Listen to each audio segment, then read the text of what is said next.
It's preparing. I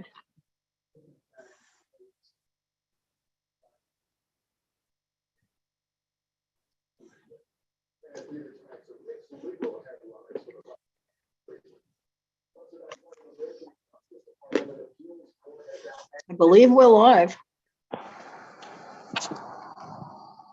Okay, welcome everybody. Welcome to Community Board 2 virtual meeting here once again on Zoom.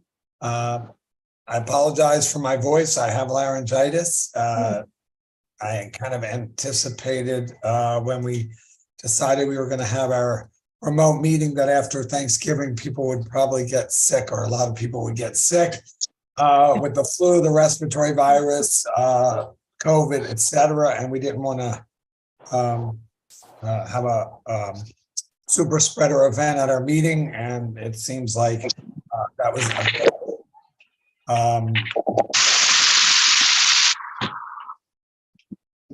That was my daughter. Can someone mute that person?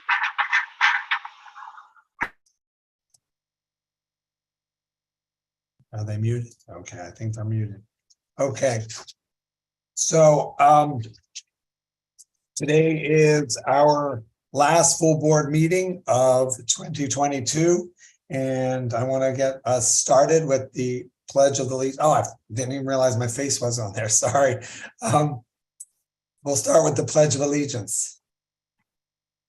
I pledge allegiance to the flag of the United States Of America. And to the republic which it stands, one nation, under God, indivisible, liberty for all. Justice for all.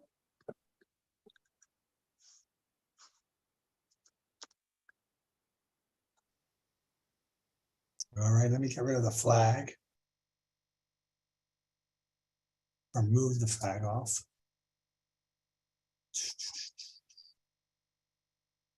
I'll have my World AIDS Day background for a little while here.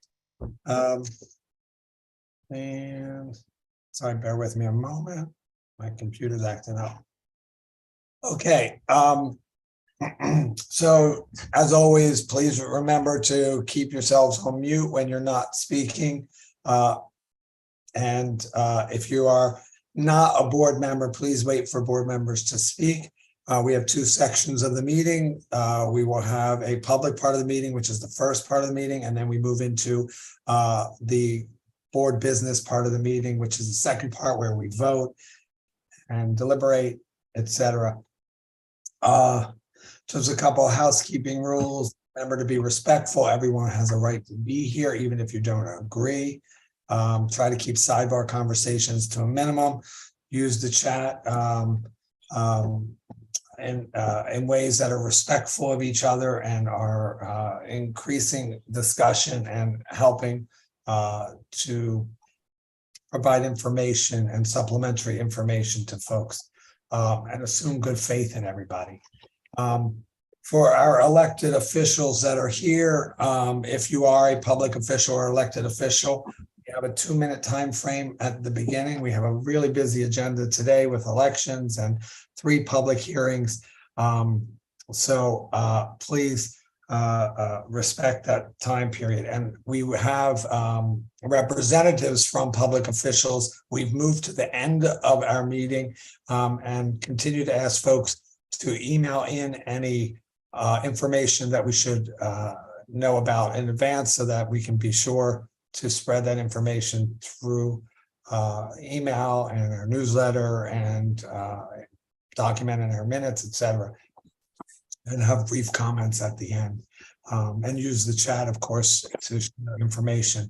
I see Anatol has already posted the sign up to make public comment. It's a tiny URL link and you follow that and you just sign up if you want to make public comment and indicate whether you're signing up for just general public comment, which you'll have 2 minutes to speak, or if you're signing up for one of the specific public hearings like the ULURP or the BSA, or to speak about the ferry.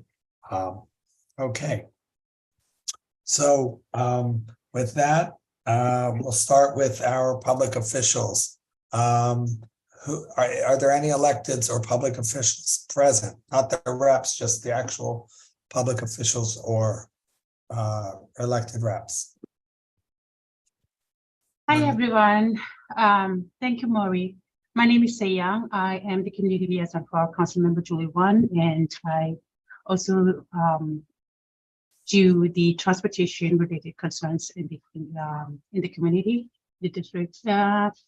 And I just wanted to say that EDC has met with Transportation Committee in June, but the concern that we received at our office is that it has not reached out to the full community board, and there has been a lack of outreach, and the public commentary period was, very tight, in a tight window. That's why, we had pushed so that we were able to extend the public commentary date to December 5th. And I'm glad that we have some over 80 attendees here, and I'm here to listen to you all and report whatever you, opinions and feedbacks are to the council office. Thank you. Thanks, Yang. And also this will be published to YouTube immediately. So you'll be able to reflect back on it if you need to. Are there any elected officials here? I don't see anybody. Okay. So with that, then we're going to go into our public comment. Am I missing anyone? No. Okay. So let's start our public comment period, which is a 2-minute limit per person. Just give me a moment to bring up my timer. And Anatole, do you know who the first person is? Sibel, the list is in the chat. What, you there? Just lost my audio. It's listed in the chat. Oh, great. Thank you. My timer took over the chat. So the first person, did you say Mark Christie? Sibel, sorry if I'm not pronouncing that right. Oh, okay. Is Sibel Burgos here? Sibel Burgos? Okay. Allison Halakio? Hi, yes, thank you. Thank you. Good stuff. My name is Allison Haleko, and I'm a graduate student at CUNY School of Public Health. Today, I'm advocating for the bill number 464, which is a local law to amend the administrative code of the city of New York in relation to exempting certain grocery stores from commercial rent tax. There are many communities in New York who experience food deserts in their neighborhoods, and these areas are typically minority and low-income areas. Food deserts are an area that lacks stores with healthy options. Oftentimes, a supermarket cannot be found for a couple blocks, and the residents go to bodegas, delis, or fast food restaurants to purchase food, which is typically processed and not fresh. 2011 found that out of 288 block groups in New York City, African American block groups had fewer choices of obtaining healthy food and had greater access to fast food restaurants.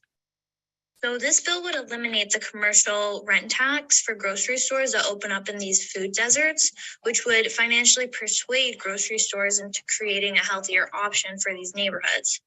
This bill would also eliminate a barrier for small business owners by eliminating the commercial rent tax. So the goal is to ensure that low-income minority areas in New York City are experiencing healthy options the same way that higher income areas are. So I believe some political actors in this call support the bill already. So please continue to advocate for this. And if you're interested in learning more about the bill, it is located on the New York City Council website. Thank you. Do you have a link to that My you apologies for the dog as well. what? Sorry if you heard my dog barking. Oh, no, that's okay. If you have a link to that bill, can you drop it in the chat? Sure, thank you. That'll be great. I see we have 2 questions. I normally don't take questions for public comment, but I will take quick questions. Sheila, then Lisa. All right, I'll just speak. I'm sorry, I was unaware of the rule that we don't do questions for public comments. So I got stunned for a second. All right. So, but so my question was related to the bill to ask if this type of a commercial rent variance applies to the spaces that are physically owned and as well as tenants that of other, the bill would apply to that. And then to the council member's office, if they're aware of this type of a exemption is made for any other types of commercial businesses, including nonprofits. So I'm unsure of the logistics regarding tenants, but I believe developments of new supermarkets in these areas would experience a commercial rent tax relief. Thank you. Yeah, my question is, would you please clarify that this is a real estate tax abatement? That's for you, Allison. Is it a real estate tax abatement that they get for opening up, a supermarket in a food desert? Is that what Yeah. you're saying? Yes, the commercial rent tax. No, it's not. I'm sorry. It's not a commercial rent.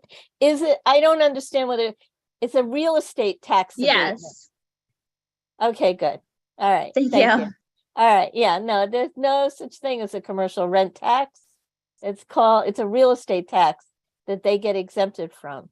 I just kind of want to clarify that. Thank you. Thank you, Lisa. Thank you. Mhm. Okay. Now I don't see any other questions, so we'll move to the next person for general public comment. Let's see here. Is it Sharon Silva? Sharon? Hi, my name is Sharon Silva. I'm the team librarian at the Woodside Community Library. I wanted to give you an update of some events that are going to take place at the library. We have an event going on that is a toy giveaway on December 7th, and it's available to any member of the community. It's going to be between 3 and 5 p.m., and it will be hosted alongside New Hope Baptist Church. We also will be serving for the month of December several workshops. And this community church also works alongside Corona and East Elmhurst. And we were going to also have an anime club. And this program is usually funded and supported to promote early childhood literacy. And let's see, we are going to have a teen gift making workshop for teens on Fridays at 4 p.m. Those are a few events that I wanted to notify the community board of, and I also sent an email for it to be posted as well.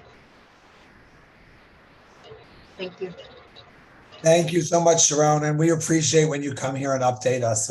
You're the only library that comes, and we're grateful for it. Thank you. Thank you so much. Thank you for having me. Yes, always. And feel free to drop any of the links in the chat if you have any, or the link to your location, the library or whatever. Will do. Thank you so much. Okay. Thank you. All right. I think the only other person there's 2. Sibel Burgos. I'll give one more call for her or him. I'm not sure who. I'm right here. Sorry, my computer had crashed and right as the moment, and it was very unfortunate. It happens. That's why I like to call people a couple times. So whenever you're ready. Perfect. Okay, I'm ready. Thank you. Thank you again. So yeah, my name is Sibel Burgos. I'm a constituent of the community and a public health student, and I'm here to talk to you guys about this bill regarding street vending. Street vending, as you guys know, is something we all take advantage of, even if it's from the subway, from the ladies selling mangoes with tahini in the summer, or getting your fix of any cultural nostalgic foods outside. Yeah, there's this, in the 70s, New York placed a cap on the amount of street vending licenses that could be administered, and those effects are still seen today. There's about 20,000 street vendors in New York City and only about 853 licenses in circulation. So there's a huge disparity there. And what that means is that there's a lot of fines, and typically a lot of street vendors are selling their goods who are typically immigrants or non-US born residents. And yeah, this is just their opportunity for upward mobility, but there's a lot of challenges. So Bill S 1175B aims to lift those caps and would also lift the restrictions on where street vendors could sell. And it would be a great opportunity to support this bill as it encourages small business development. It encourages diversity in our communities, and it also encourages, support and to keep our communities vibrant, alive, diverse, cultural, and also we take advantage of these things. So I think it's important that we support this bill. If you want more information, I'd be happy to provide a fact sheet. 2 minutes doesn't really capture the nuance of what these folks really experience, but I just wanted to have a chance to talk about it and get you guys on board or even just aware of this bill that's in the process of getting passed. Thank you. Thank you so much. And you're right, 2 minutes isn't enough to go into all the details of this. But it's a good way to start the conversation. I'll be quick. No, I understand. One thing I will chime in. I'm so supportive of our hardworking folks that are out there in the cold and all the elements working on corners and subways and wherever. The only thing that I have an ongoing concern about is that there is very little recourse if there's an issue or a problem, and I've seen that in different areas of the district. And while we want to make sure folks can earn a living for their families, and generations of folks started out with a push cart that then became a dry goods store that became a famous department store and built an empire on starting with a push cart. And we don't want to ever take that away from folks, but we also have to be concerned about when something is either a detriment or problematic to the community, and how we can best weigh all issues and all concerns for all folks. And I haven't always seen that. And we've had issues with enforcement with, I know Debbie from the office can tell you, we've had issues where we don't know, and people come back and forth with us, whether it's consumer affairs or the health department or the 108, and they all point a finger at each other and nothing ever gets done. So let's all keep that in our minds as well. Sheila? Just quickly, I say this to the advocates because I would love to see a bill like this passed, but kind of incorporating some of what you're saying, Maury, but also not just setting up food street vendors and food vendors to become like the taxi situation where we just have fleets, because that's happening more and more. So to make sure that the supports are specific to like sole proprietors, and also when you do have fleets and things like that, that if that's the case, then make sure they're real labor. Like in other cities, there are rules about when you have that, where the employees have to be given a place to go to the bathroom. So agreements have to be made. They have to actually be paid by the hour. So I want to bring up these concerns because that is something New York City has avoided dealing with, which other cities have been dealing with. Because we don't want to set up more exploitation as well and look at what happened with the taxi drivers. So I just want to share that. Thank you. Yeah, I agree, Sheila. There's a lot of history of victimization of folks that, they're working in those carts or in those food trucks, and, there's someone at the top that's taking a lot of folks that are in very precarious situations and aren't getting minimum wage, aren't getting basic biological needs met during the day. So I think that's critical to bring up. Thank you. And thank you for coming, Sibel. Please never hesitate to come and sign up and participate. All right, next up, I've seen Mark Christie. Is Mark Christie here? Mark Christie. Yes, I'm here. You have a public comment? Yes, I do.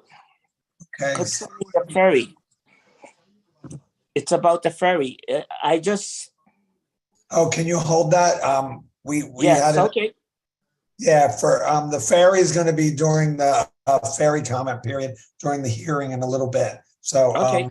I'll hold you off for that. Thank you. Looks like that's it for general public comment. If I'm missing anyone, general public comment. Maury, I had signed up and Anatole put my name in the chat. Yeah, okay, sorry. I can't see the chat when I've got my timer on. Sorry. Go ahead. No worries. And sorry to butt in. It's my, I'm not gonna be able to speak at the end, and I would be remiss since it's my last time representing the Congresswoman or attending as a representative of the Congresswoman's office. I just wanted to say thank you to all the board members and staff for your support and kindness over these past 4 years. It's really been my pleasure to represent our office for my own community. So thank you for all of the work that you do, and I look forward to seeing all of you in the community. I shared my remarks with Debbie earlier today, and there's some information there about how we're handling the constituents who are our constituents now, but are not going to be in the future. So that information can be found there. And anyway, just thank you for everything, and thanks for all the great work that you all do. Thank you, Daniel. Thank you so much for coming to like almost every meeting every month. You've represented your office very well. You've been responsive. You've listened. We're grateful. I think I speak for everyone here that we are really grateful for your participation and involvement and engagement with the board. Thank you, and look forward to seeing you in the neighborhood. Yeah, thank you so much. You're welcome. Okay, so next we're going to have a brief presentation from Ben. Are you here? Hi, I'm here. Yeah, from School Construction Authority about the new school that is going to be built. Can we give Ben host privileges?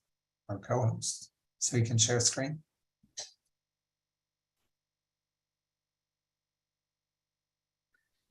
You're all set, Ben. Ben, you have co-host. Great, thank you. Thank you, Mr. Chair. My name is Ben Goodman from the New York City School Construction Authority. Thank you so much for hosting us here this evening. We're really thrilled to announce that we finally, after many years of searching, have found a suitable location for a new primary school in the heart of Court Square. We'd like to thank everyone for their extraordinary patience with us as we search and search throughout the neighborhood. I do have a really short presentation to share. So 1 second.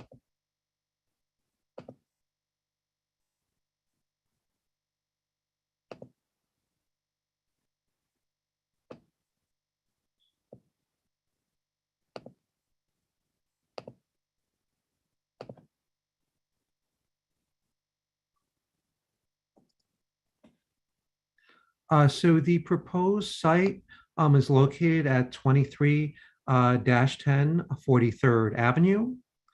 Hold on 1 second. I'm going to rearrange this so it's not blocking.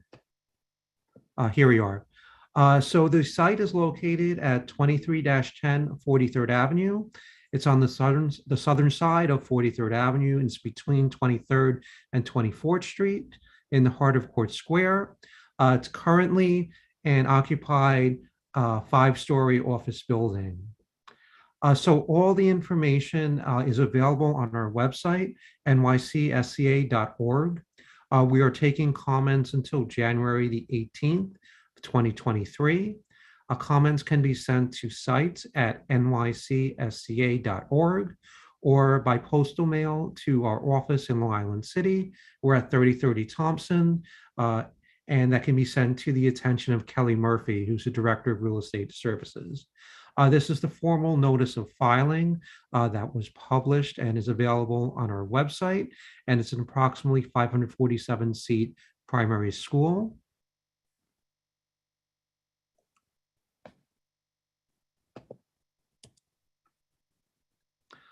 So the process for SCA site selection is we're required to present new sites both to the local community board and the Community Education Council, in this case is CEC 30, before we move forward. There's a 45-day public comment period that started this past Monday and goes until January the 18th, where folks can submit comments on the proposed site, either by email or postal mail. Today's presentation, it's more focusing on the site itself. At this juncture, we don't have design details to share. So currently for Long Island City Ravenswood, that particular subdistrict of School District 30, there's a funded school seat need of approximately 1,560 seats. And that's as of the most current amendment to the SCA's capital plan. Again, we're proposing to build a new approximately 547-seat primary school in the heart of Court Square with the District 75 component as well. The site is approximately 21,150 square feet, and again, located on that southern side of 43rd Avenue between 23rd and 24th Streets. Our process does include a project analysis under SEQRA, the State Environmental Quality Review Act, and that's before we go to the City Council for final approval. This is what is currently located on the site. The red line signifies the property area, the property that the SCA is seeking to acquire.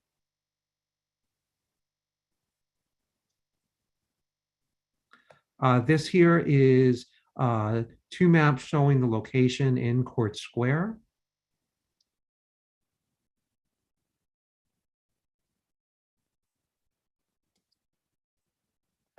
So the 45-day comment period goes until January the 18th.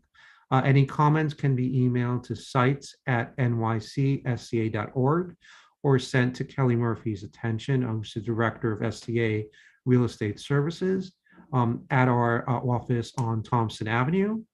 This is my contact information as well that I'll also put in the chat, as I'll be the ongoing coordinator for folks, for the community board and other folks in the community as we get this project hopefully approved by the council and started. For other questions, you can also contact our colleague, Rebecca Lichtenstein with the Department of Education. So thank you so much. Thank you. Thank you so much for coming. Thanks for the presentation. I just want to let the board and the public know that, as Ben pointed out, the comment period started on November 28th. It'll continue until January 18th. They will be coming to our Land Use and Housing Committee later this month for a full discussion. And then the public is invited, and all board members are invited to that at the land use meeting. You can visit our calendar for information on when that is, keep updated. And then they will come back to the full board in January at our January full board meeting so that we can have a vote or discussion in full. So right now we're not having a full discussion. It was just to give you advanced information about the project and let the public and the board know that they can provide comments directly. So I'm glad you're leaving that screen up for a little bit, and I think we'll drop it in the chat as well. Lisa, thank you. Lisa, did you want to say anything? Yeah, typically, Benjamin, I don't know if Michael Mearsall is still with SCA, is he? No, he retired a couple years ago. great. And are you replacing him or who replaced him? Yes, I did for the districts that he covered in Queens. Yes. Great. Okay, so typically what we do with these school proposals is they go to our land use committee, and hopefully we have an opportunity to have a more fruitful dialogue with you about the site. And I know programming is always an issue with schools, and actually I should bring up that the school in Sunnyside that I think will open in the fall. I don't know who's responsible for programming at that school, but I would also make a request to you to have the SCA, and if it's, I don't know who's doing the program, but we did have some conversations with School Construction Authority early on about programming that school.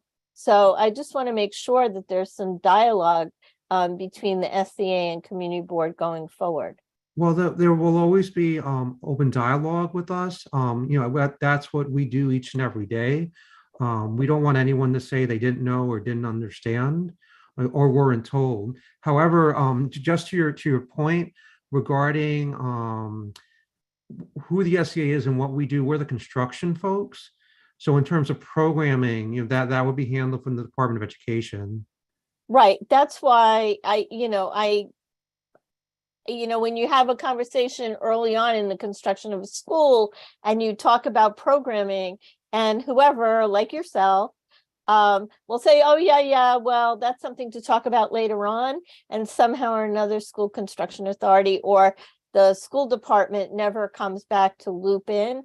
My request to you is that you just provide us a contact.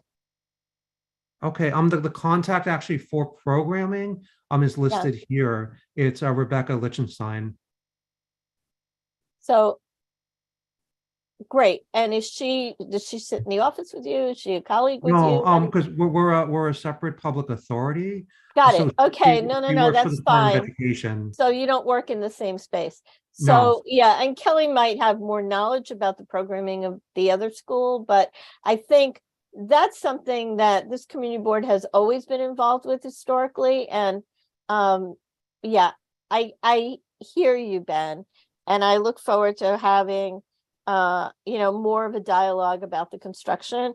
I mean, particularly, we lost a library in Court Square, and I don't know if there's any opportunity at this site to incorporate a more publicly accessible library, but those are things like that we might want to talk about. Okay. Thank you. Thank you. Thank you, Ben. Ben, would you email this presentation to the office? Yes, we'll do. And then we'll share it with the board. Thank you, Ben. Thanks. Do you have the email address? I do. Thank you. All right, thank you. Sheila and Steve had a comment. Oh, I can't see anything because the I'll just presentation. be very quick because I know I had my hand up and then it keeps dropping for some reason. Just really quick. I was going to ask about the schedule beyond the 45-day comment period. And that's to Lisa's point is. Can I interrupt for 1 second? Yeah, sure. And can you stop sharing because I can't see anybody? Oh, I'm sorry. Sure.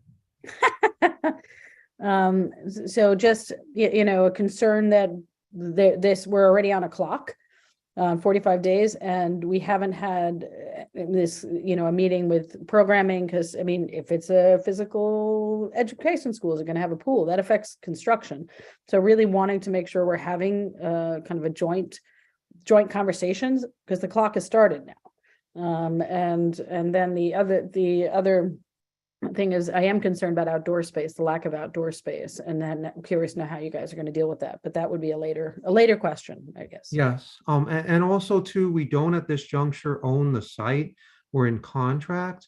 This is our regulatory approval process so that the SCA can go ahead and purchase the site on behalf of the Department of Education.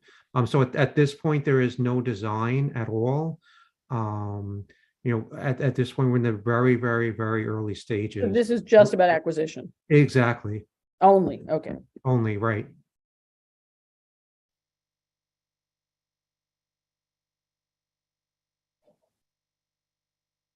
Maury, Steve? may I speak? Yeah. Yeah, sorry. Ben, two things. One, what tenants are being dislocated by the taking over of this building? That I don't know. I believe it is office space currently, but I can certainly find out and get back to the board. Please let the land use committee know when they do that. Secondly, the school that was spoken of briefly on 48th Street, the junior high school, it's being built. There have been some problems, and I'm just wondering how much SCA continues to take part during the construction period.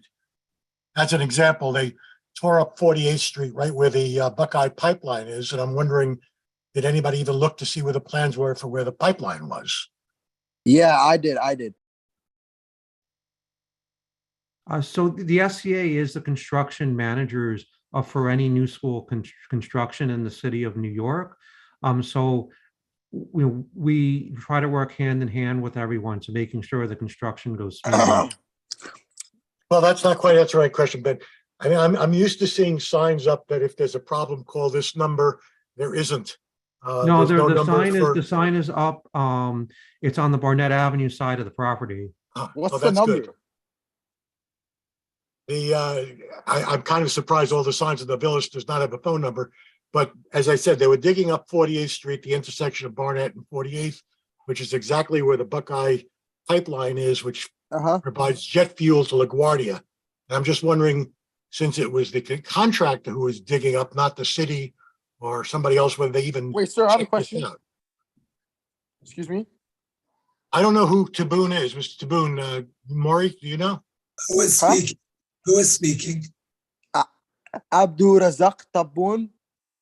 Okay, this is a public comment and discussion. You have to wait. No, Okay, no. sorry. Ben, does All right, sorry. Mr. Taboon work for the school construction authority? Yes, Oh, okay. currently. No, Mr. Taboon, can you answer my question, please? What's up? What question? The question about the digging up of 48th Street and Barnett Avenue, the Buckeye pipeline, what clearances you had or whether you checked it out. I'm saying like the water point and shit, like it was cool, like it was like fascinating to like my eye, like it was very appealing when like I first seen it, but like I didn't really know what to say because like Taboon Yamuk, you know what I mean? Like it was huh? Can we stop this? No. Mr. Taboon does not work for the SCA. That's not how my name is pronounced, excuse me. All right, so then I'll Taboon. get back to you, Ben. Do you have any idea about who authorized, who checked out, and whether these contractors who were digging up where the pipeline is even knew there was a pipeline there? We will check. They would have followed all regulatory processes and all building code provisions. That's something that they would have definitely have checked before they started digging up the street. Oh, okay, so we simply trust Novellus. Okay, I get it. You might want to check on it, Ben, because it wasn't somebody who was licensed by the city to dig up the street, but they were doing it, so Okay. maybe they knew what they were doing.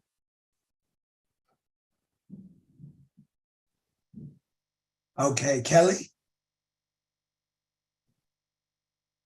Was a little bit thrown off there with the previous interruption. So I'm a CEC District 30 council member. I've spoken to Ben many a time via email. I just want to speak strongly in favor for the construction of the school in Court Square. We have a capacity crisis for seats in Hunters Point and Court Square. Every single day you get something, the news that pops up of a new building has just been sited, a new high rise that's coming. We currently have two schools that serve. PSI is 78 is a pre-K through 8th grade school, which is at complete and total 100% capacity. There's a wait list to get in. 384 serves pre-K through 4th grade currently, but will grow into 5th grade because their first year that they have right now that is grown into it is at 4th grade. So next year will be a full pre-K through 5th grade school. So each school has 4 kindergarten classrooms, which is a total of 100 students. Each are maxed out each year. More buildings are opening, and we already have a wait list of 67 students that currently in this area do not have access to community schools. And it's only going to get worse. Also, the class size reduction bill was recently passed, and we have to start planning in advance for the fact that instead of 25 kindergarten students per class, it's going to be reduced to 20. So you have to figure each school from 78 and 384 are going to lose spots for 20 children. So that's 40 other children that we're going to lose seats for. To say that we need this school is an understatement. To say that we need more schools, that's what Parcel C is supposed to be. And I hope, Ben, that you come soon with an update on when the groundbreaking for Parcel C is, because we need to get in front of this issue that's been going on, plaguing this neighborhood since 2013. And I'm happy to come to speak at the land use regarding how programming happens. It's not Rebecca, she goes by Reba. She's actually in charge of zoning. She has nothing to do with the programming of schools in her DOE capacity. But there is a process where you go to hiring a principal, the superintendent, and the CEC that sits together, and there's public engagement about the programming of a school. But it's done by a very different agency. But I'm happy, Lisa, to touch base I'm like our resident education person. That's fantastic, Kelly.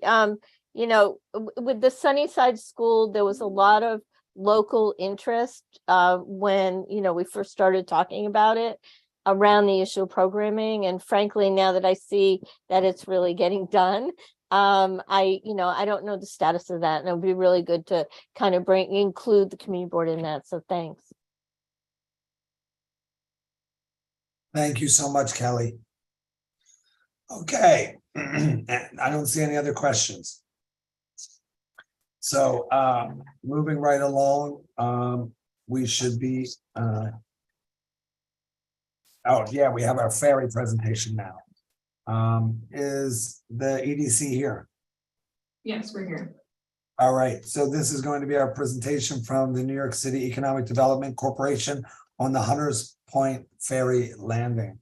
Who do I need to give privileges to? Me. Who's me? That would be me. For sharing the screen. Is that Tara? Yes. Hang on, Tara.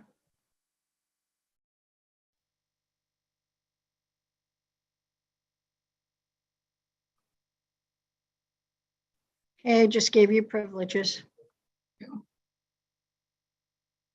I just ask everybody to please pay careful attention. We will be discussing and then having a vote on this later, whether we support it or not. Great, thanks so much. Can everybody see my screen okay? Yes, we can see. Wonderful.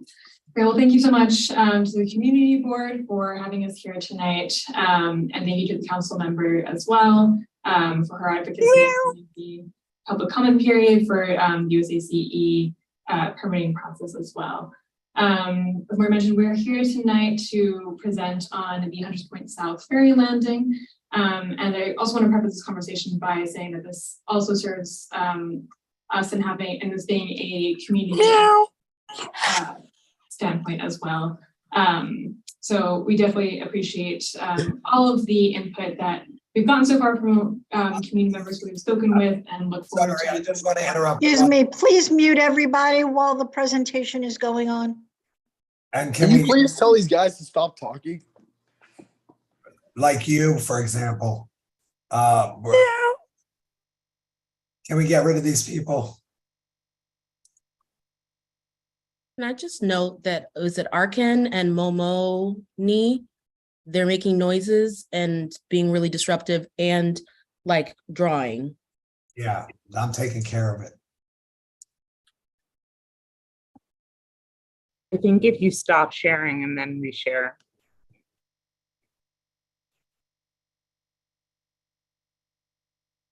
Is there anyone else other than the three I got rid of? Sorry, everybody.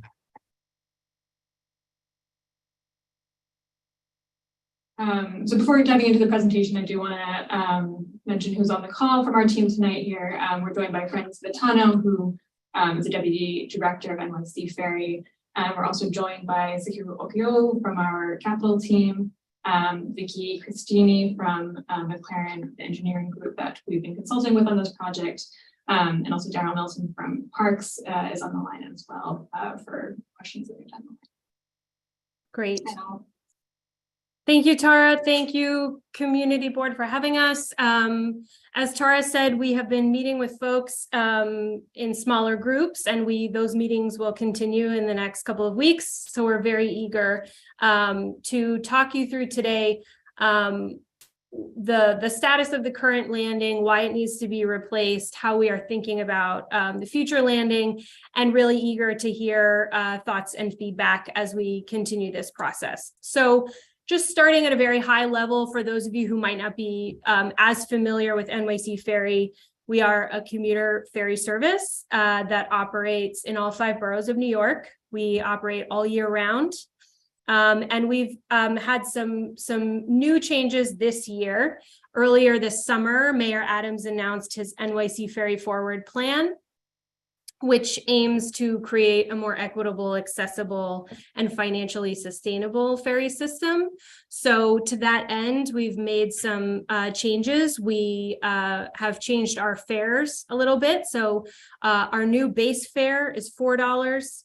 We introduced a new multi-trip pack at a 10-trip pack that keeps the individual ticket price at $275 for people who ride regularly. And then we've increased the ferry discount program, which offers $1.35 tickets to seniors, people with disabilities, and those who participate in the Fair Fares NYC program. So our current landing is what the Hunters Point South landing is what we are here to talk about.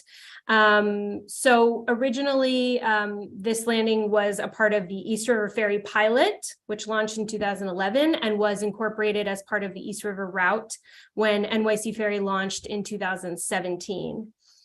We've made a slight change since its original configuration during August of 2020. We were seeing that passengers during morning weekday commute times were being left behind. They weren't able to get on their first ferry of their choosing. So we swapped the order of the route to make Hunters Point South the last or start, depending on how you're looking at it, of the route. So now when people get off at Hunters Point South, the people who are waiting have a completely empty boat to get on. So we have seen that issue of people getting left behind has been resolved. Even before COVID and before the NYC Ferry launch, Hunters Point South was a popular landing, but we've seen really incredible growth this year alone. So looking at Hunters Point South, if you don't consider Wall Street or 34th Street, which each have many routes that go there, Hunters Point South is the 5th highest ridership landing of all 23 landings. There's 25 if you include 34th Street and Wall Street. And we've seen growth both weekdays with regular commuters and weekends as well. And just for comparison, Long Island City numbers are up there as well. The Long Island City landing is just right after Hunters Point South in popularity. So looking at our current landing, it is nearing the end of its useful life. And if we are going to continue to provide ferry service to the Hunters Point South community, we must replace it. There's not an option, unfortunately, to keeping the landing, keeping service at this landing for too much longer. And so EDC's goal is to maintain service at this popular landing and continue serving this neighborhood via NYC Ferry. So no, it's the oldest landing in our system, and that is why it needs to be replaced. But there are other reasons, just additionally to it can't continue for too much longer in its current state. There's no electric gangway, so that means that it's really not truly ADA accessible. And we want our entire system to be accessible if you are using a wheelchair, have a stroller, a cane, whatever other, device that you have with you. This landing only accommodates one vessel at a time, which is appropriate at the moment for this route because it is the last stop. We don't need more than one vessel. And we do not intend going forward to have multiple vessels coming in at the same time, but having the option in case, God forbid, there is an emergency or some other reason, or the tides are, changing and we need operational flexibility, having an additional slip gives us that operational flexibility. And this landing also can't accept our 350 passenger boats. It can only accept the 150 passenger boats, which, right now with Hunters Point South being the first stop, we find that, most people are getting on, and that is not a problem. But once you leave Hunters Point South and go to 34th Street and continue on down the road, we're seeing backups at every other landing. And so being able to program 350 passenger boats in with the 150 passenger, we don't intend to use, exclusively 350 passenger boats, really gives us that operational flexibility to make sure that we can accommodate ridership at any landing along the East River route. And so all of this is reason why when we announced the expansion of NYC Ferry to St. George and the west side of Manhattan to Throgs Neck, that we also announced that we would replace this landing. At the time when we made that announcement, we thought that we could replace it in the current location or similar to, and we have since found that that is not feasible, which is what I'm going to talk about on the next slide.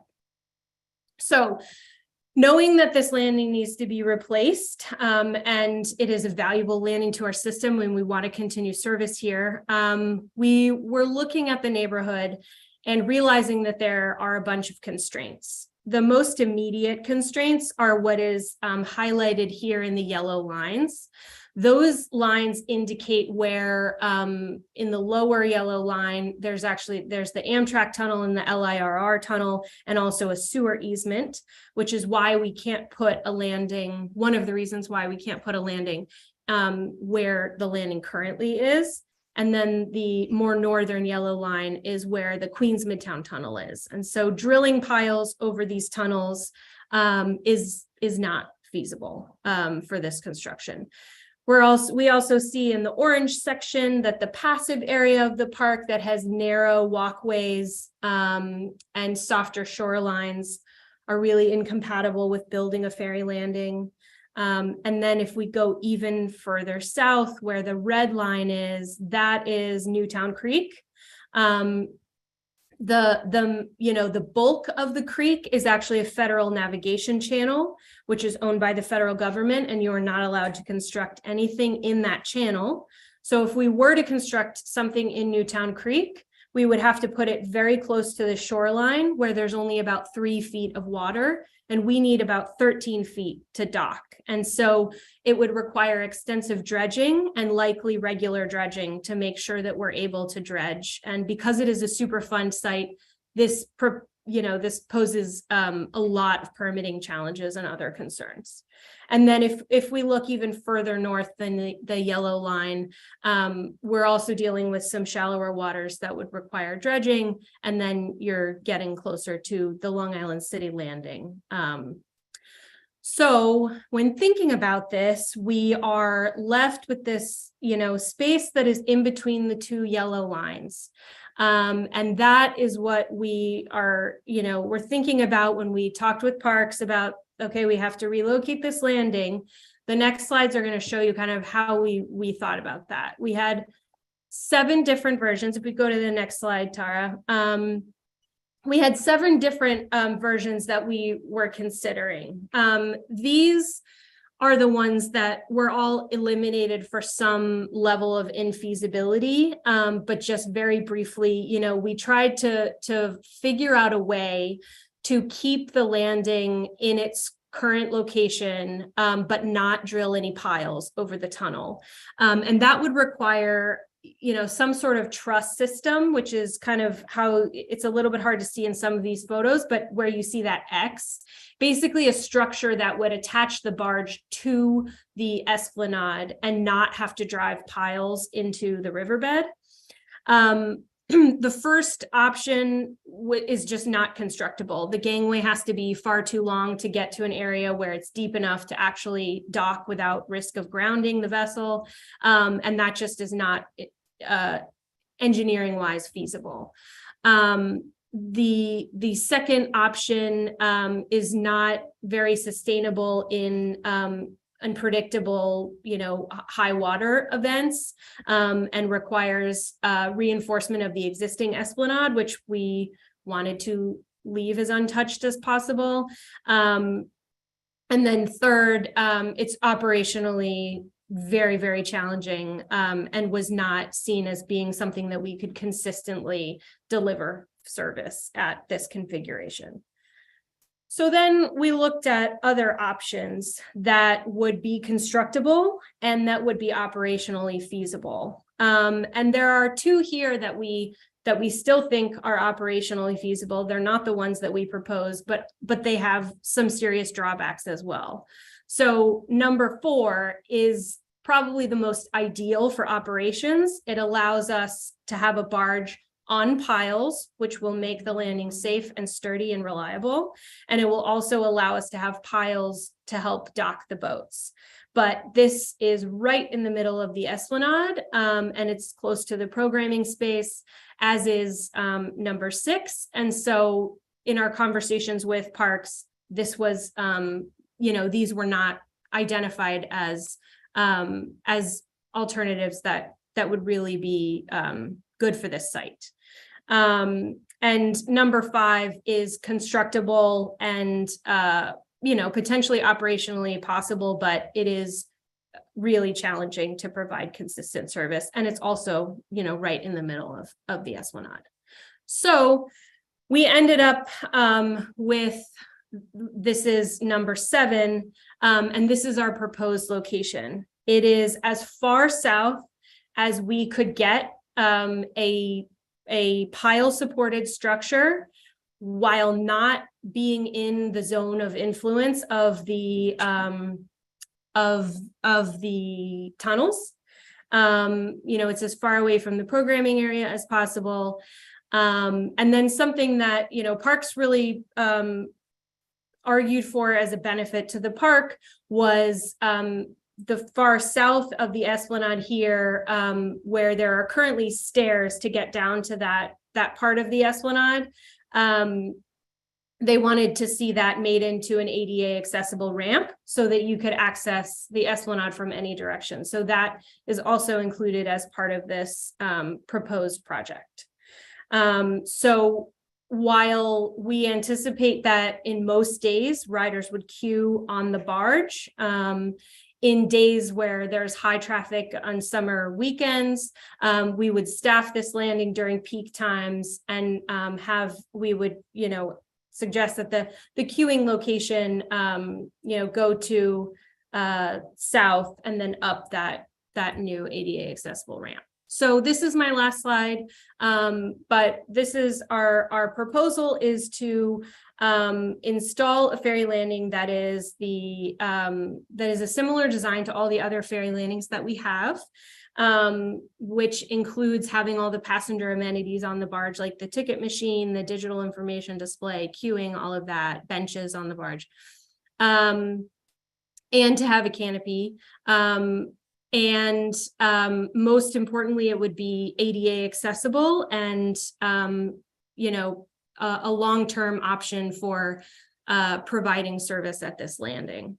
But we, as Tara and I mentioned earlier, we have been meeting with lots of different groups, and we know that there are concerns with this design. And so we are very eager to hear feedback, especially to know what we can do. If this is the location that we need to keep, need to have it in to keep service in the park, what can we do to make that make that work for folks. So I will stop there and leave it to the community board for questions. Thank you. Thank you very much. So just a couple administrative comments now that the presentation is over. First, we will have board members ask questions. I ask you to limit it to 1 or 2 questions max and listen to the answer. If you have a follow-up question, that's okay. But remember, there are other board members that may have questions. And then we will go to the public questions. And I just want to make sure everybody gets a chance to ask their questions. And if we have time, if you have a lot of questions, we can circle back to you. But at least get just 1 or 2 questions in at the beginning. I didn't see the order of people's hands, so I'm just going to go from what I see on my screen. Kenny, then Danielle, then Steve, then Sally. Oh no, then Christine, then Sally. So hopefully somebody heard me, got that order. Okay, Michael, I do understand that the actual ferry has reached end of life, or whatever's there has reached end of life. What I did not hear, maybe I missed it, is why is the actual location, why is that considered to be obsolete at this moment? Other than, you know, I understand that you're looking to increase ridership at this location, but apart from that particular issue, is there anything about the actual site that would prohibit building exactly what you had there before? Yes, thank you, Kenny. Before you answer, can I just ask you to turn off the share screening so everyone can see each other? So the current landing is sitting right on top of the Amtrak tunnel. EDC was not involved when this landing got installed. So I can't speak to how it ended up there, but we cannot drive piles over the tunnel. And so, you know, currently, obviously, we would not be operating there if it wasn't safe. So, you know, it is not an immediate concern for right now in the moment, but it is not a medium-term or long-term solution. And essentially, you know, if something happened to the landing, we just wouldn't be able to repair it in its current location. There's, to follow up, there's no piles, if I understand, at the Long Island City dock, correct? There are. Oh, there are. Yes, there are, I believe, 4 piles to situate the barge. And then I think there are 2 piles just outside the barge to help guide the boats in to the slips. Okay, thank you. Okay. Hi, thank you for the presentation. I have 2 questions. So first, why couldn't the other Long Island City dock just be used as kind of a mega station for both lines? That's one. And then the second one, I know this isn't exactly the time or place for this, but maybe it's another conversation, but has there been any consideration to building a ferry station in Queensbridge Park so that those of us who live on the other side of Long Island City, like Dutch Kills, could get there, and most importantly, so the people who live in Queensbridge could have access to the ferry? Thank you, Danielle. So this is something we have heard before. Why can't we just combine the landings? At this time, EDC does not want to eliminate a landing that is supporting a lot of riders and is popular, and that is not our goal, and that's what would have to happen, you know, if we were to reroute things to move, you know, the East River route potentially to Long Island City. That's not our goal at this time. We really want to sustain the system that we have. And that is also why, you know, I'm not eliminating the possibility that this could be considered in the future, but we recently did announce at a city council hearing that we do not intend to expand NYC Ferry in the near future, that we're really looking to stabilize the system that we have, make it as financially sustainable as possible, and support the system that we have. So at this time, we are not considering Queensbridge, but we have definitely heard that, and it is on our list if and when we look to expanding to different sites. Okay, thank you. All right, I've already forgotten who was next. Was it you, Steve? I'll take it. Thanks, Mark. Yeah, I'm interested. You're talking about future when you feel that the ridership will expand, but you don't seem to be talking about the future of the boats themselves. I have seen a lot of ferries which could hold 350 people that did not have a 13-foot draft. There are ferries operating, I think even now in New York City, which are basically hydrofoils. Why aren't you considering the future technology and therefore not having to worry about these piles? Well, thank you, Stephen. The ferries themselves, I mean, a hydrofoil ferry would not necessarily mean that you could eliminate the piles at the landing. And I know, Vicky, you are on from McLaren. If you have anything you need to add, but I would just like to, because I've heard it a couple of times and I just want to clarify, you know, we recognize that the ridership at both Long Island City and Hunters Point South have grown a lot this year and you know, since the launch of NYC Ferry. This landing upgrade is not, the goal is not necessarily to grow ridership. We are really trying to accommodate the ridership that we have and make sure that there is a sustainable place for ferries to dock. And the ability to dock the larger vessels is definitely not something that we can or want to do all year round at all times. It's really to give us the flexibility, especially like during summer weekend time when we see that there are long lines, you know, in Brooklyn and Queens, that we have the ability to add those into our mix of fleet. So do you presently have these boats already owned, or are you going to have them built? Yes. You already have them. Correct. Yeah. Thank you. Thank you.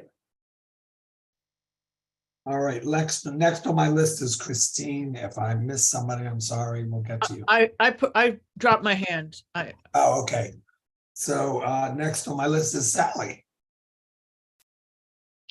Hi, everybody. My question is if there will be any service disruptions while you're constructing the new dock, wherever it may be. Great question. Thank you for asking that. We are working very closely with our engineers and the, you know, folks who will be constructing this landing to not have any service disruptions. We are hoping that we will be able to avoid closing the landing. We're hoping that we'll be able to have construction going while still serving the landing. However, if you know, if we need to close the landing for whatever reason, we will notice that well in advance and, you know, and prepare for that. Okay, thanks. I appreciate the beginning of the statement and would hope that there won't be any, but thank you for the answer. We hope that as well, and we are trying to make sure that there are none. Thank you. Thanks, Sally. Kelly.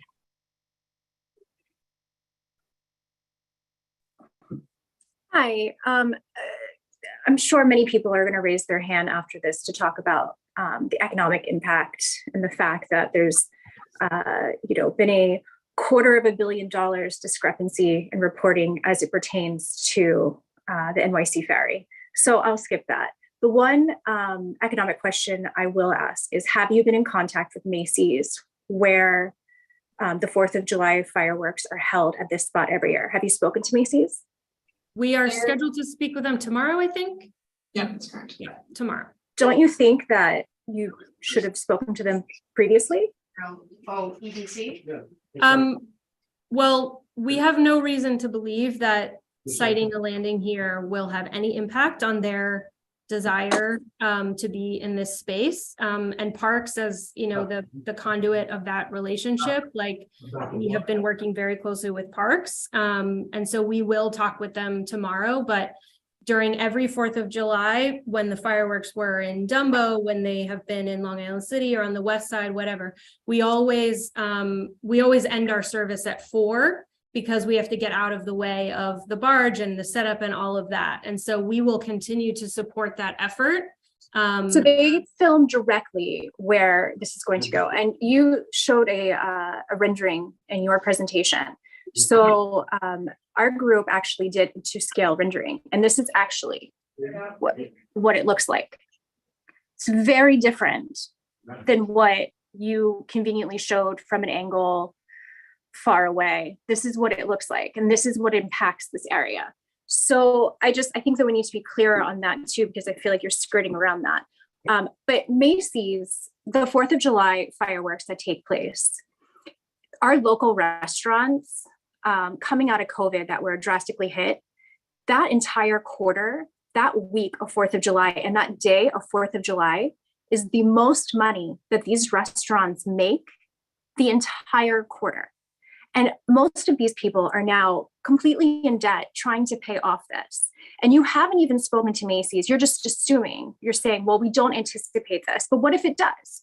What if they say this does affect it? Have you considered what you're going to do to invest into the long term of offsetting the economy? I also would ask you, do you know what gas is emitted at ferry terminals? Do you know what gas it is? What it is. I'm asking if you know what it is. I know if you'd like to share, you know. Well, I mean, I don't work for the NYC EDC, but I do care about what happens to the environment, and I particularly care about what happens to children. It's called nitrogen dioxide. Do you know what happens with exposure to nitrogen dioxide? And at ferry terminals, it's 50% higher than what levels of the Environmental Protection Agency reports. Long-term damage includes irreversible permanent lung damage, asthma, increased risk to respiratory tract infections. There are 11 daycares in this area that go directly to where this new site will be. There are 5 public schools that use this space because, as we mentioned in the previous section, we don't have outdoor spaces within schools here. It's part of living in New York City, so you have to use green spaces. And this space is utilized, the oval is utilized by 11 daycares and by 5 public schools. And you want to increase even more emissions to children that will be exposed to it. It's unacceptable. Half of a mile away on the water, there's already a 2-parked larger vessel station. We live another half a mile down the road from Asthma Alley, where there's a power plant. When is it enough? We have an ethical obligation to protect children and to lower emissions and to create safe green spaces where children can go and have. And I understand that you're trying to sell this up because it has been an economic failure. You have the highest subsidy per ridership than anywhere else in the country. And I understand that you're invested in making this work. And you said we haven't explored certain options. What have you done in terms of have you considered creating express routes? Have you considered doing local stops versus express stops in the same manner that the subway does to increase where we're the 5th highest ridership, or 1 through 2? I mean, there are things that you can do, but what we're not going to do is we're not going to continue to pollute children and poison them. And we're going to create safe spaces. The difference between where Midtown is, there's a highway and then there aren't residential areas. You want to back this up right into the backyard of where children. This is not a business area. This is not separated by a highway. And we owe more than that to pollute the Kelly, I want to backyard. interrupt you. I'm sorry. I just want to interrupt you because I want to be sure that you save some of that for our discussion period when we vote. If we're going to Okay. or not. Thank you, Mary. Oh, you're welcome. Thank you, Kelly. Lori, can I respond? I think I've written down a few of the.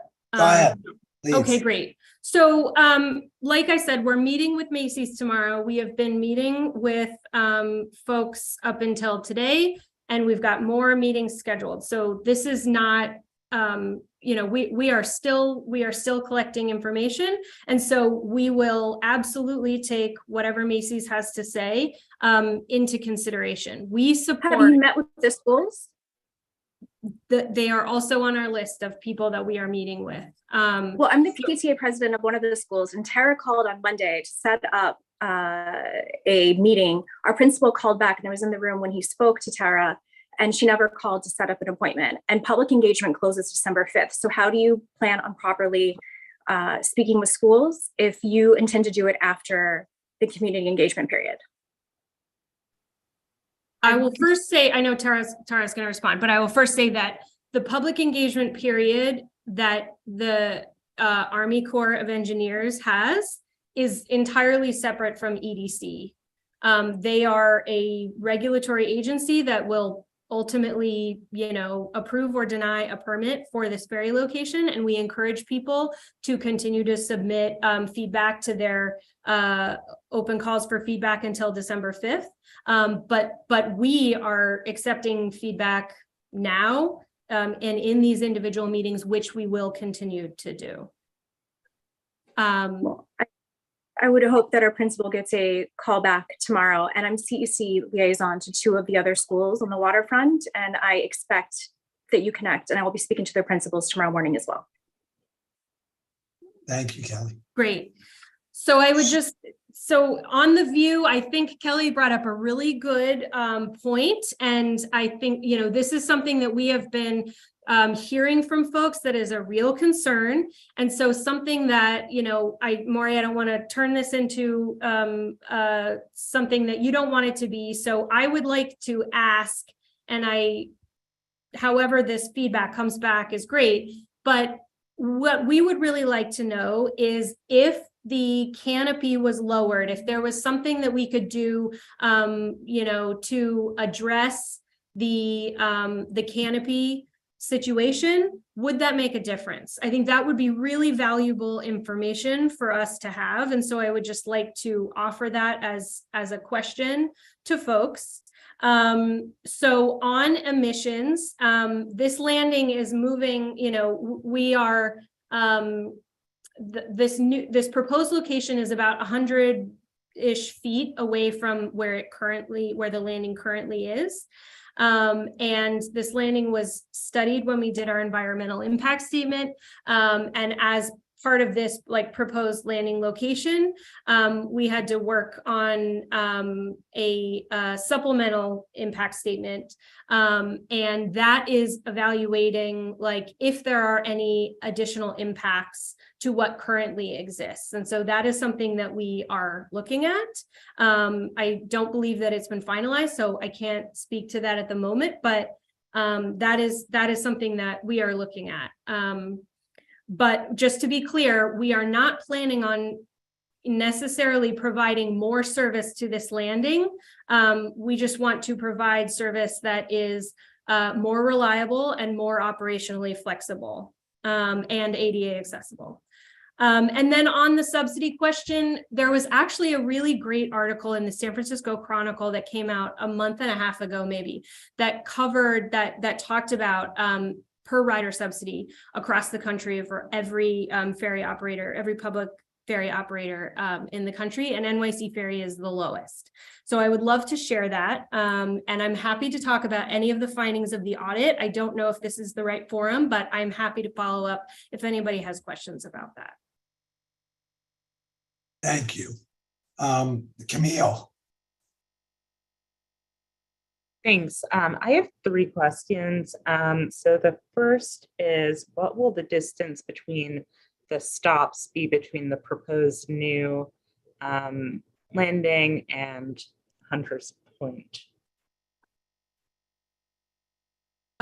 Just to clarify, do you mean the Hunters Point, the new proposed Hunters Point South landing in the Long Island? LIC, sorry, excuse me, yes. I don't have that exact distance off the top of my head, but I can look into that. It seems like they'll be closer. They will be about 120-ish feet closer, yes. I've personally found it just very confusing to understand which stop to go to as a person in LIC, but and so my other point, are the larger boats currently in use anywhere in the ferry system, the 350 seat? They are. We use them in the summer on the Rockaway service. We use them almost daily, sprinkled throughout. Like, you know, we might have, like on the Astoria route, we have 3 boats in the peak time. 1 or 2 of them might be a 350 and the others are 150. We also do the same thing with the Soundview route. It's really about looking at the ridership demand for specific like morning peak times. And so they are sprinkled throughout the system. This route and the South Brooklyn route are the only routes that we can't use the 350s on. And so I think you just mentioned the Astoria route, and I think that covers the LIC yes terminal. So it sounds like the larger boats are currently able to go to the LIC terminal. Correct. Is that terminal ADA accessible? It is, yes. This landing is the only NYC ferry landing that is not. And you're expected to put them closer together. Very slightly. Okay, thank you. Camille, excuse me. Camille, was that I thought you had 3 questions. Did you have? That was 3. Oh my gosh, that was fast. Yeah. I was like, did I missed one. Okay, thanks. Sheila. So I'll wait till the board discussion period. EDC and the ferry heard most of the comments that I had the other day, but I had a couple of new ones that came up tonight. One of them, just to follow right on the heels of Camille's questions, is it's currently just about a third of a mile. So then that goes back to, and this board has heard me say it when I reported on June before, and we'll talk about it more in discussion about mine and the transportation committee's push for the consolidation of these 2 sites, and possibly, and to your point, Kelly, is possibly the extension of the pier out a little further, like they have down in Brooklyn. If folks know, in Brooklyn, they have very long piers that go out, which it also moves the queuing lines out of the park. Can also push the emissions out further. Sheila, can I just say, we did look into that because we noted that from our meeting before, and the landing as it is currently proposed is right like in front of the federal navigation channel that goes up the East River. And so we can't construct anything through that channel. But if you were to expand, speaking of expansion, you keep saying you don't want to expand service, but increase size of the boats is an expansion of service. So I just want to be clear that technically we're looking at an expansion of service, even if it's not more frequent boats. But so if moving that up, if they were consolidated to the Long Island City stop, have you looked at the potential to move that pier out so that you can allow for the larger boats? Oh, that pier can accept the larger boats. So okay, great. So then we could there is the potential to just expand there instead of having both. And that's I'm guessing because you can't really put anything anywhere else, that may be where the disruptions would go. I mean, that's what's happened so far. When I've noticed disruptions, I'm sent to the other site because it's only a third of a mile, a little over a quarter of a mile walk. Whereas it's a mile and a half all the way up to Queensbridge or to Queensboro Bridge. I did want to ask about the comment periods and just to just to be clear, December 5th is the Army Corps of Engineers end of comment period, not EDC's, right? Correct. Great. Do you guys have a sense of the end of your comment period? We don't have a comment period. This is our engagement, the meetings that we're having with folks, like this is how we, you can also always email us at nycferry@edc.nyc. I can put that in the chat as well. And part of the reason I asked that is that the comments or the suggestions, the proposal as submitted to Army Corps of Engineer Army Corps of Engineers. What's the potential for that to change before they make a final decision? Because if they're providing input and there's tremendous, and we end up having some political support for the changes, what is the potential for change, or is it a fait accompli? So we like, especially on the question I asked about the canopy, and if lowering that or somehow eliminating it and making a smaller, waiting area for people in inclement weather that is, that doesn't take up the whole barge or something like that. Like, we are open to changes, and we want, we've been writing down and from all of these meetings and taking all of these things. And so we are open to changes.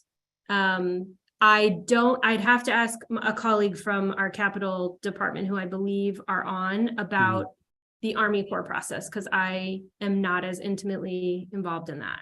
And so if you're open to changes and there's a tremendous push to potentially consolidate these sites to Long Island City and prefer to put the 2 million and potentially get other public money to maybe build one up at Queensbridge, I'm hoping that's something that could be considered. Because you said the thing about we're not looking to expand, but we're looking to sustain a system. And I guess a part of me, and you've heard this, I adore you, Franny, so it's not personal. Of course not. But I care about these things, is like, I'd rather look at expanding access than to sustain an inequitable system. So, and there, we'll have more discussion when the board speaks, but I brought up the kind of the new things about, and you heard me say, I don't think you should go without canopy, but I want it further out. And I understand the federal waterway, so maybe it's a different location. Thanks, Sheila. Okay. Patrick, and then Riley, and then Frank. Lisa, is your hand still up somewhere? I can't see you. Lisa's hand does not look up to me. No, my hand is not up. I'm agreeing with I don't need to be redundant in what others are saying, so thank you. Yep. So I'll try and be quick. And so just so I make sure I understand what EDC is saying. So we're just looking to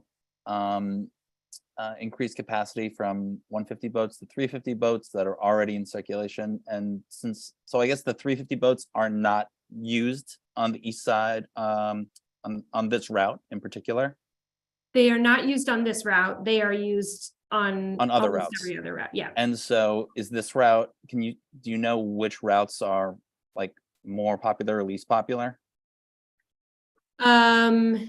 Yes, it's changed a little bit during COVID. I believe Astoria is the highest ridership route. It depends also on time of year.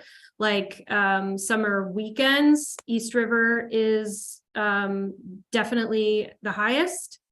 And then Rockaway and I don't know the exact list after that. And just to be clear, we want the ability to use the larger vessels, but we don't anticipate that is necessarily an everyday, all season thing. We program 5 boats right now on the East River route, mostly in the like May to September timeframe, almost every day, if not every day. I think it's weekdays and weekends. And so of those 5 boats, we might put make 1 or 2 of those a 350 passenger boat, and leave the rest as 150s. It's really just to help us manage capacity and make sure we're able to accommodate the people who are waiting. Yep, it sounds like there's a bottleneck on this route, which is unique. So, okay, just wanted to make sure, and it's not an expansion of service in terms of more boats running, just, okay. Correct, that's not our plan. Great, thanks. Riley?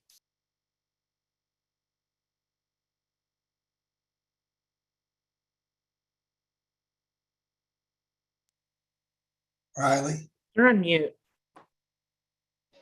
Hi, sorry about that. Yeah, I have a couple questions, but mostly want to say that I like the ferry a lot. I grew up on Staten Island, and I have just a warm connection to ferries. I think the East River is one of the main lifebloods of New York City, and to see an East River that's kind of just quiet and devoid of any boat traffic is just, it's kind of sad, especially when you look at the history of New York and see how many boats used to use our harbors. So I like the ferry. I also like that this is another way for us to get out of Queens and go to other parts of the city, especially on bikes, especially for families. It's not very easy for us to go anywhere. If we want to go to Brooklyn, we have to take the 7 to the G train, which is not very easy for a family. But it is very nice for a family to take a train or a bike ride down to Long Island City and get on a ferry and go to Williamsburg or Greenpoint. So I appreciate it. There are a lot of concerns about this. I don't mind the placement that you've picked. Again, I like ferries. I like when ferries arrive and people come off the ferry and there's a lot of boisterous action of people arriving. I think that has great economic impact for local restaurants and businesses. It's just that section of the park is always very quiet anyway. So the idea of a ferry, a 350-person ferry, opening up and letting people out into the city is wonderful. My questions are there any studies about the economic impact of a ferry landing in a neighborhood? And then the other one is the emissions of a ferry landing. Have any studies been done and published? I'll take emissions first. Yes, there was an environmental impact statement done in 2016 before NYC Ferry launched, which would have incorporated the Hunters Point South landing and also the Long Island City landing. And then there was a supplemental environmental impact statement that was done in 2020, I believe, to incorporate Staten Island, Throgs Neck, the west side. So we can gather those links and send them to the community board for those studies. The environmental or the economic impact is a really interesting one, and we actually just had a meeting today about this. But ultimately, it's very hard to say, does the ferry cause something in the neighborhood to happen, or is the ferry supporting what's already happening in the neighborhood? You know, we've been looking at like zip code data and rent data and, you know, job numbers and all of that. And it's really hard to determine if there's like a causal effect. So I don't have a great answer, except for, you know, anecdotal things. And like, we can say, this is what was happening before the ferry got there, and then this is what's happening after. Okay, thank you.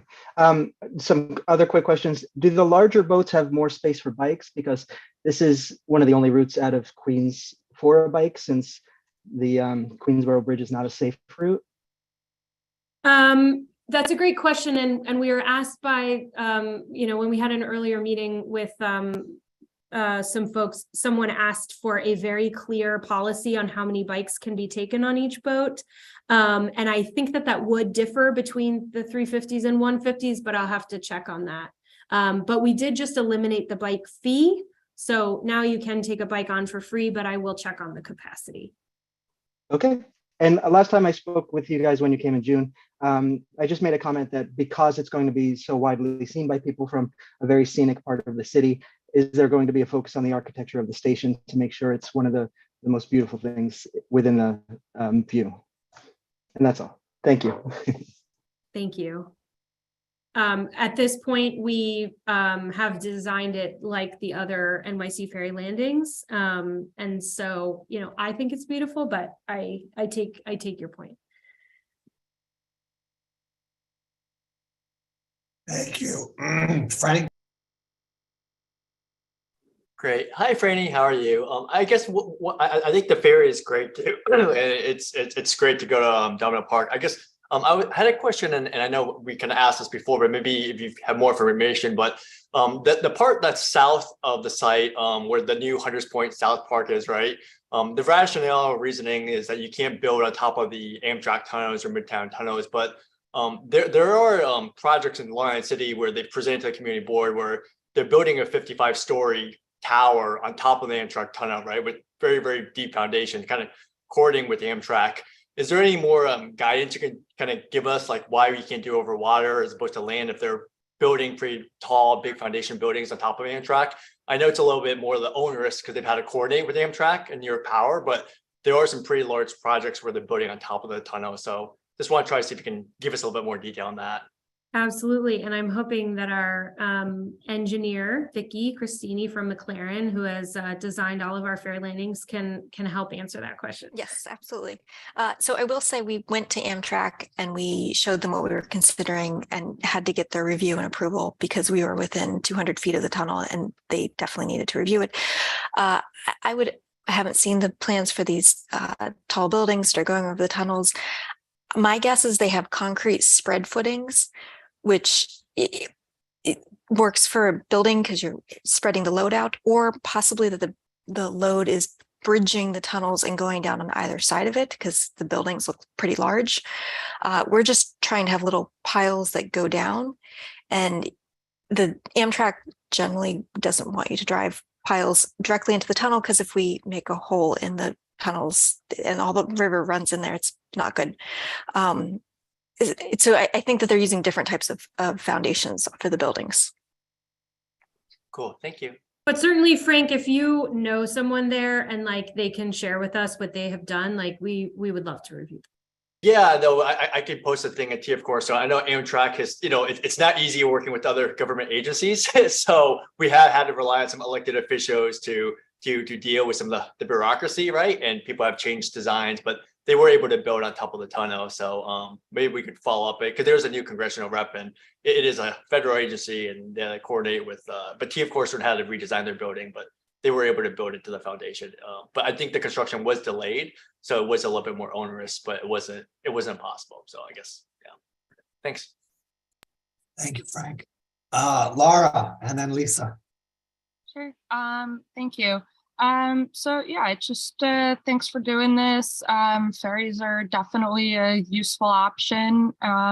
Just want to restate a question I had at a prior meeting.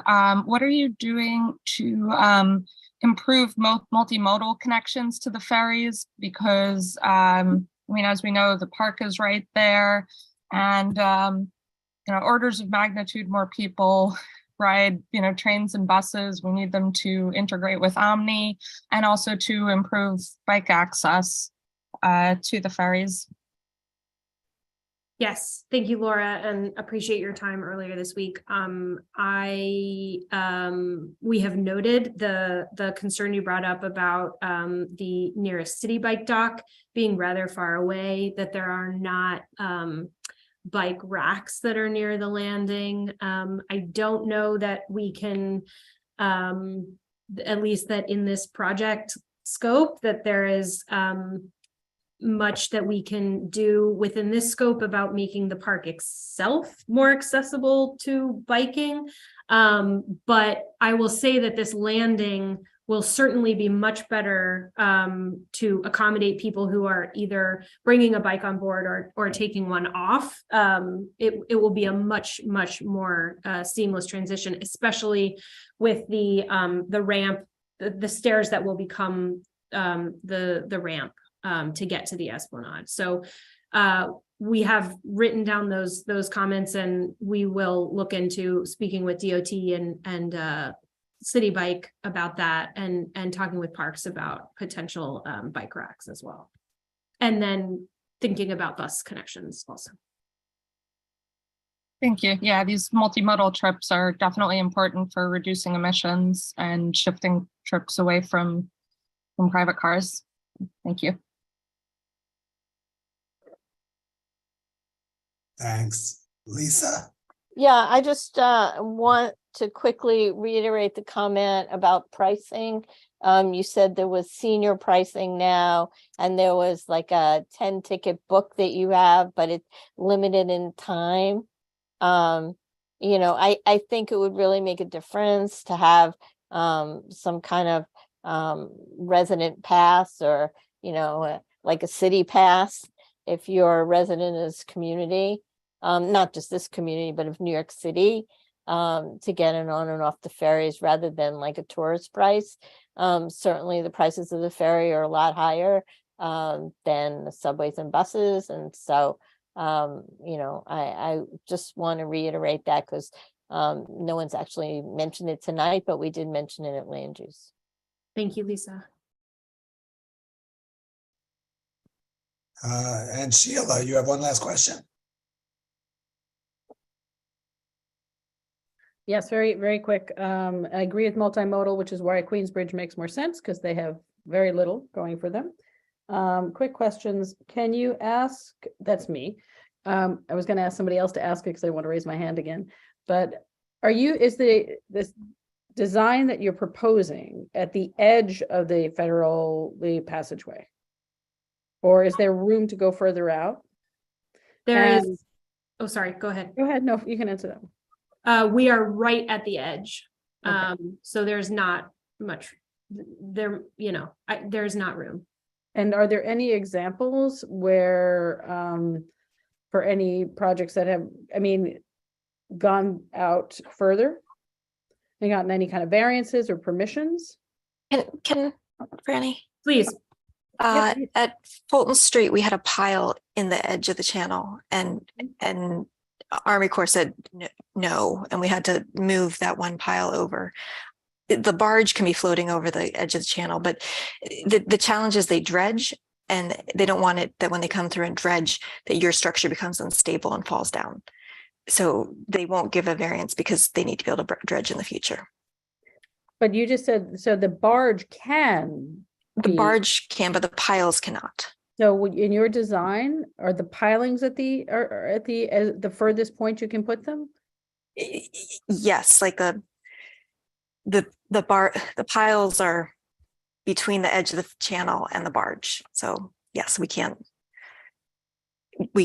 move them to. They're between the edge of the channel and the barge. Yeah. You said the barge can be over the edge of the channel, but the pilings cannot. Correct.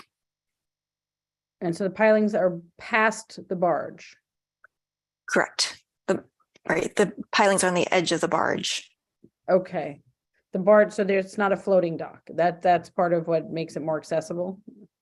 Right. It makes it work with the changing tides so that you have a level landing when you're getting on and off. I go to 34th Street to see the things that go up and down all the time.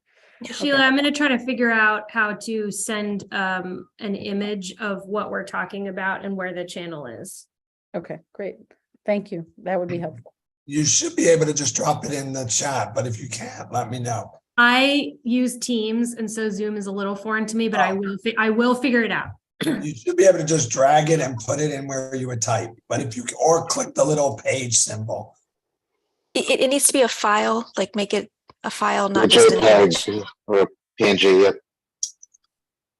Yeah, or not, you can email it to us and we can get it up for you. I'll send you a message with my email if you want.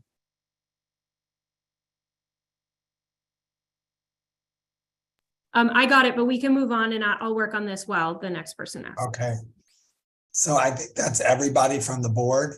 I think the big question that I have before we move to public comment is just more of a logistical one. There was a little bit of wrangling to get this thing to happen, and part of it came to us because it became very clear and it became very apparent that the public was upset that they didn't have enough time to be involved in public comment, and that it was closing quickly with the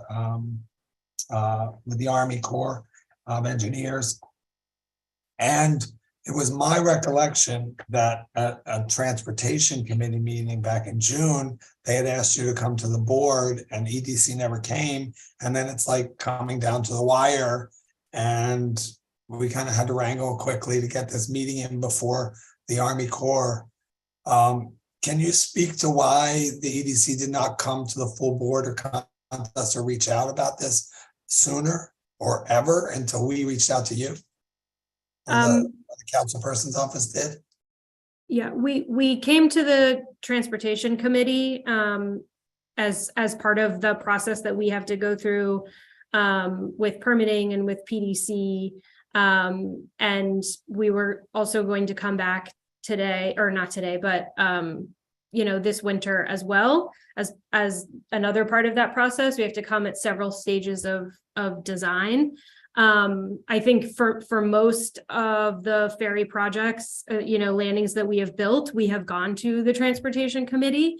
So we really appreciate that we were asked to come to the full board. Know that this is something that this community is, wants to provide feedback for. And so we're really glad that you were able to squeeze us in today.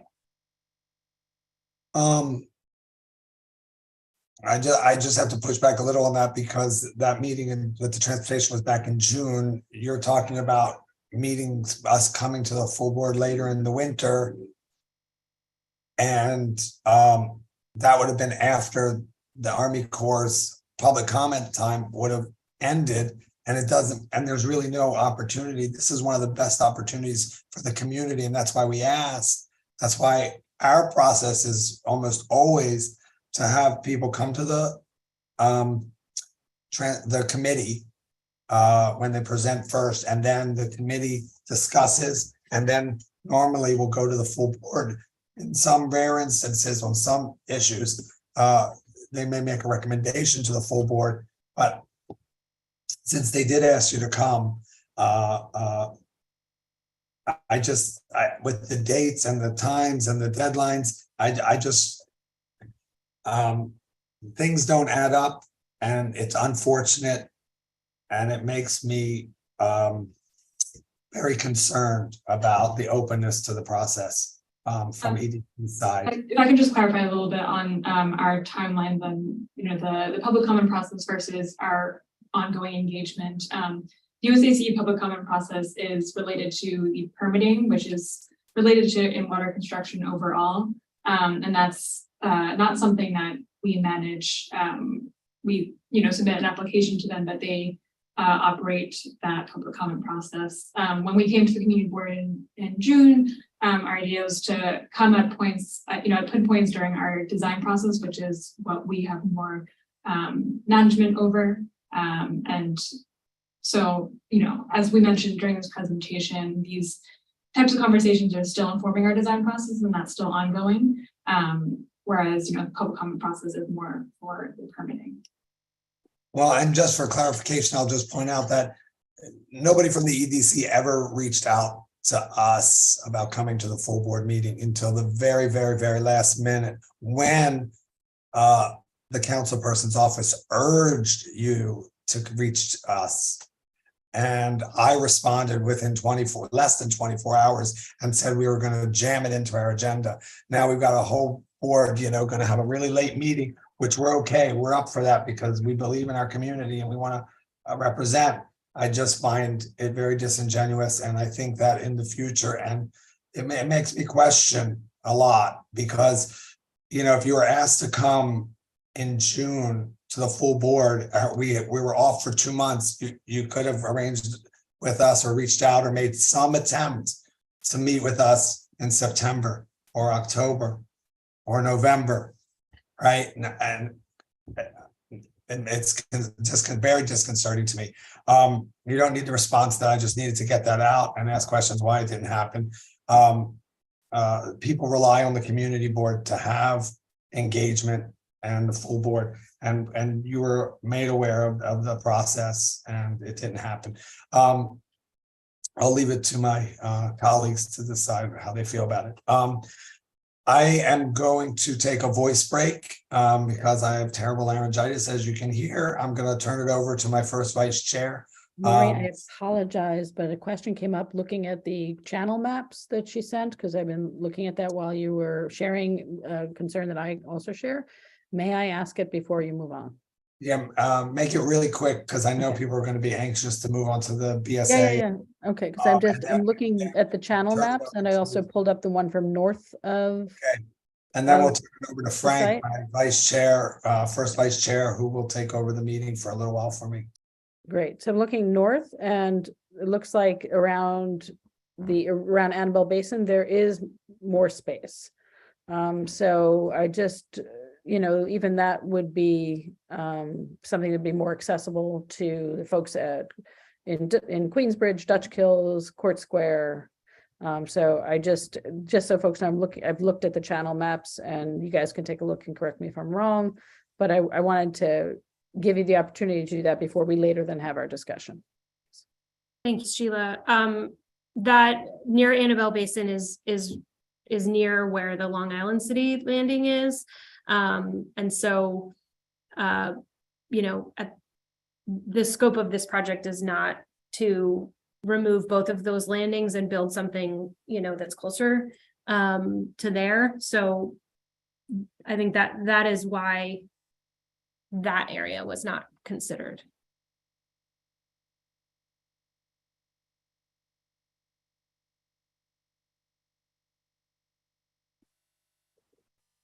You're muted, Lisa. I just want to clarify that the scope of this project is strictly about this site, the scope of work for this location, not other. You considered other locations, but you decided not to go with them. So your decision is about this location. So we're talking around going to other locations, going here. Is that correct, team, EDC team? Yes, I mean, our what we are trying to work with is the parameters of keeping it in the park and still serving this area. So, I would love to know from people if within, I know it is very narrow, but within the area where we can construct a landing that is not over a tunnel, would it make a difference to shift, slightly on the barge? I don't, I'd love to hear that if that's the case, but no, we are not.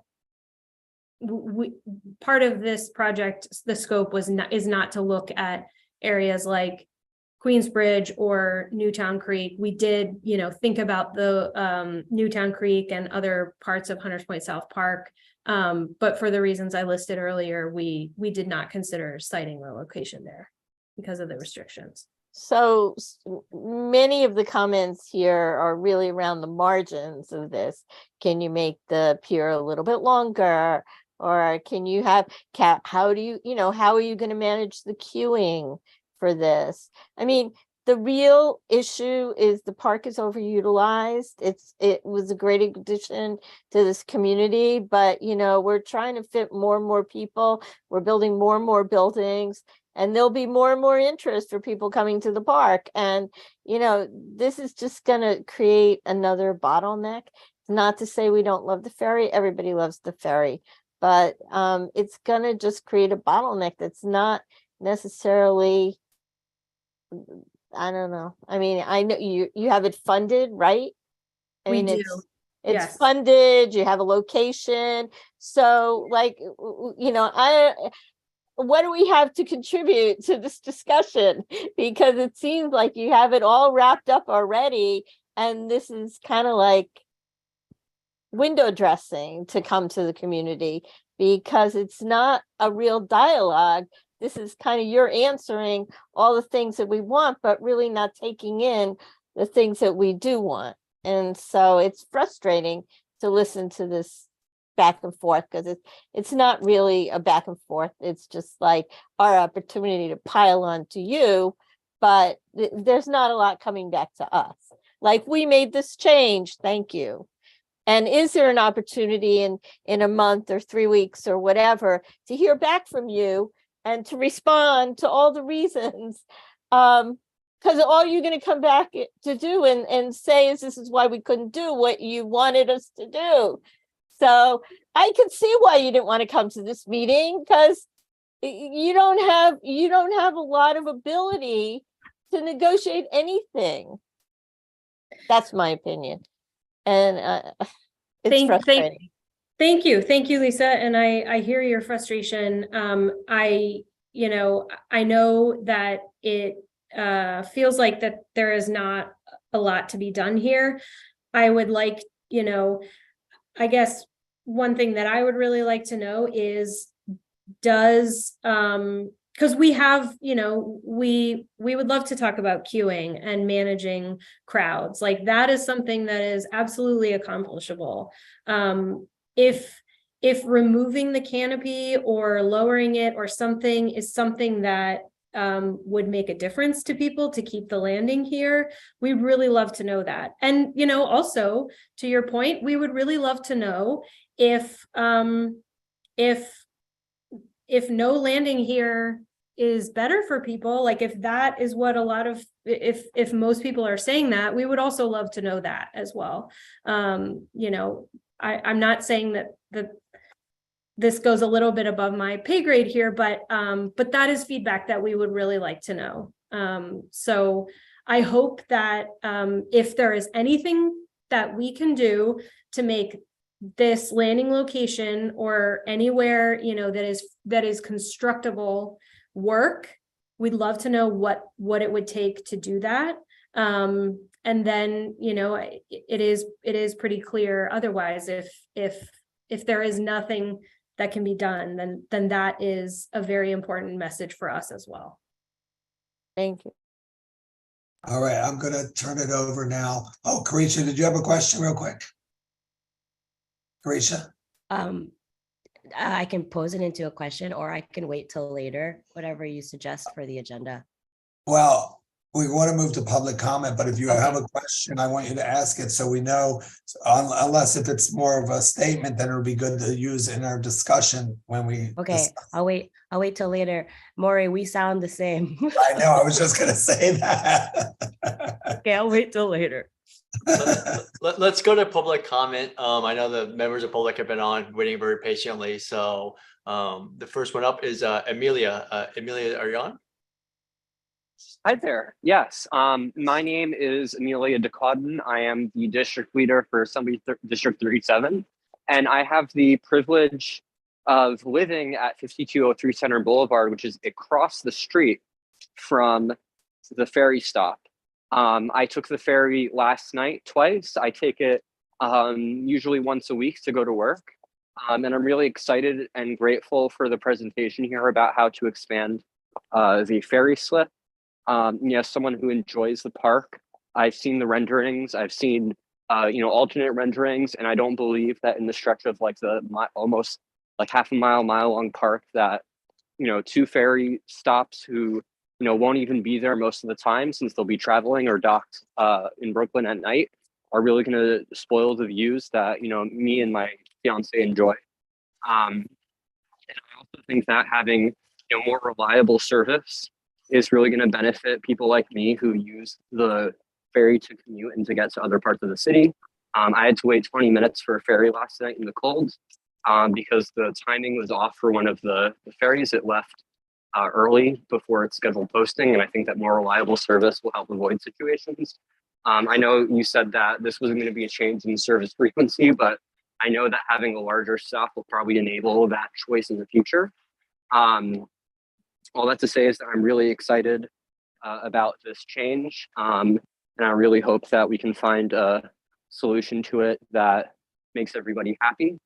And I would also ask, if emissions are such a concern for some folks about this ferry, I really hear that, and I think that we should expand our view about the effect of emissions to cars. I think that if emissions are concerned, we should consider making maybe Center Boulevard car-free, so that all of the schools on Center Boulevard that are in line of those emissions from cars that are also, parked or idling or driving through are mitigated. Thank you. Great. Thank you, Amelia. I appreciate the comments. Our next speaker is Mark Christie. Mark, are you here? Mark? Yes, I'm here. Can you hear me? Yes, you sound great. Go ahead. Okay, so I have to correct Riley off the bat because that part of the park is very active except at midnight. Riley had said it's not active, but anyway, as the founder of the Hunters Point Parks Conservancy, I can say that our conservancy do support access to the waterfront and its parks. I do have a very different perspective and unique perspective than most. I was fortunate to participate in the design task forces for these parks, Gantry and Hunters Point Parks, over the years. However, ferry service was never a part of these parks' designs and really doesn't fit in. To impose a massive structure like this on us here is unacceptable, especially in the busiest corridors of the park. Forget about the eyesores that it is and the views that it would block. It is what we do not see that presents danger. The fumes emitted from these vessels are harmful. Right now, we tolerate to a certain point the pollution from them. Imagining this would, I imagine this would be doubling with the bigger vessels. There are numerous daycares, as Kelly mentioned, 11 of them. You should see all the children coming in. They're very young, they're toddlers. There are 5 schools. They use the park every day. The nannies and the guardians, they use that area of the park, the immediate area of the park, I should say, where this would be impacted already. It's already overused. We as a conservancy have had numerous programs in that area. For the Parks Department to neglect that only the designated area is program, it's wrong. That's very neglectful of them. These toddlers that come to the park, I think they would be the most susceptible to the effects of increased pollution coming from these vessels. Please remember this area is that it's also of a food concession, and no one has mentioned that there's food being served right in that area, and there's nothing covering it. The noise from the horns and the news is also a nuisance, and so is the lighting that comes with it. Okay, thank you, Mark. Thank you so much. I apologize. I earlier have when like Amelia- 10 more minutes, but forget it. It seemed like it's more window dressing. They didn't listen to us before, so keep on going. No, definitely. No, we appreciate it. And we just want to try to limit each speaker to 2 minutes yes, otherwise. let's move along. Yeah, But we do thank you. appreciate it. So thank you for your comments, Mark, and all the work you do too, just for the waterfront.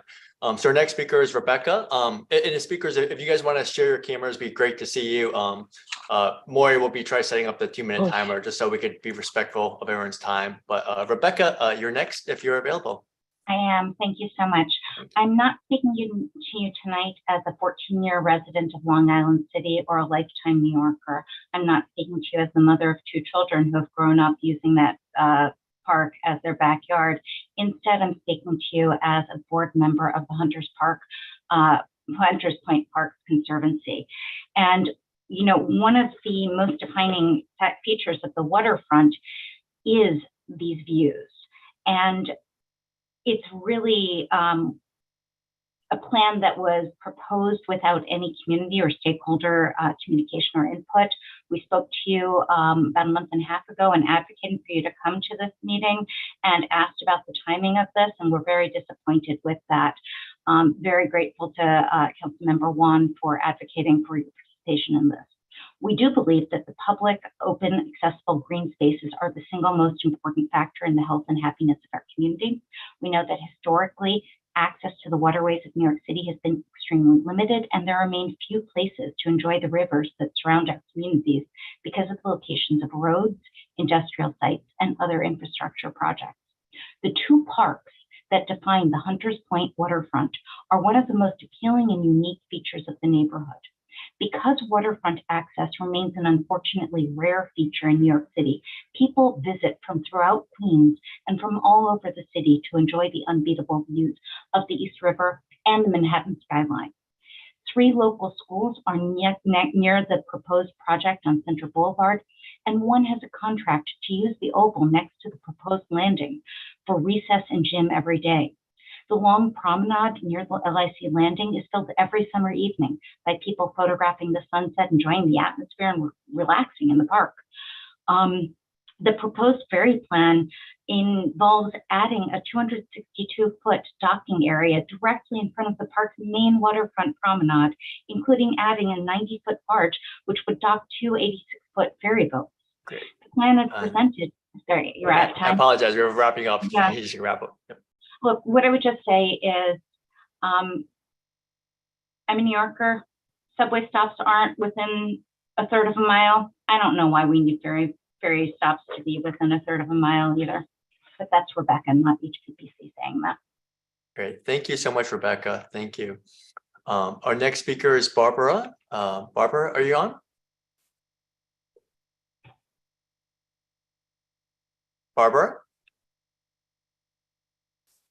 All right, let's go to Leonard. Maybe Leonard's on, and we will circle back to Barbara. Hi, Leonard. Yeah, go ahead. I'm a local resident. Sort of my credentials, other than being a resident, is being a certified urban planner through the American Institute of Certified Planners, and have about 15 years of development and construction experience. So usually I'm on the other side of the aisle, coming to CB2 for these type of vital, heavy civil infrastructure work. I'd also like to disclose I'm a board member, but tonight I want to clarify that I'm speaking as an individual. And I just want to identify that I do love the ferry and many of the benefits that $4 and a warm sunny day can provide. So, the Hunters Point Park South, run by New York City Parks and the state, Gantry State Park, is similar to Brooklyn Bridge Park, Domino Park, or the Highline, in that they're designed as linear parks and are all similar by a series of unique urban spaces that create different environments that people enjoy. And the proposed ferry location as currently proposed is going to permanently negatively impact not just the views of the city, as Rebecca brought up, but the quality and usability of one of the most important portions of Hunters Point Park South. Anyone who uses the park knows the long lines of queuing people along the volleyball court area, which I included a photo in the chat or the Zoom.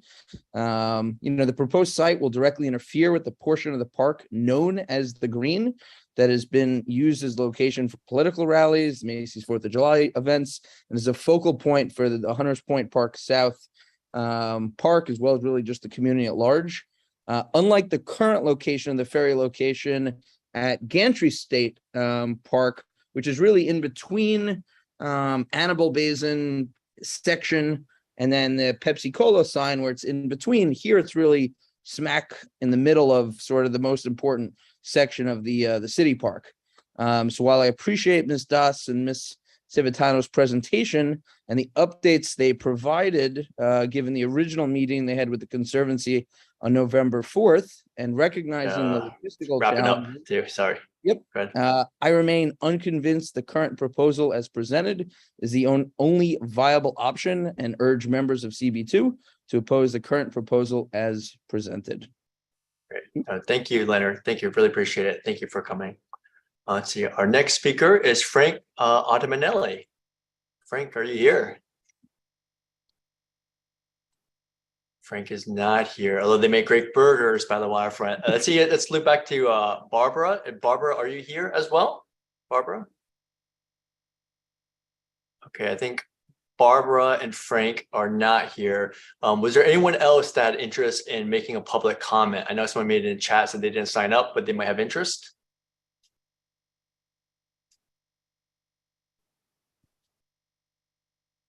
Going once. Okay, I think everyone's talking about Ottamanelli burger, so we will close the public comment now. So at this point, and more just correct me if I'm wrong, we're going to go to the BSA presentation, and we will be voting on this ferry proposal by EDC shortly. But for now, we're closing public comments on the New York City Ferry. We will be voting on this as a board later this evening, but we do have a busy agenda. So the next hearing is actually around a BSA hearing. Frank, Actually, Frank Ottamanelli, are you on now? If you're on, we can't hear you.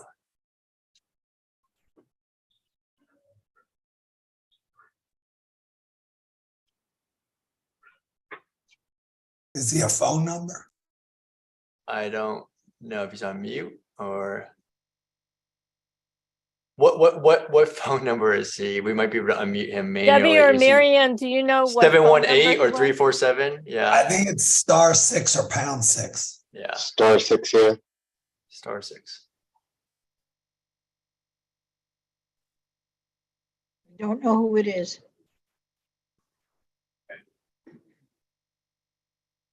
I see him, but I don't think his audio's in. I don't know if we can unmute You him. can unmute him *6. if you know it's, the host can unmute him, I He think. said it's the 347 number. Yeah. Does someone want to try to unmute him? Anto or? No, we can only ask him to unmute. You can Okay, ask to only unmute. For the I phone, asked to unmute, but he didn't *6. unmute. *6. I think he's trying to call back. Let's give it 1 minute and then we can go to the BSA hearing, but if available, we'll if Frank is on, we'll ask him to make a public comment too as well. Can I request? Yeah, go ahead. Can I request, I guess while we're in for Frank, is CB2 able to request the ebb tide and flow tide elevation drawings of the proposal? I know, elevation or the renderings are always sexy, but they're always very misleading, and, engineered drawings are exactly that. So, I know you showed a rendering, we have a rendering. Be helpful, I think, for the community to have a better idea of what we're actually talking about. And you do have 2 tide heights, but Yeah. that's kind of something that could be provided. Leonard, I thank you for that. And from the last time we talked, this was not, I want to be clear, this was not a McLaren rendering. So, but we have a meeting soon with the company that did do the rendering, because we do want to address this. So we are looking into that and we will follow up as soon as we have something. Okay. Hey, Frank Manelli, if you're not on, I think we're going to move on to the BSA hearing. But we'll be Frank, can voting I on ask you a this question later. before Oh, you go on? yeah, go You ahead, said that we're Steve. voting on this tonight? I believe so. That's on the agenda. I don't see it on right, the agenda. And Is that on the if we agenda? are, I Mark? would like to know what the community's opinion is, because they asked us whether we wanted not to have it at all. And I don't know what the community's position is on that. No, I think we need to vote on whether we support it or not. Was support Not with on a the lo- agenda for a vote. That's why I'm asking, Maureen. It was supposed to be, we're supposed to vote on whether we support this location or not. Okay. But it should just be, like Lisa said, this specific location. And Frank Manelli is a pretty key stakeholder because they do have a large restaurant right by the landing. So, and they've leased it out. So it would be good to hear from him. So hopefully if he gets back We're on. gonna have we'll some time. discussion So- later, Frank, so. Okay, I mean, if let's you let's want move on to- to the I just BSA want to hearing. add one thing. Yeah. I Yep. just want to add one thing, that Frank has been receiving cancellations already because people have been finding out what's going to happen there. That's all. Goodbye. Thank you, Mark. Thank you, Mark. Well, we, The chairperson, just for clarification, we can't, the jury will disregard that mention because we can't qualify that. Let's move to the BSA hearing. I understand, We'll have a but it's discussion. true. We'll have a discussion. Yeah. We do have the emails from him, but he could, Okay. I'll try to contact him to send you that Person. information. Okay. Thank you. Okay. Thank you.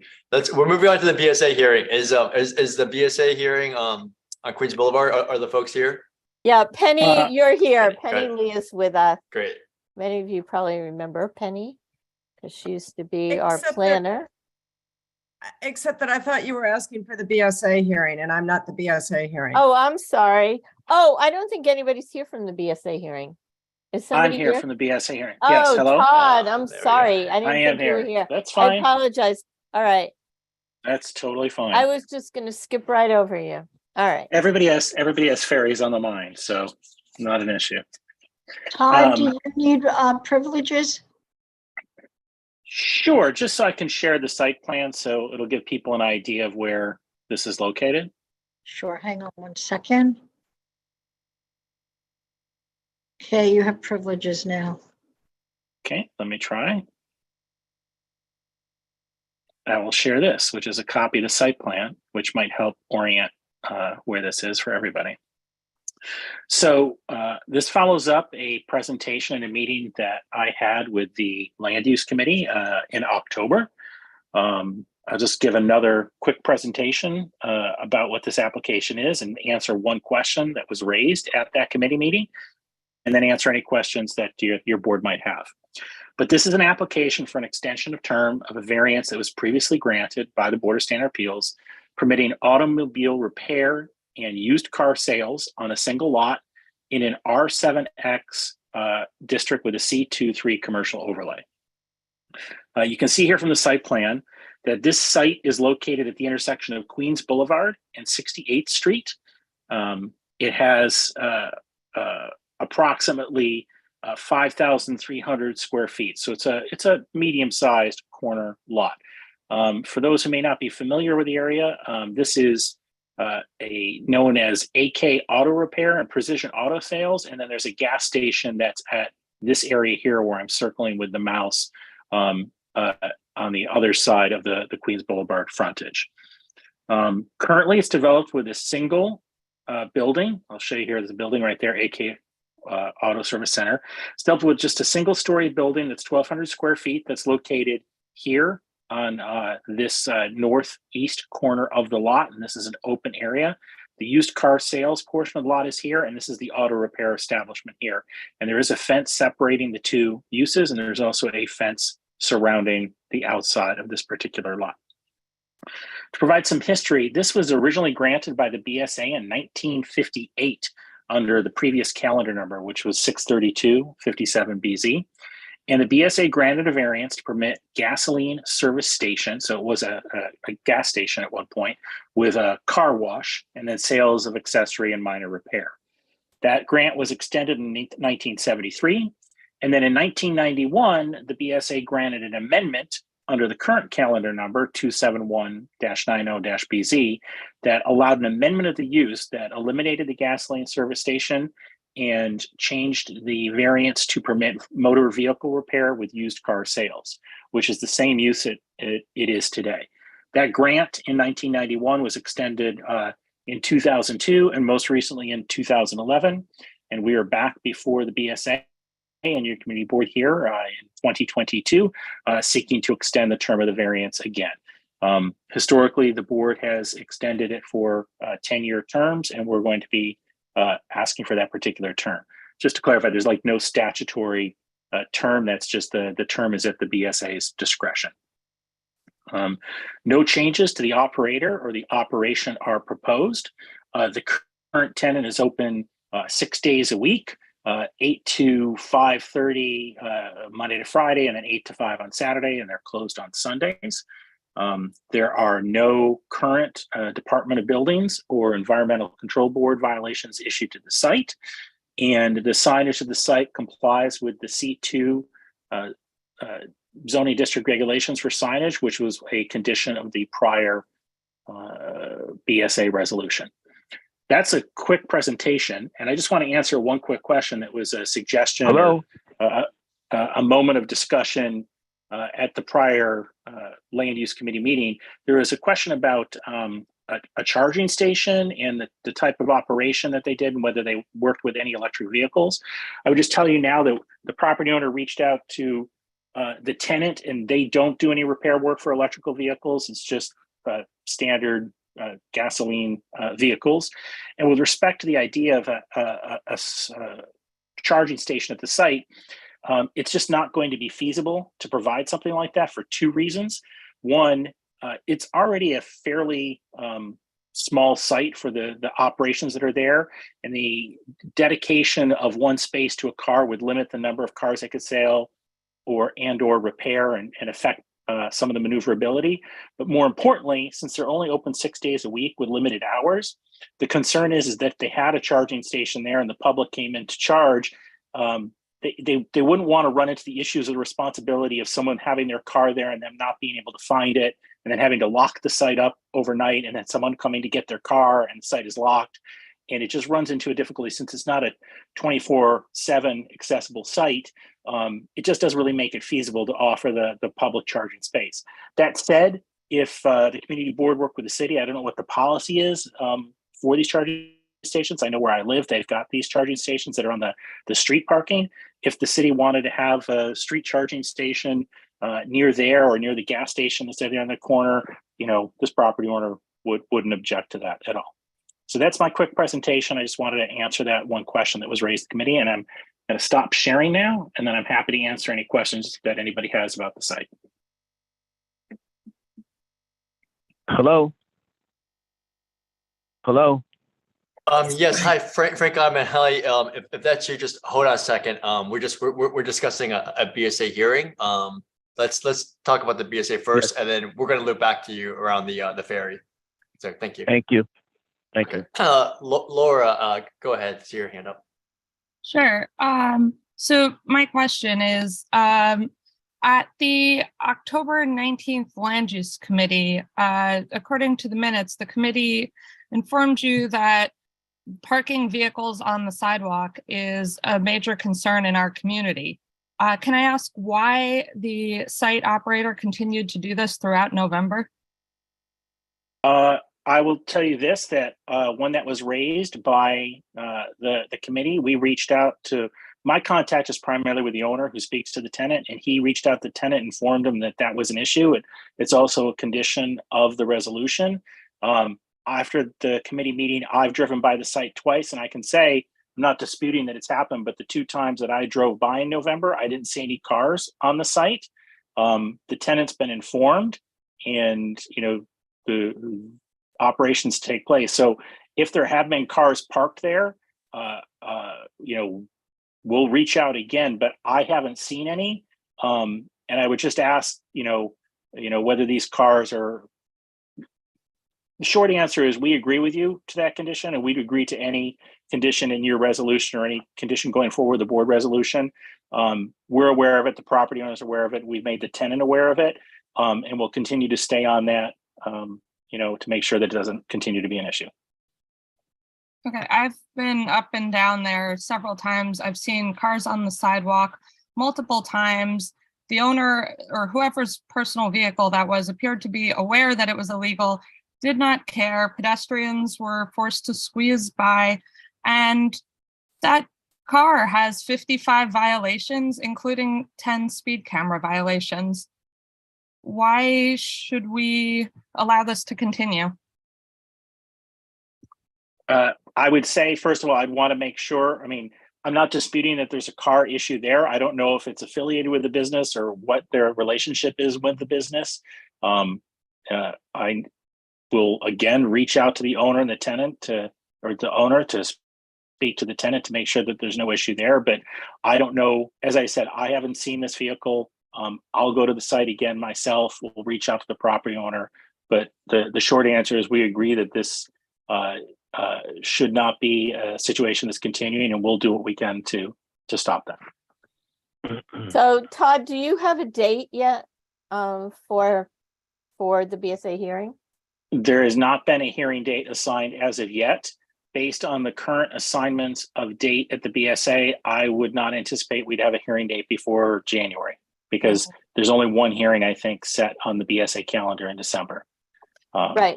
So now we had some stipulations from the land use committee meeting, right? One was the minimum of an electric charging station. The other one was no parking of vehicles on the sidewalk. Maintenance of the existing landscape features in good health and condition, and not, no more than a 10-year term. And so 2 of those are now in question. There's certainly, you've indicated that there'll be no charging station, and that that there currently is sidewalk parking has been reported. And I would imagine no one's done anything about the landscaping. So why should we even consider approving an extension at this point? I would say, with respect to the landscaping, when I was there, there's evergreen in between the site and the adjacent residential site. Is that the landscaping to which you're referring? It's minimal landscaping. Okay. That landscaping is indicated on the plans. And again, we'll confirm to make sure that the plants are in order, but that's really the only place that the landscaping can be. put on this particular site. There is a tree at the southeast corner that's actually existing on the lot that's been maintained, but you can't really have landscaping because it's a lot line operation. Of the concerns that were raised, or the issues that were raised by the land use committee, the obvious most immediate one is not parking or blocking the sidewalks. I'm glad that your community board raised this to me again. As I said, it's not in my immediate commuting path. I've only been there a couple times, but we'll reach out again to the property owner, who will affirm and to the tenant that no parking can take place, and we'll do everything we can to take care of that issue. But if the issue is raised, that's the most immediate one, and one that we can agree to. With respect to the charging station, I understand the concerns were raised. It's just not a feasible situation for this particular site, and it would actually make it, detrimental to the operation, and also, cause problems because they aren't open 24/7. So I don't think that that's something realistically or feasibly that can be provided. Right. Well, without some of these improvements, I mean, car repair facilities in this community are out of control. People are parking everywhere at all hours of the day and night. Not sure that this car repair facility is doing it all hours of the day and night, but they are leaving their cars, on the street. And, there's no control. So, in terms of feasibility, then maybe it's not feasible for us to provide an extension, right? Maybe it's not feasible to get more than a year, because every year, your client is going to have to come back and report back to this community board on what's going on, and have they listened or, obeyed the stipulations. I think that's, that's what I'm hearing. So anyway, that's just a comment. Christine or Steve. Is Steve still here? Oh, there you are. I'm here. I mean, it sounds like the same game we've been playing for a lot of years. Todd is willing to speak to the owner, but the owner has no control. He's not going to throw his tenant out for parking on the sidewalk. If we get a stipulation that guarantees it won't happen, we can't enforce it. I mean, perhaps we could ask for a $10 million bond payable directly to CB2, but probably the city won't allow that to happen either. I mean, I don't know what to say, Lisa. We've been through this 100 times. 100 times. That's why I put my hand down. Yeah, no, I mean, I don't see why, I just don't see what we can do. Christine. Yeah, I'm very grateful to Laura for taking that photo. It is kind of damning, especially given the location right on Queens Boulevard, to pull up over the sidewalk like that. But I did look at the site plan you showed and wondered, and I may be off base here, if given that you have the curb cut on 58th Street, which looks to be about a car's length long, so presumably there's no parking in front of it. If you could, if you put a charging station on your property adjacent to that curb cut, if members of the community couldn't use it off hours to charge their cars, while your gate's down, since I don't think that's the main way your cars access, and they could simply, be in front of the curb cut charging. It seems to me that would be one of the few amenities that this use could offer to the community. And so I would ask you to relook at that, if in fact that would be feasible. Again, I understand what you're saying, but the issue comes in that if you have a site that's not open 24/7, there become liability issues or access issues with respect to the cars. And I understand what you're saying about parking the car on the city street and then reaching a cord into the site. Doing something like that would block the sidewalk if somebody wanted to walk over the sidewalk. So it just becomes an infeasible situation when you don't have a 24/7 immediate access to the charging station. Whereas a charging station that's on a public street that is open all the time doesn't run into those particular issues. Or if you had like a 24/7 parking garage where there was staff or an attendant on site all the time. It's less, there are space constraints, but really it's the monitoring and the safety issues of having something like that when there's not someone there to monitor, and then, you know, Yeah, I mean, having that something happens at like midnight and there's no one around at the site and there's difficulties there. And it's just it's a concern that, though I appreciate, you know, your community board's concern, and I think it's great to be concerned with the environment. And if the city wants to put in a station where it's maintained by the city outside, that's fine. You know, we'd have no objection, but it's just something that it's just not going to be workable from feasible or liability standpoints for this particular site. Okay, I hear your concerns. I know that there are charging stations, you know, currently, obviously not enough of them to make electric car ownership feasible for a lot of people, but who don't have their own driveways. But I know they're going in a lot of different situations, and I've seen them in you know, unattended public situations. But I don't know enough to know that it's to be able to say for sure that it's viable.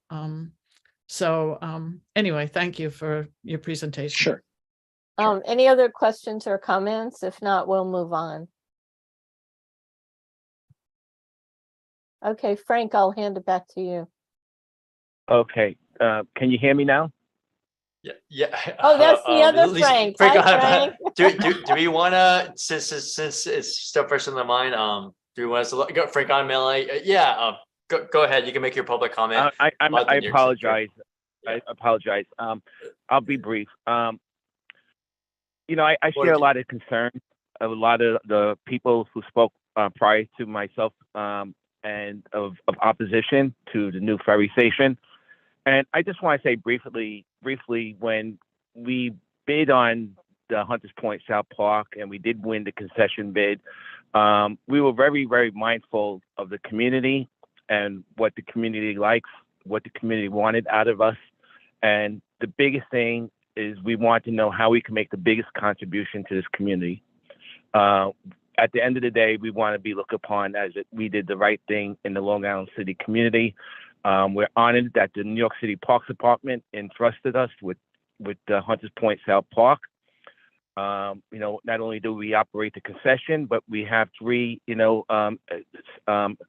seating areas or event areas that we control and manage, and it's over 20,000 square feet of property that we manage there. That all being said, you know, I'm not sure how this whole thing comes about where the EDC and the Army Engineering Corp decides how to build a ferry station, but I'm not sure they took into consideration aesthetically how this would look and be situated in the park aesthetically. We have a lot of young kids there, a lot of toddlers, a lot of nannies. This is a very peaceful park. It's a very calm park, and people love going there because it just they get away from everything. And I talked to some people from all over since we've been there since May, thousands of people I've spoken to, and I say, why do you come here? It's a very peaceful, calm, quiet place. And I believe in my heart of hearts that if this ferry station did go through, it would change the whole dynamics of the park. It would change the park aesthetically. It wouldn't, majority of the people that live in the community, and you can go online and you can see the chat. Frank, if you could wrap it up, I apologize. Yeah. There's just a 2-minute limit for each comment. So was there anything else? I'll just give you a final say. Go ahead. I just want to say I'm wholeheartedly against this new proposed ferry station. Okay, great. Thank you very much, Frank. We appreciate your time and your comments. And we appreciate the investments you do in funding improvements in New York City parks too, right? So I know that's part of the deal, but because I said, actually, Christine Hunter, did you have a question on the BSA? Was your hand just raised from prior? Oh, no, I'm sorry. I didn't. It was on the, I spoke on the BSA. I'm done. Okay. Great. Okay. Keeping us on track. Our next agenda, because we have a packed agenda, is actually we have a ULIP hearing. So let's move on to the ULIP hearing. Penny, I think that's you, right? It is. Thank you. It's good to be here tonight. It was nice to hear the discussion of the variance application for the fourth time in my life, I think.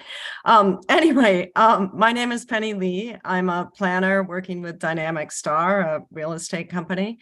Dynamic Star has filed ULIP applications to facilitate the reuse and enlargement of 2310 Queens Plaza South. And those applications were certified and referred out by City Planning on October 12th. So we went to land use for the third time, November 16th last month. And now we are here tonight for the public hearing. And I'm joined here tonight with representatives from the Land Use Council's office, from the architect, from the landscape architect. We have the environmental and community consultants, and we also have Paul Parkhill, who is working on the Eagle Electric exhibit. So I'm going to run through the presentation, the first few slides, just to kind of describe what it is and what the actions are. Then I'm going to turn it over to Jim Davidson and Leo Mulvihill from Slice. I'm going to take it back and then go over a response to the Land Use Committee stipulations, which I'll say now we are will be responding favorably to all of them. And then I will be turning it over to Rick Parisi, who will talk about some of the preliminary design ideas that we've come up with. Penny, who needs privileges? Penny, who needs privileges? Oh, I do. Yeah. Sorry, I do. Does, Needs yeah. privilege? Penny does. Penny does. Yeah, Penny.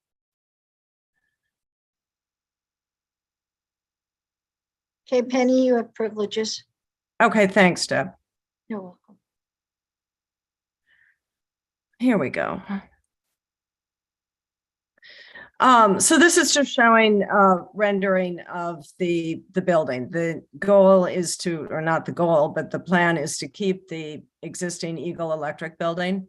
And then, as I mentioned, enlarge Hey, Penny, can you do that as a presentation view rather than like do you know how to do that on there? No, I don't. Can someone tell me? Let's see. There should be a button. Go to view, and then there might be a full screen. Click on view, and there might be a full screen mode. Where is view? View is upper left. Top left. I have mute in upper left. No, we're up way Oh, top. my, yeah. Sorry. What do I want? Read Go mode, to- full screen Go mode? to full screen, see what that does. There you go. Okay. Thanks, everyone. that's better. Thank you. Is that better? Okay. Yeah. All right, here we go. As I said, just the basics. So the site is located at 2310 Queens Plaza South, just up the street from the site of the proposed school. It's zoned M15R9, and it's in kind of the western edge of the Queens Plaza subdistrict within the special Long Island City mixed use district. The allowed FARs for all uses today is 8, and that's residential, community facility, manufacturing, office. This is just showing an aerial image of the site. It's a little out of date. There's now a white building somewhere in here that's been constructed on top of the former post office site. But this is the Eagle Electric building. It's actually the last Eagle Electric building that will be repurposed. This is One Queens Plaza South, a residential building that was built on the back third of the Eagle Electric site. Queensbridge Houses is here, Silver Cup is here, and then the Queensboro Plaza subway station is here. This is just moving in, a close-up of the site. The building used to be gray. It's now that kind of bisque color. This is looking south between down 24th Street towards Court Square. This is the Apex Technical School, which is just to the east of the site. And then this view is looking west down Queens Plaza South towards the East River. And I don't know if any of you have looked at the building closely recently, but this is just a blow up of some of the historical details on the building that will be retained and spruced up and repointed. And then this is the Eagle Electric sign that used to be on the 23rd Street frontage of the building facing Manhattan, with their "perfection is not an accident" motto. And then this is showing an image of the building. It did used to be gray. It was a lighter gray than what we're proposing. But there's kind of a history of the Eagle Electric buildings being gray. So the proposed actions are threefold. The first is a zoning map amendment from M15R9 to M16R9. And then we're proposing zoning text amendments because this is in the special district. So we need to make sure that the proposed zoning districts actually do what we want them to do. The text amendments will assure that the height and setback and building base heights that are currently in effect, which is a minimum of 100 feet and a maximum of 150 feet, will still apply to the site. What's really changing is the FAR, which will be 15 for commercial and manufacturing, 10 for community facility, and then the existing 8 FAR for residential uses will stay the same. So this is my time to underscore the fact that there is no residential proposed in this building. There's no plan to do residential here. This plan is to do an office building. Sorry, I'm getting something in my throat. And then there's also a special permit application that was filed for 2 purposes. One is in the case of this block where you have a residential building and an office building on the same block, you actually need to have a minimum distance between the 2 buildings of 80 feet. Normally it's 60 feet, but because it's residential and office, it needs to be 80 feet. We are proposing to have the buildings be the traditional 60 feet apart. And then the other provision that we're asking to waive is the street wall location provision, because the 5th floor of the building, which is the first floor on top of the roof, is going to be set back on all 4 sides to accommodate a landscaped roof area that will be both publicly accessible and tenant accessible.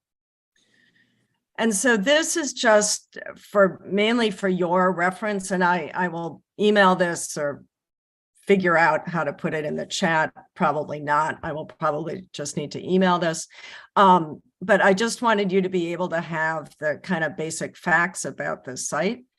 The reason the zoning districts are proposed is because the existing Eagle Electric building, which is approximately 105,000 square feet, can only be only 26,448 square feet of it can be used right now, just because the site is practically built to the allowed 8 FAR.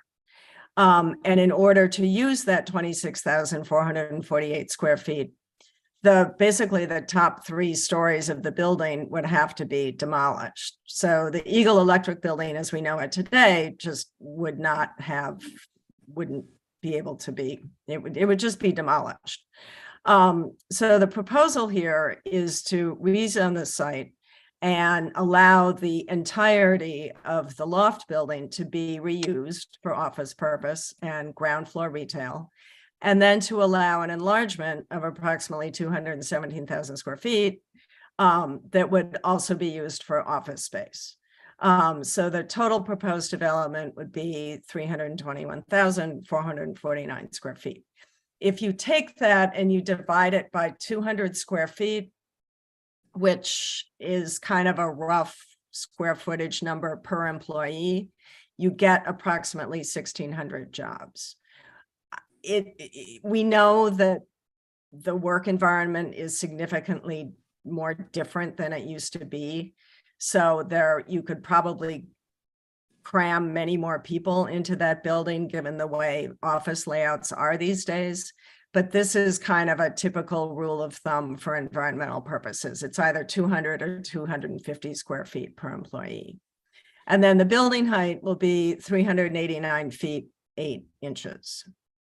And then the floor plates are described below. So I'm going to turn this over now to Jim Davidson and Leo Mulvihill from Slice. And I'll just keep advancing, Jim, whenever you tell me to.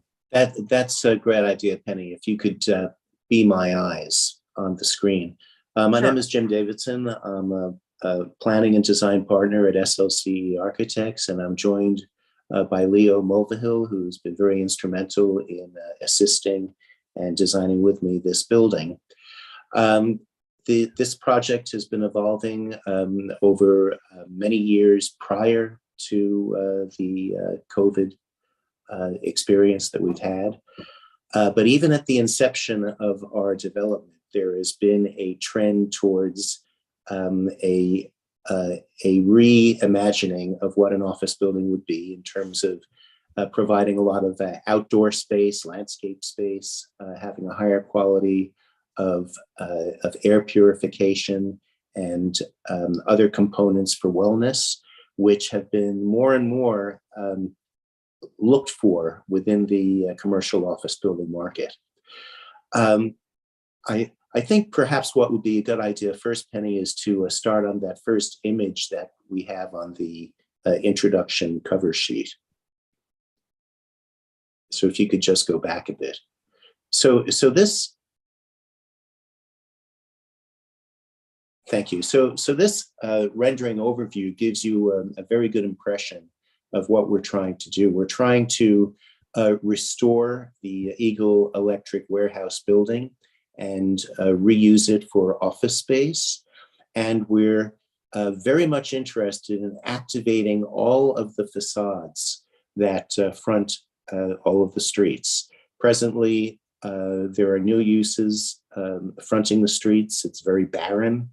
And the vision that the developers had for this site was, in fact, to bring activity to the pedestrian experience. And I think that you'll see that as we go through it, you'll see the level of transparency that we're looking for and the curated uses that we're trying to find for the retail spaces as you go through around all of the site frontages from Queens Plaza South, which is where the main office building entrance is going to be, and then flanked on either side and at the corners, flanking 23rd Street and 24th Street, and then bringing that retail experience along both of those side streets.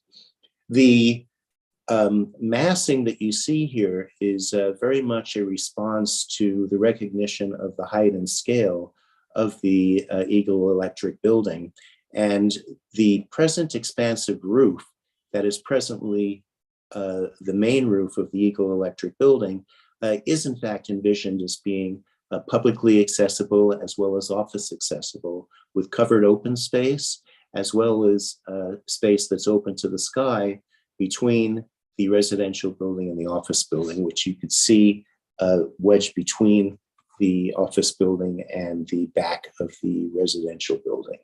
Then as we go up, we adhere to the mandate of 150-foot maximum street wall, and then immediately we set back by the 10-foot and 15-foot setbacks for the building as you go upstairs.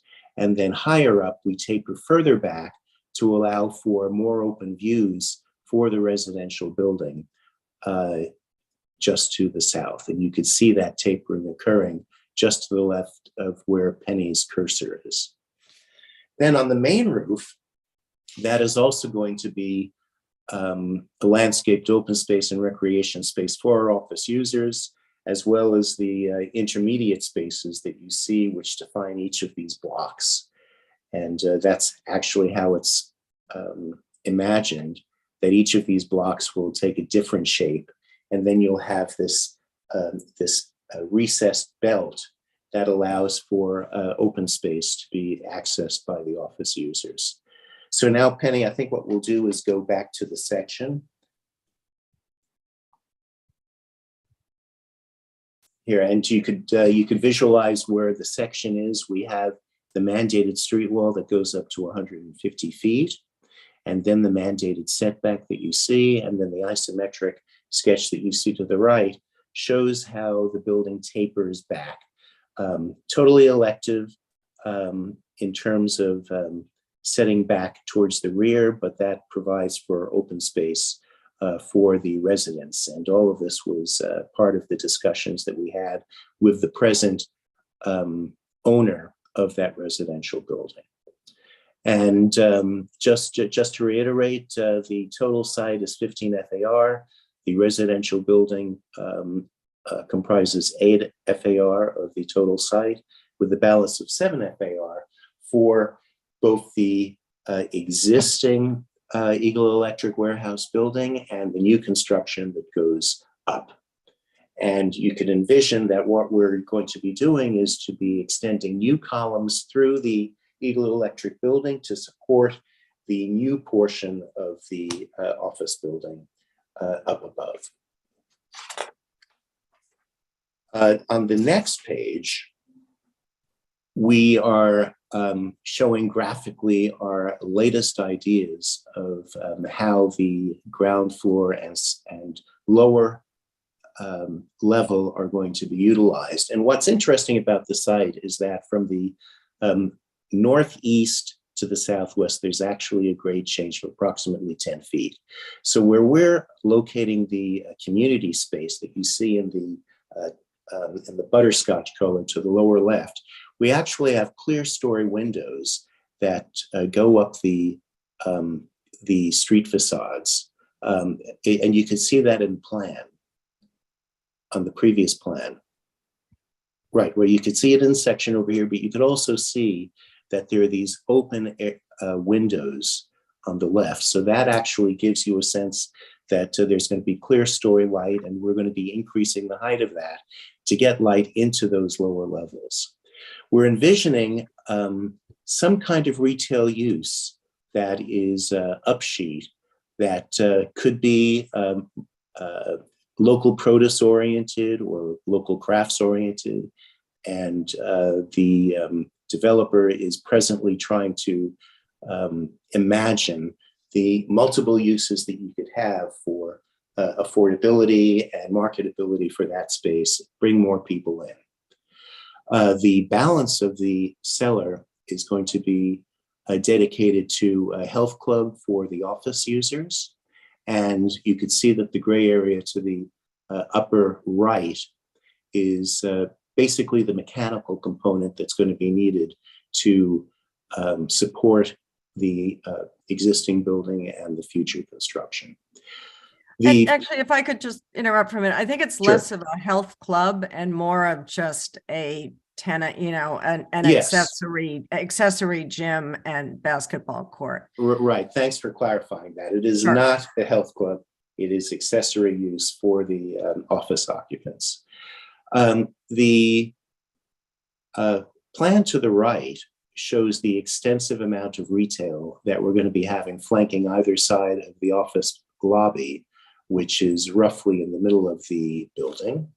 And just to the right of that, we're planning on having an Eagle Electric exhibition space that gives people a sense of the history of the building, what has been there to date. And then flanking on the other side of the office lobby, you could see that we're to the left, that is going to be the main entrance into this large envisioned space that goes in the lower level or basement area, where you see access by escalator and stairs to those uses that you have, as well as access to the upper level as well. And all this has to do with the grade changes along the site.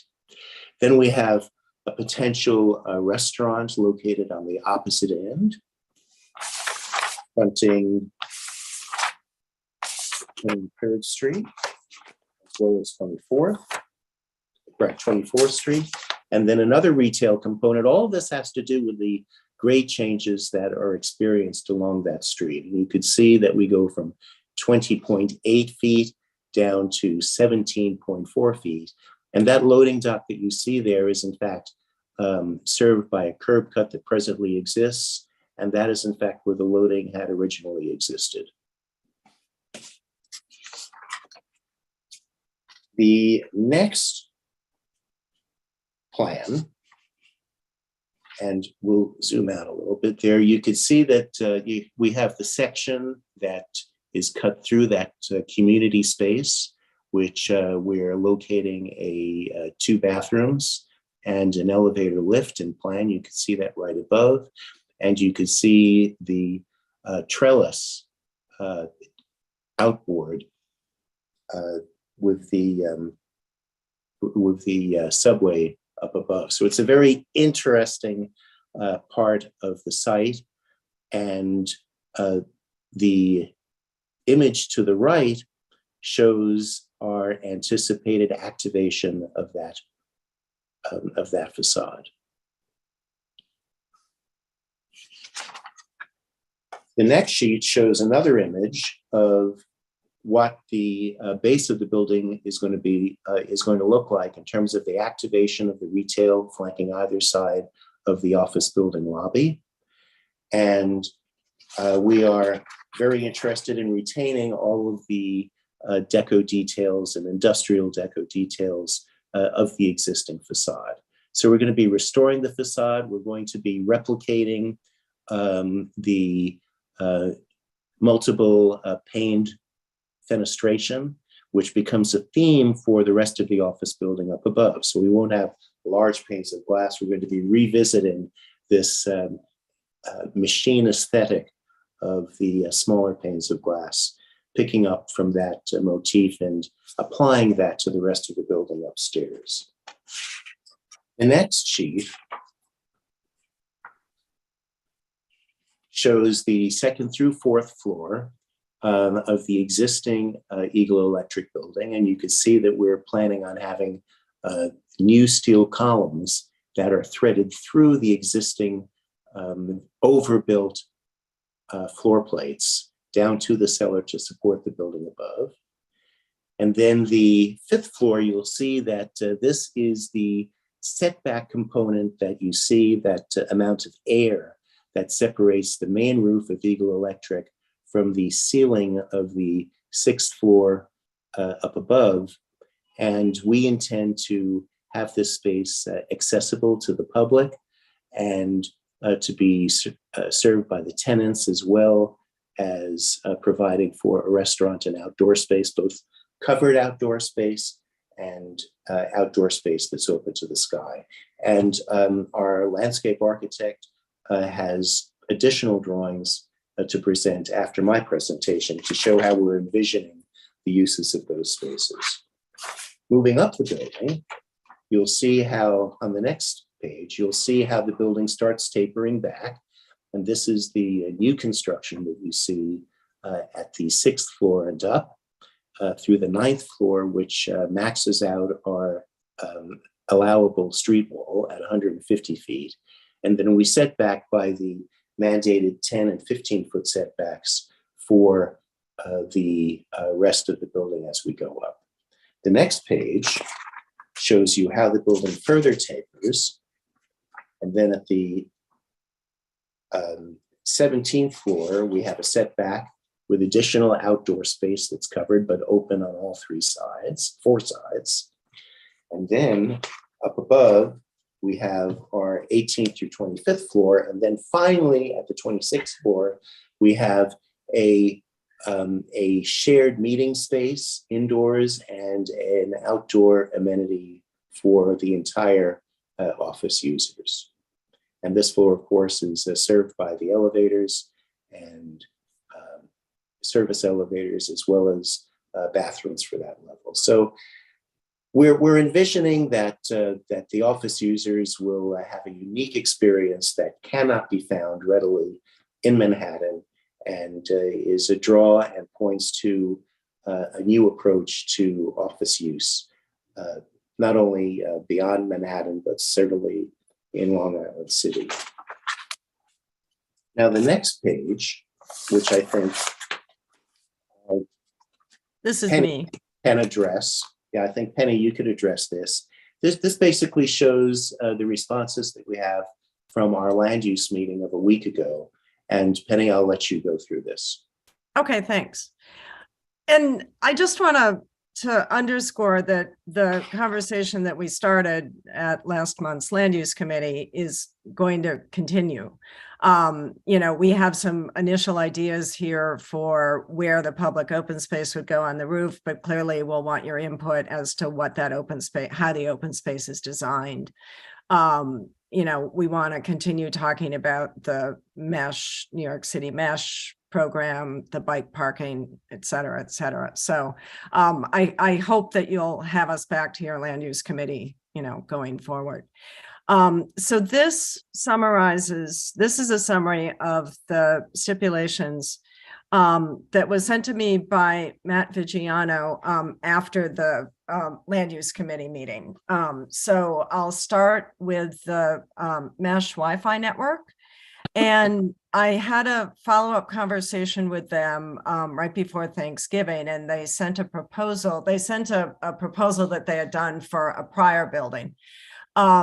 And I think we need to have follow-up conversations with them. I get the feeling that this is a program that is more designed to work with residential buildings as opposed to office buildings, because the office building is going to have internet access because it's an office building.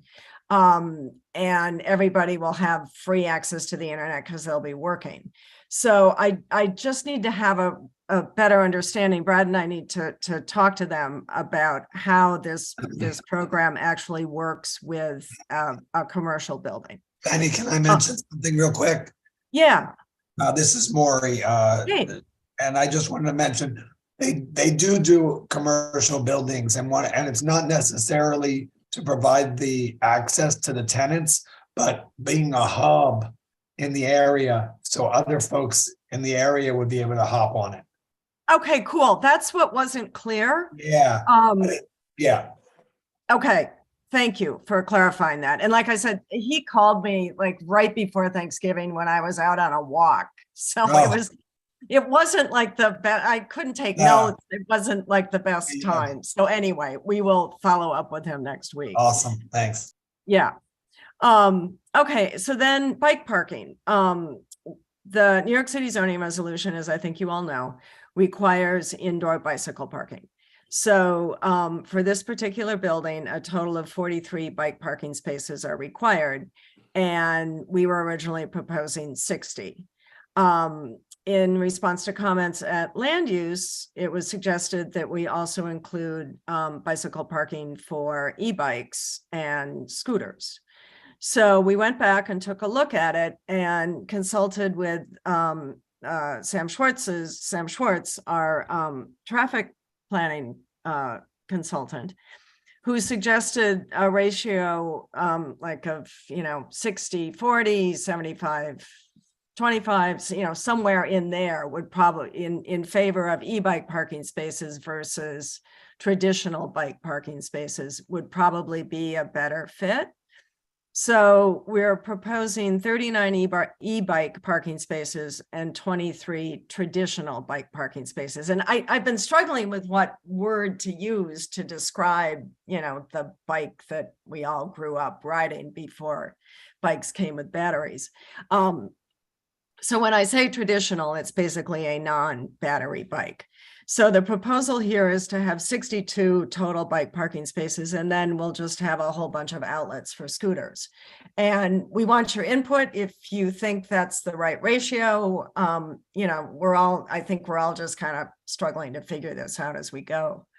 In terms of the grocery store being an affordable grocery store, again, this is something we want to work with you guys on and the Long Island City Partnership just to figure out what the right retail uses should be for this building. Maybe at the end of the day, a grocery store isn't even appropriate there.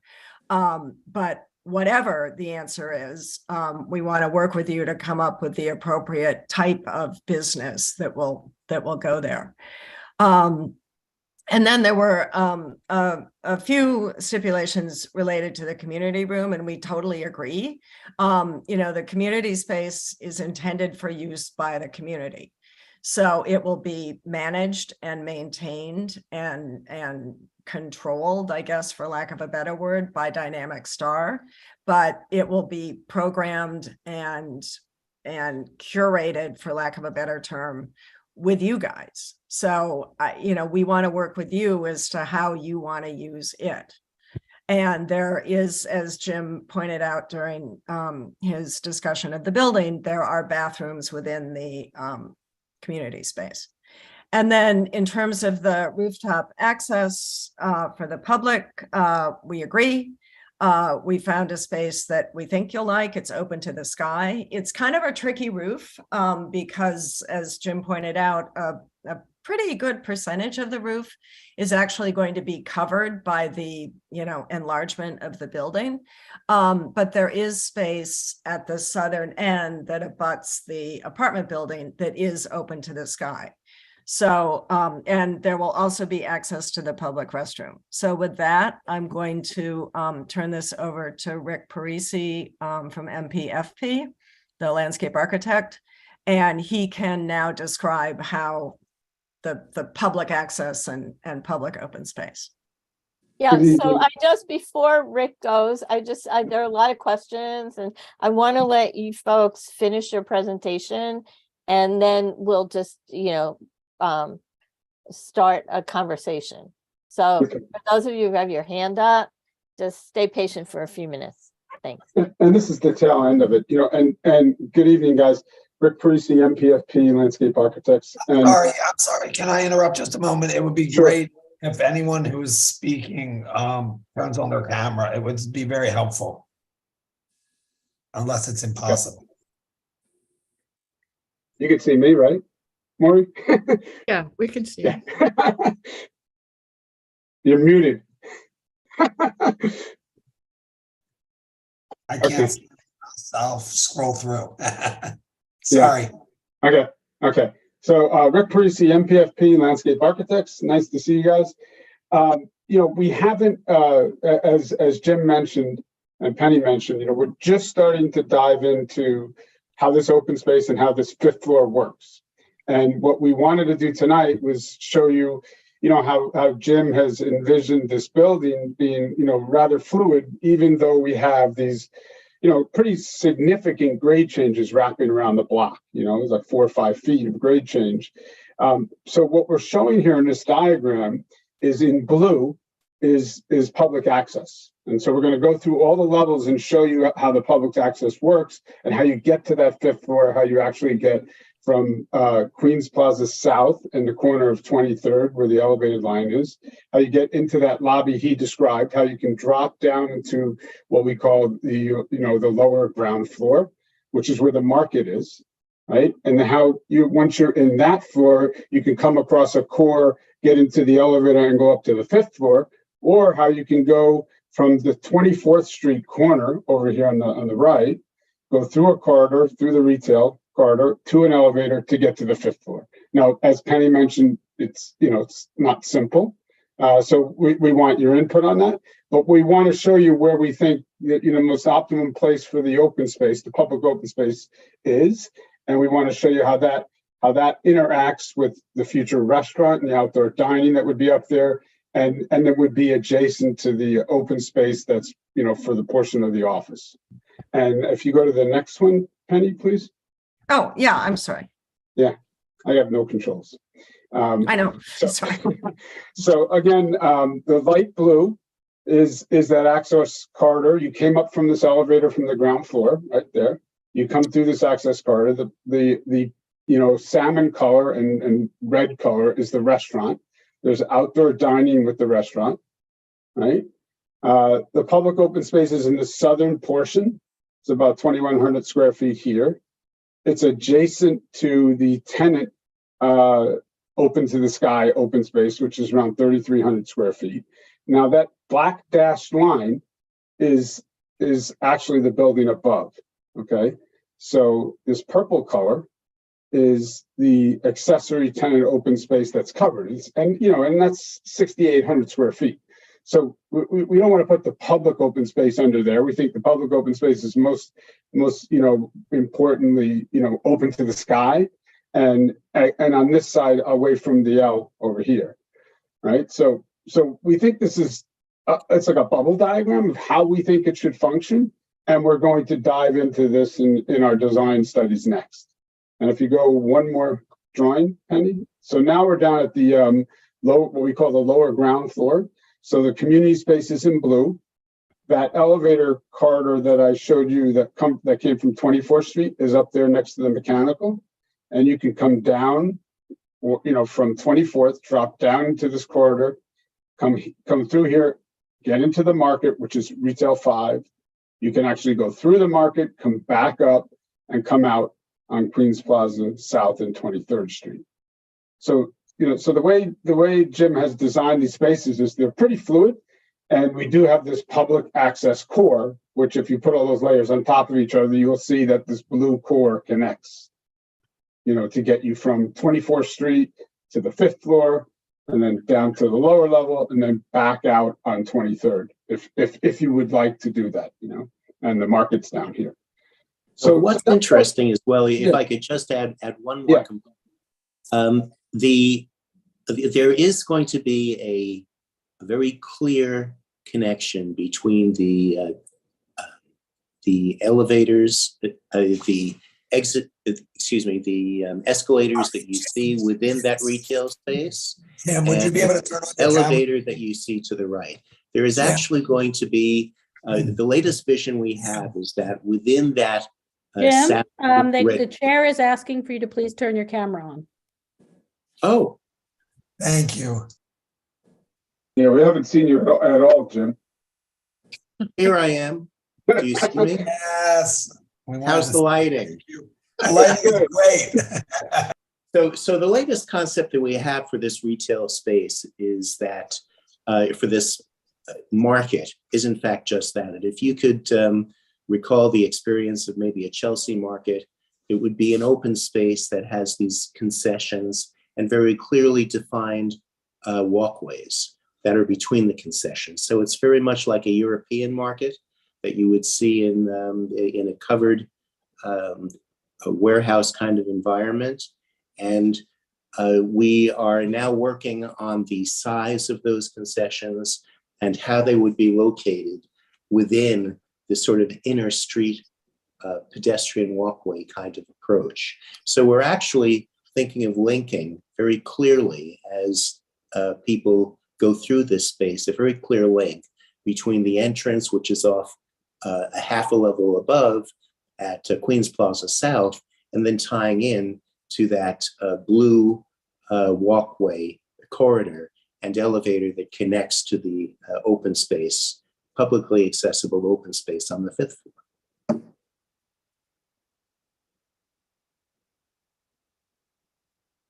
Shall I proceed? I think that was it.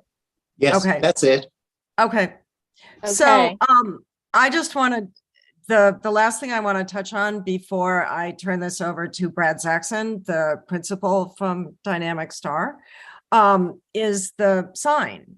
The zoning resolution was modified a few years ago to allow for rooftop signs that would kind of mimic the historical signs throughout the neighborhood, which is individually cut letters on rooftop racks.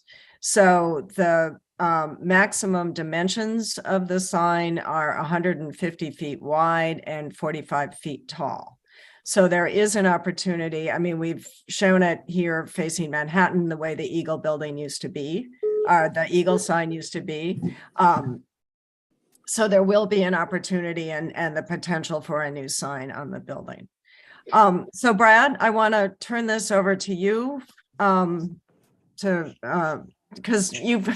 all of you have been hearing from a bunch of planners and we're all kind of dry. And Brad is the only person that can really bring this building to life.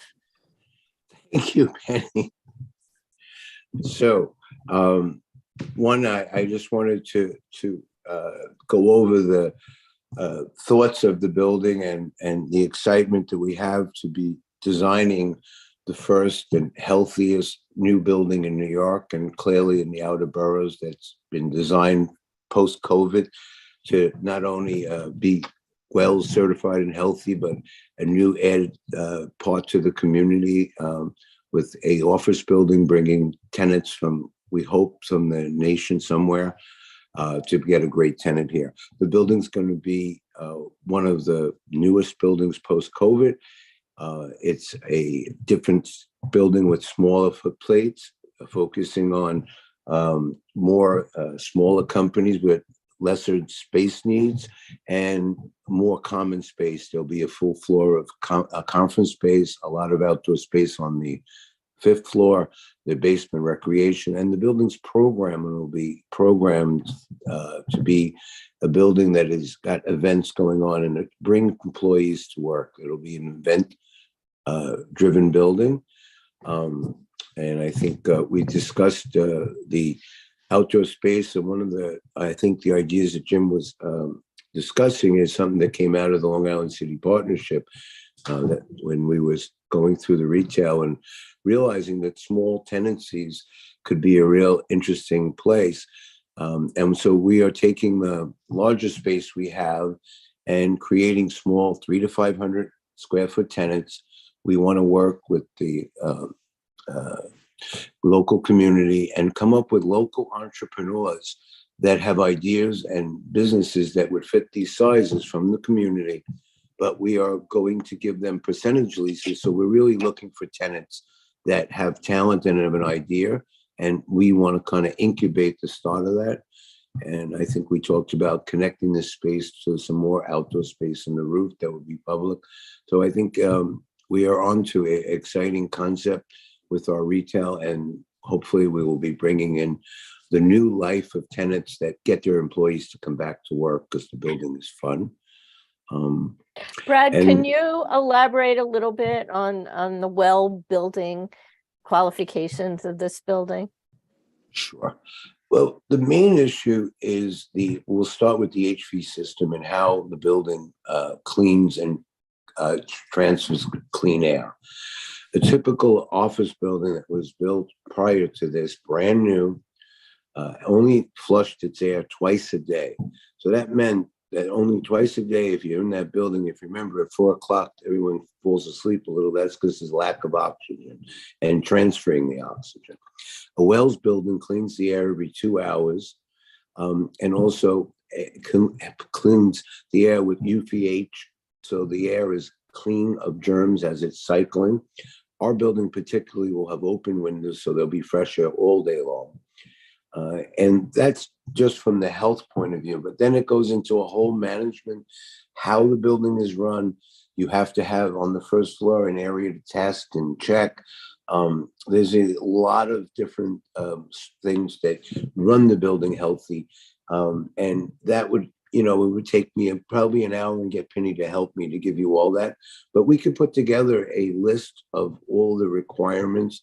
We just brought on a special consultant that we're working with, and we could put something together shortly. Yeah. We'll show you. But it's the newest, and it really is important to get employees back to feel that one is the building's healthy, they're not going to be transferring and getting sick. And two, today, you got to get them there by having some fun things and reasons to get them back to work. And that's what we're trying to do here. That's fantastic. We have a lot of questions, so I want to give people an opportunity to, Penny, are you good with like kind of the presentation for now? Can we Yeah, turn this to is, should I questions? stop screen sharing? Yeah, that would be good so we can see Okay. each other. I can't seem to stop. I'm sorry. I don't know how to do that either. Anyway, we can talk while we're doing this. I'm just looking at my screen, and there's Christine, and then Danielle, and then Frank, and then Steve. Did I just shut myself out? No. No, you're good. Yeah. So Christine, you're first. Yeah, my first question is very quick, and it's just, do you envision this, and it may be that future codes, you would have to do this. Do you envision this as an all-electric building?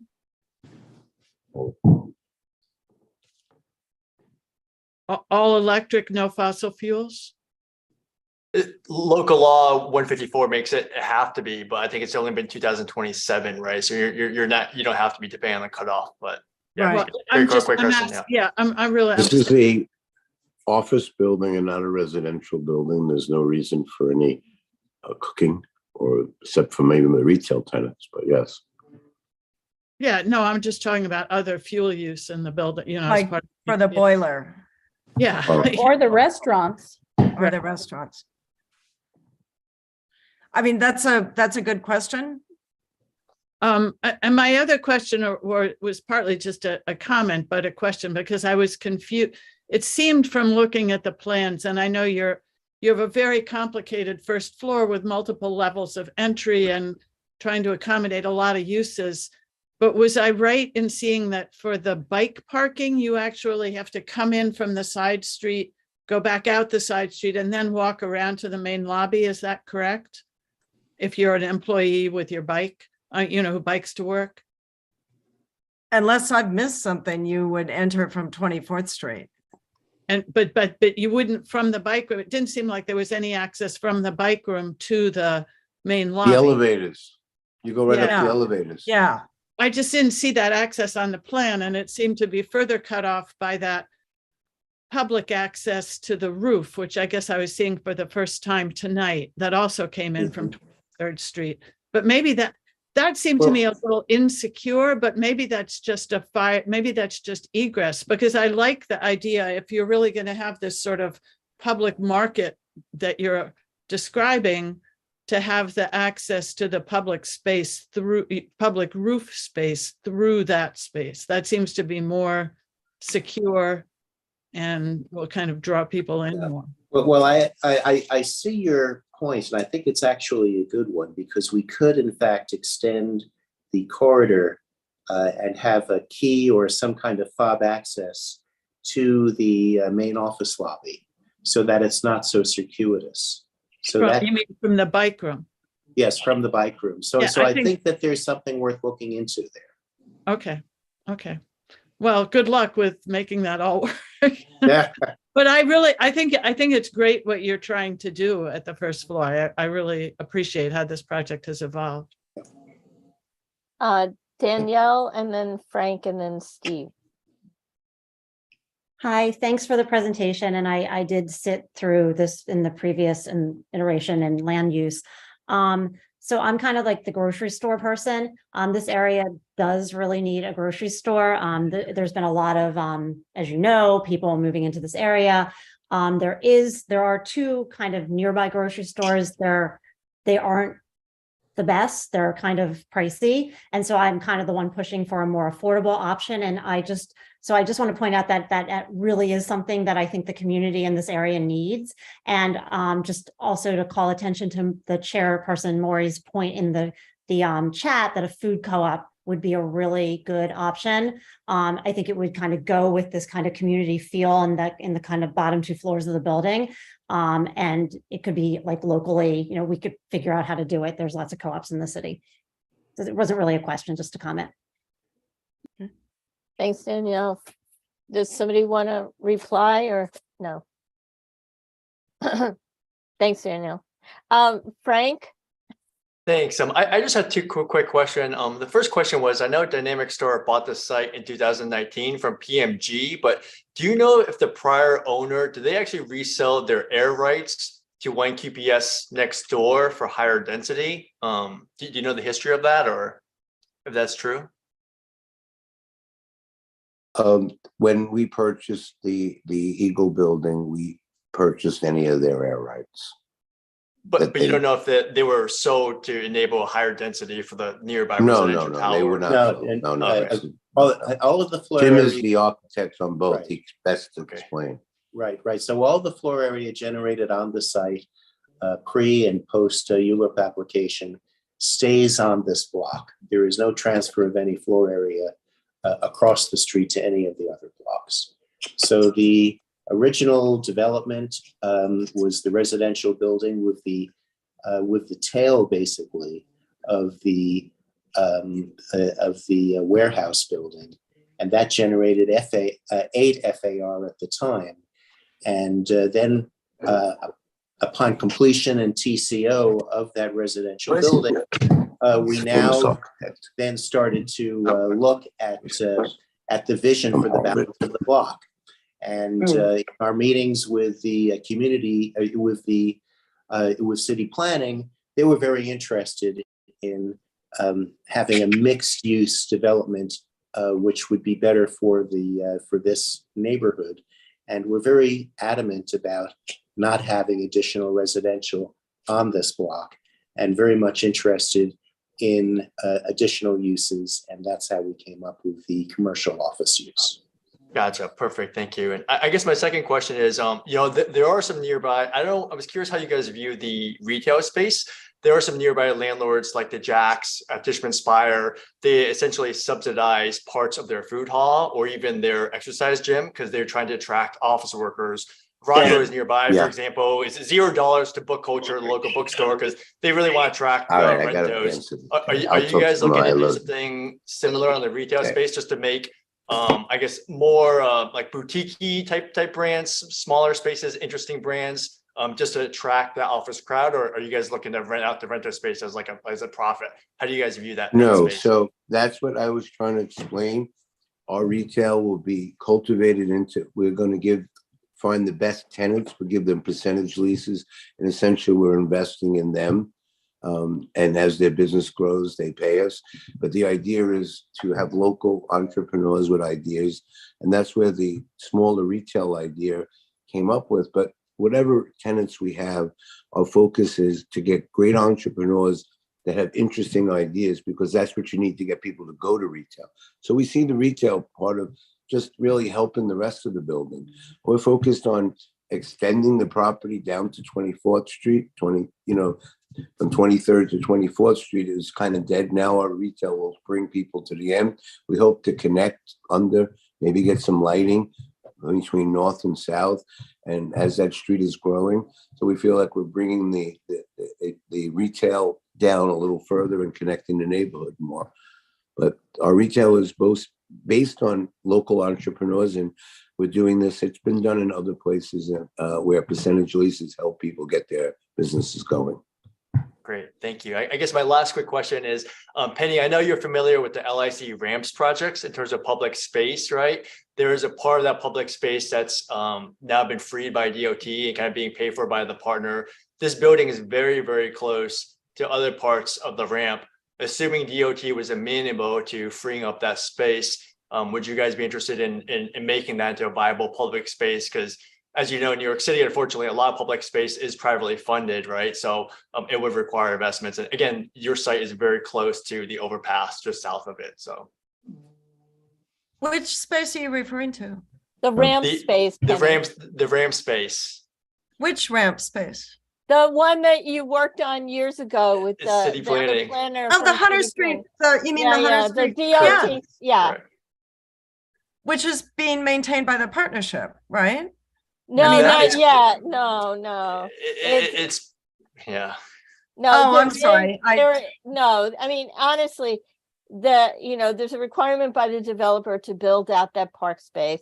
There is no partner yet. There's no real management partner for the space yet. Are you talking about on Dutch Kills? Yeah, we're talking about the same space, Penny. Okay. And I know you're thinking like there's been conversations. It's not relevant, Mary, but Frank was bringing up sort of getting involved. I know it's 10 o'clock. We haven't had attendance. Yeah. I'm just trying to. Okay. Oh my God. Okay. No, so we Let's need to go on, but we should talk about that. It's south because it could connect to Dutch Kills is only a portion of it. They could free up other parts of space. It's right next door to this location. Yeah, so we can talk more about that. We can talk more about that. I want to bring up a point about one of your actions, which is establishing the Area D. So the Area D is for just this building? It's for the block. It's for the block. So what else is on the block? That apartment building.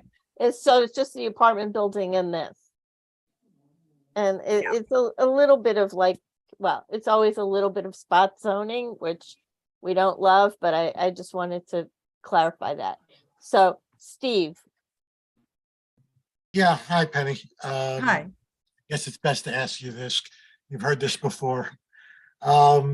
Besides the promises of the owner to be a wonderful landlord and give the space away to entrepreneurs, I'm looking at trying to see the public benefit of what we are getting for what we are giving, which is the development rights.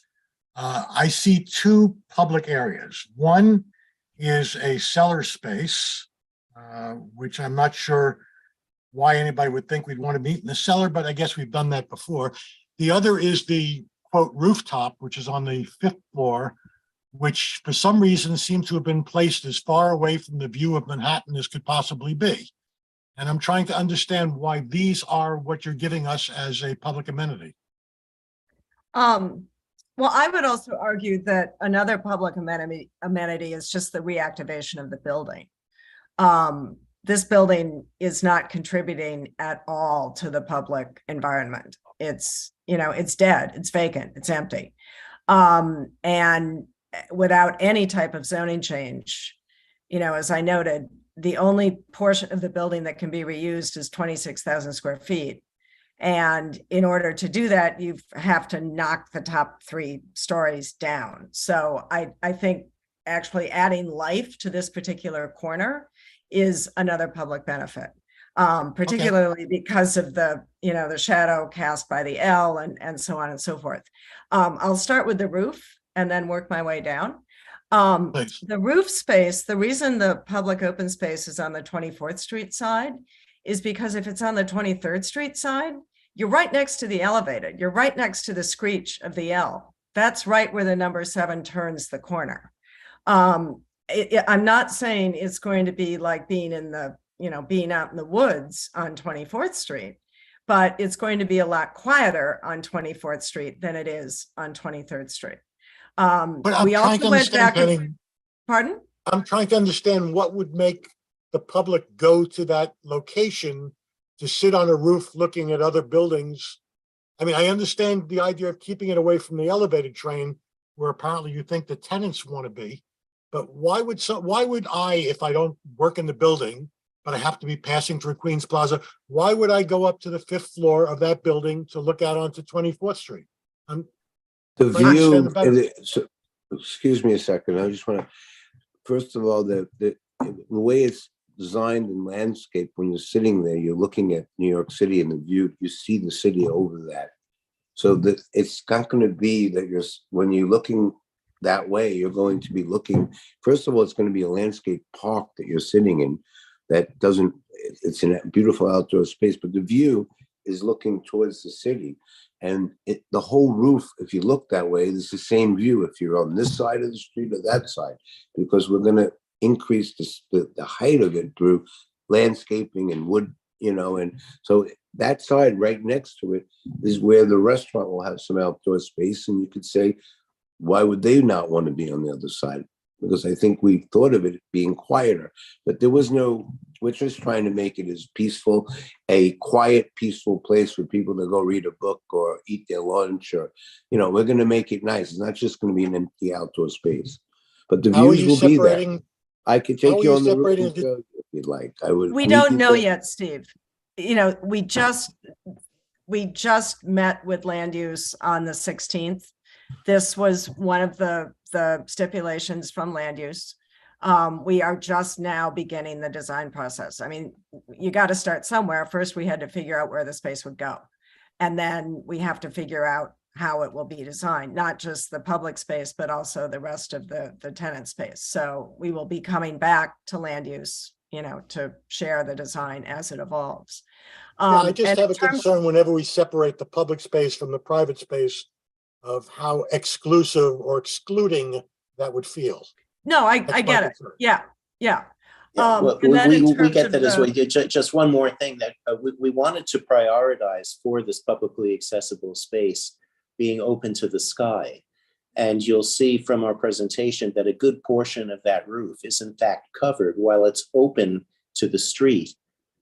The 6th floor and up actually covers a good portion of that open space. So what we wanted to do was to prioritize the best location in our minds based on our initial analysis, that being open to the sky would be better than a covered open space for the public. Unless it rains.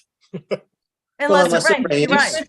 Correct. I said that myself. No, I mean, we did consider putting that space at the northeast corner along the Queens Plaza South and 24th Street frontage, but then we figured that people would say, well, why are you putting the public space under the roof? You know, so damned if you do, damned if you don't. So, And to chime in with what land use was thinking when we asked that for that space, just Steve, because I don't think you were at that meeting, is that It wasn't.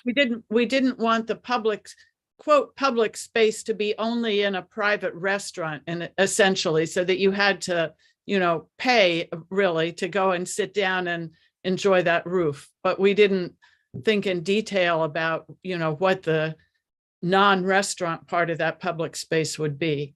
So I mean, it is a question that needs to be thought through, you know, thought through a little more. But I think that tying it in terms of circulation to this public market really will make it, you know, give it a lot more uses.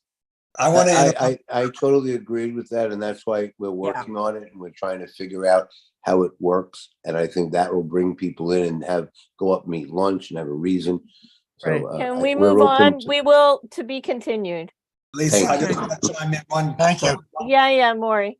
So I just want to say, I know people are, you know, concerned because of the time. It is a concern, but I also think that this is a very important meeting. We have a lot of important land use items and public hearing items that we're going to later vote on.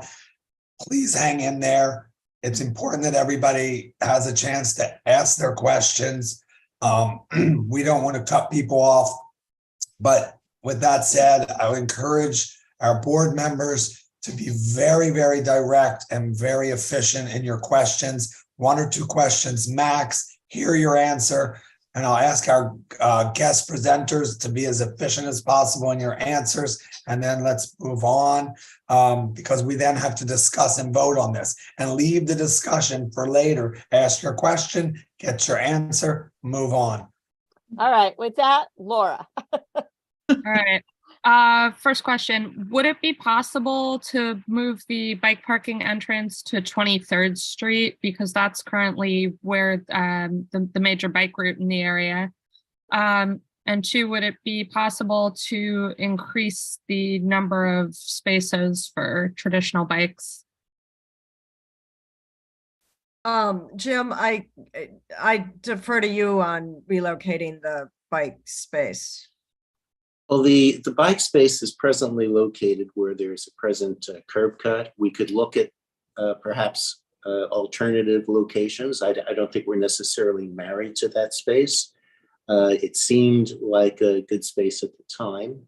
But again, I think we'll drill into that and see what other alternatives there are. Okay, and also, we're all excited for the Queensboro Bridge South Hatter roadway to open to pedestrians, which will create a lot of pedestrian traffic in the area. People are going to stream off the bridge, and the first thing they're going to look for is a public bathroom and water fountain. So it's just very important that these things are located as close to this entrance as possible and accessible 24/7. Is that going to be the case? I don't know about 24/7. I mean, that's something we can discuss, but there is a public restroom in the community space on 23rd Street, and there is a public restroom on the roof associated with the public open space as well. So. Okay. Sheila. Thank you. I'll try to be quick.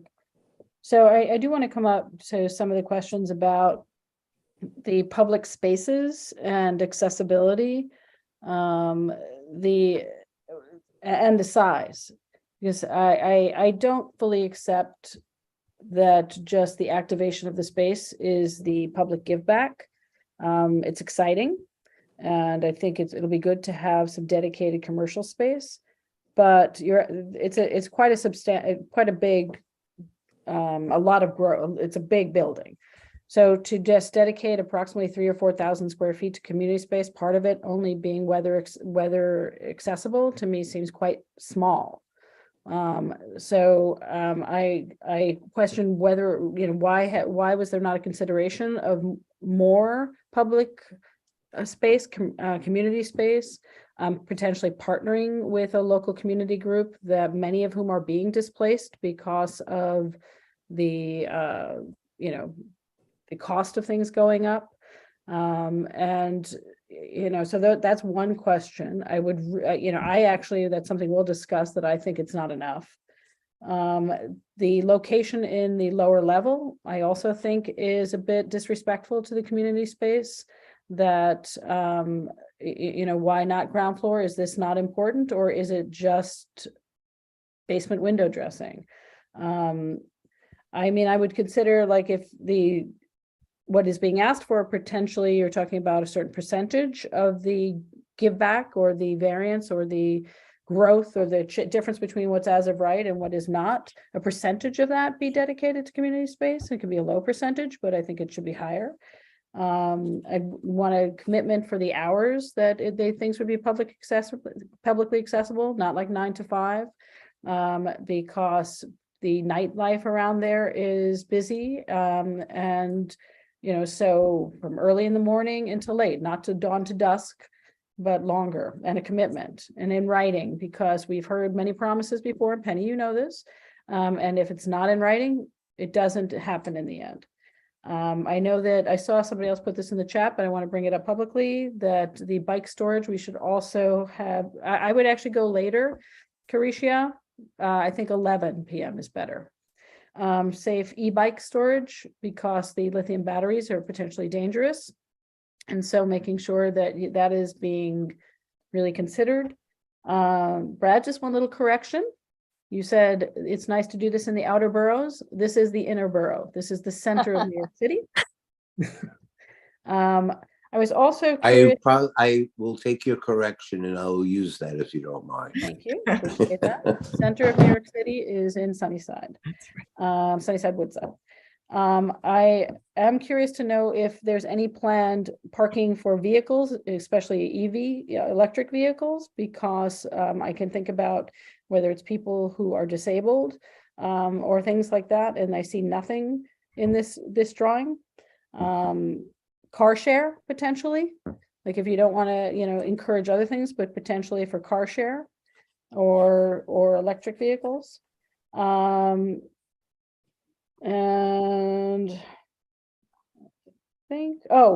also the publicly accessible hours. What is the square feet? I couldn't quite read it on the Eagle Electric presentation memorial room or whatever. And making sure that's publicly accessible, and all community spaces, which I think should be a higher percentage, in perpetuity.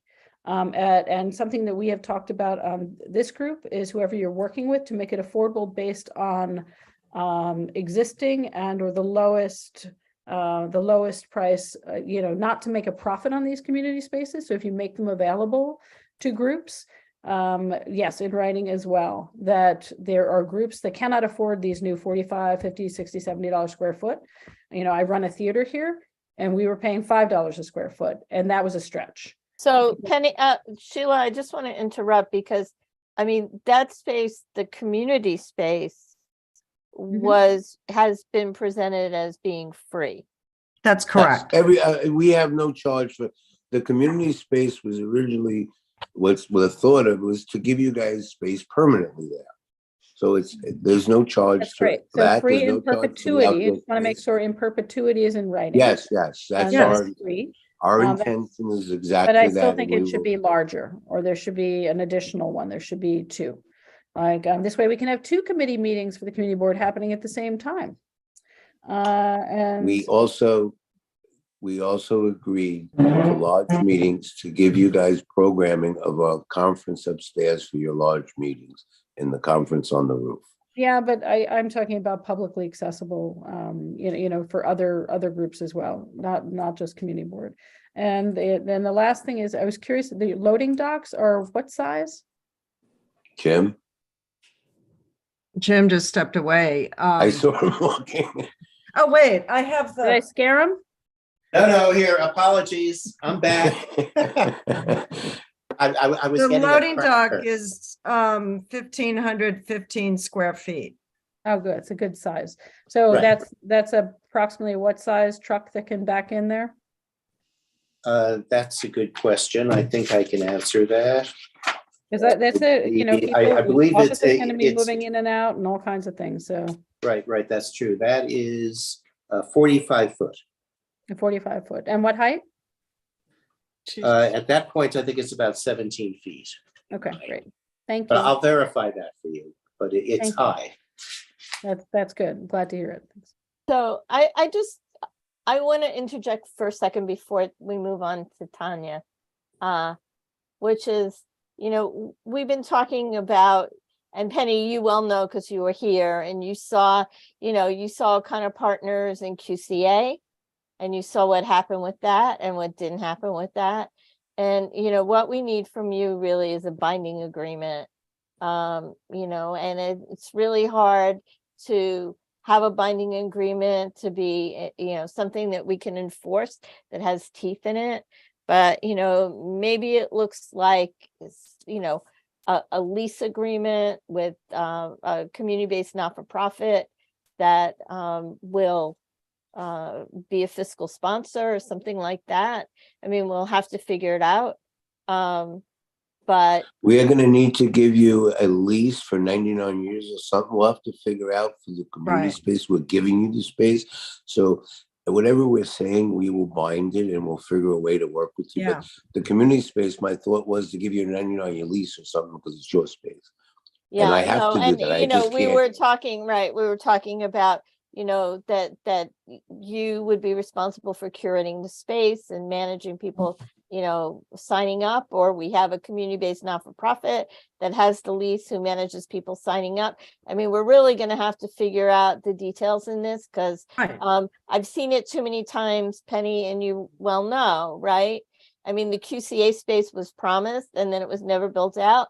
They didn't have the money to build it out. And, you know, we need you to do that part. Understood. Yeah. We are going to do that, and we will make sure that you're comfortable. Whatever we're doing publicly will be moralized legally. Yeah, Because well, that's how you know, the when building- it, right, and as it goes through ULURP, it's gonna, you know, it's gonna sit with our council person, it's gonna sit with the borough president. Right. And these are all gonna be part of, you know, the next steps, but I just want to put that out there because we really need to craft a tool that will have it be binding. That memorializes it in a binding Yeah. way. Some kind Exactly. of lease for Yeah. the space is probably the way to do it, but we will work on it with you. Yeah. I'm not sure exactly the answer, but we will That's right. make We're sure gonna everything's happening. figure it out, but I just want Yeah. to put it out there. Tanya. So apologies, I must run, but I have Leo Mulvihill, I believe, still on the line, who can fill in any other questions perhaps, along with Brad and Penny. And if not, we can email you tomorrow. All right, Okay, thanks, perfect, Jim. perfect. Thank you, Okay. Leo. Okay, thanks, Leo. Thank you very much, Thanks, all. Jim. Thanks, Jim. Thanks, Jim. Good night. Tanya, and Good then night. Carolyn, and then Anatol. And then we need to move to public. Sure. Hi, Penny. I have two quick questions from your last presentation. So Okay. I feel like the PDF that was shared with us on page 10 showed two restrooms in the cellar. And one was a regular and the other one was like an ADA. In this presentation, I didn't see it. I'm not sure if it's because the scale is very small. I mean, I see a square, but I cannot make a distinction whether we do have those two type of restrooms. Well, I guess the spaces that are identified in both the cellar and the first floor, you know, this is a conceptual retail layout. It may be that a restaurant that's identified on the corner of 24th Street and Queens Plaza South becomes something other than a restaurant. You know, these are conceptual ideas for the programming, but one still has to find the tenants for the spaces. So I'm not exactly, I mean, I'm looking at the cellar floor plan here, but I guess I'm a little confused as to what you're asking about. Yes, I just want to make sure that we do have a restroom in the cellar for the community space. Yeah, well, that's Oh, actually yes, what Brad that's what has you been said. talking about in terms of, and Brad and Jim, in terms of the market. That would be both, you know, it would have small vending stands. It could be food, it could be artists, it could be, you know, No, I any think she's number of uses. asking if she's gonna have a restroom in the community. Restroom, space. oh, I thought you were saying restaurant. Oh, God. I Shoot me do. now. No, she wants it. The answer is yes, yes. Okay.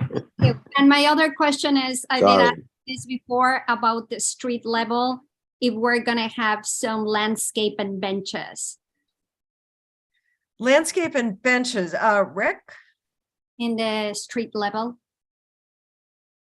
Rick Yeah, Parisi, are you still with I us? don't know. We there's, would love to. we would love to do it, but if we don't have anything outside of our property line there, it's all, you know, it's all public realm. You have that green space on Yeah, the but other it's- corner. Yeah, outside of our property, right? No, I thought it was on the corner there. You had a green Well, space. in that rendering, that Yeah. there was The roof. I think the No, building. it was on the ground floor, I thought. Yeah, you had like 3. There You are had the rest- planters, Yeah, but they require, whether they will even be allowed by the city always goes back and that forth. would as to be whether you eminent can have domain. planters. Yeah. So Yeah. it's outside of the property line. Well, you know, only just think if you're gonna have people, you know, buying food at a market, they're gonna want to sit somewhere and eat. Well, we can do. We're gonna make Queens them. Plaza South can definitely have a row of tables because of and well, actually, the new sidewalk cafe law. But yeah, it would have to be a sidewalk cafe permit. Yeah. Yeah, but- just think but about it. we We don't can- have to answer it all right Yeah, now. we could work through Yeah. Put that. it out there. Yeah.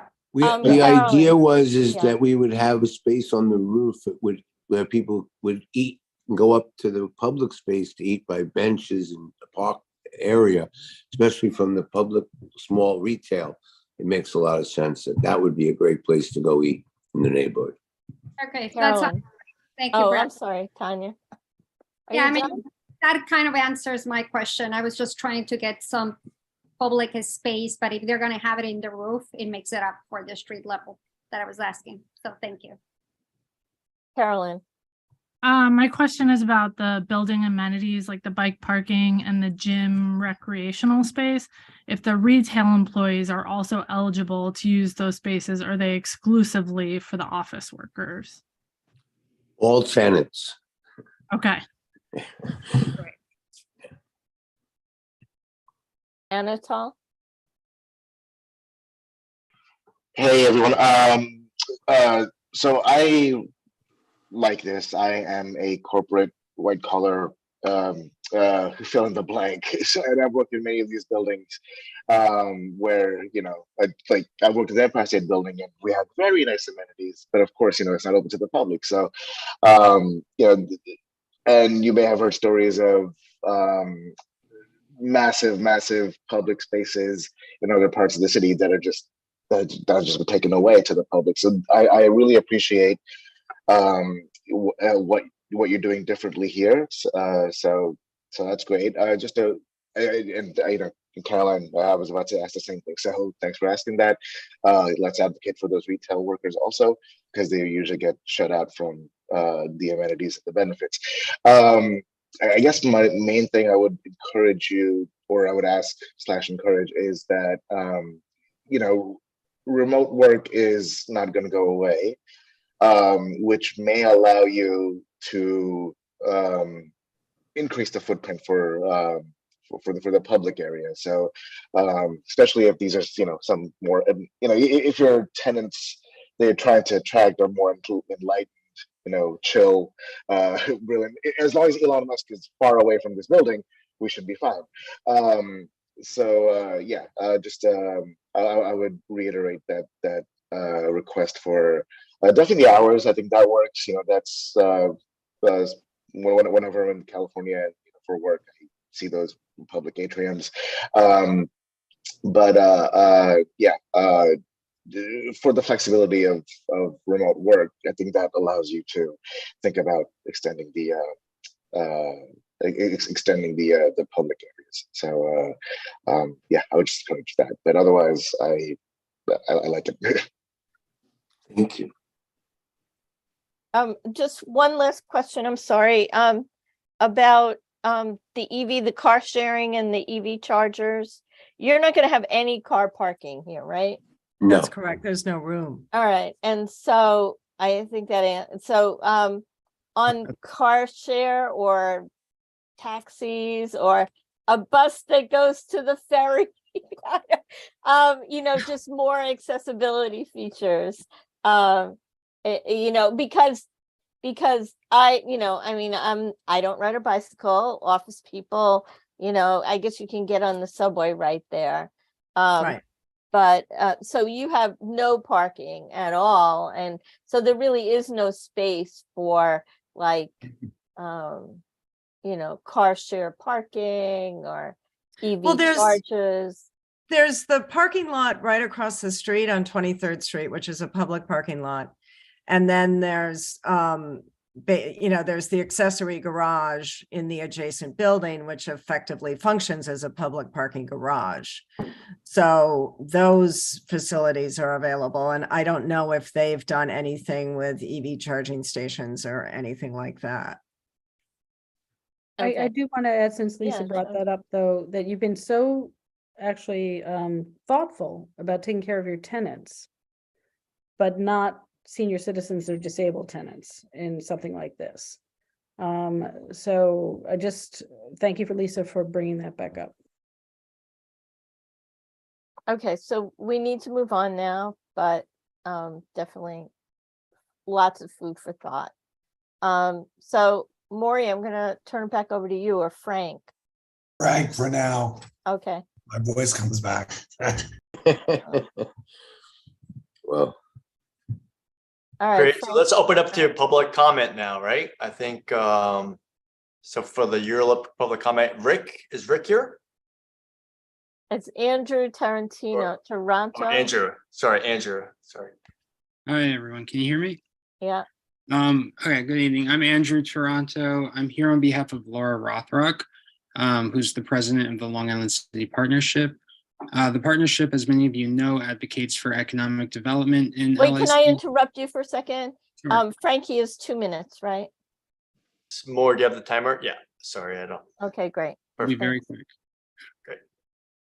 Okay, so the partnership advocates for economic development in LIC that benefits the neighborhood's diverse business sectors, as well as the growing residential population here.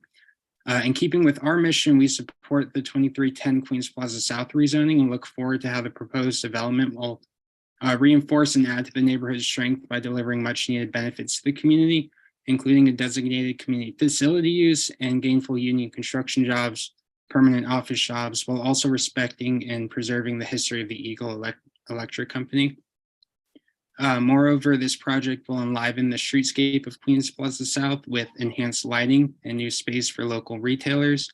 The partnership applauds the success of the collaborative effort between CB2 and Dynamic Star in determining how this rezoning may provide the best possible benefit to the district, while also reactivating this abandoned site. So for these reasons, we hope that CB2 will give strong consideration to support this proposal. Thank you.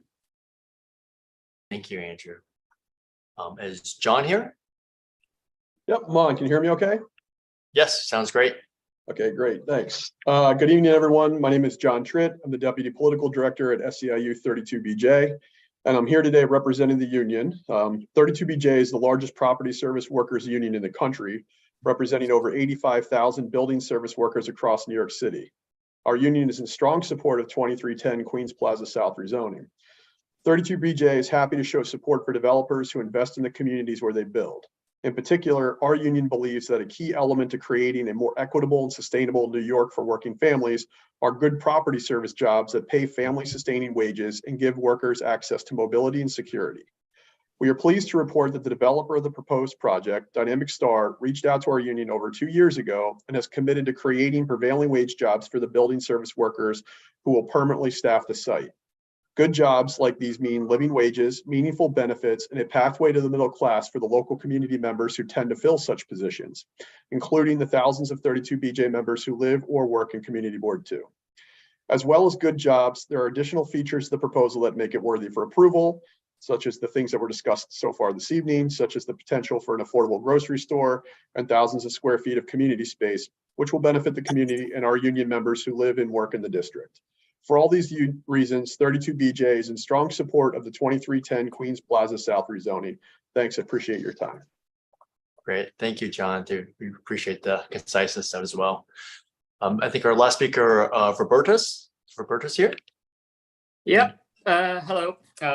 Thank you and good evening. So I used to be a resident at 1 QPS residential building right next to the site. And I just wanted to say that the current state of the adjacent lot is disgraceful, not only for the local area, but for the whole district. It's covered in scaffolding, trash for the last 5 years. And I think it's definitely in sore need of reactivation.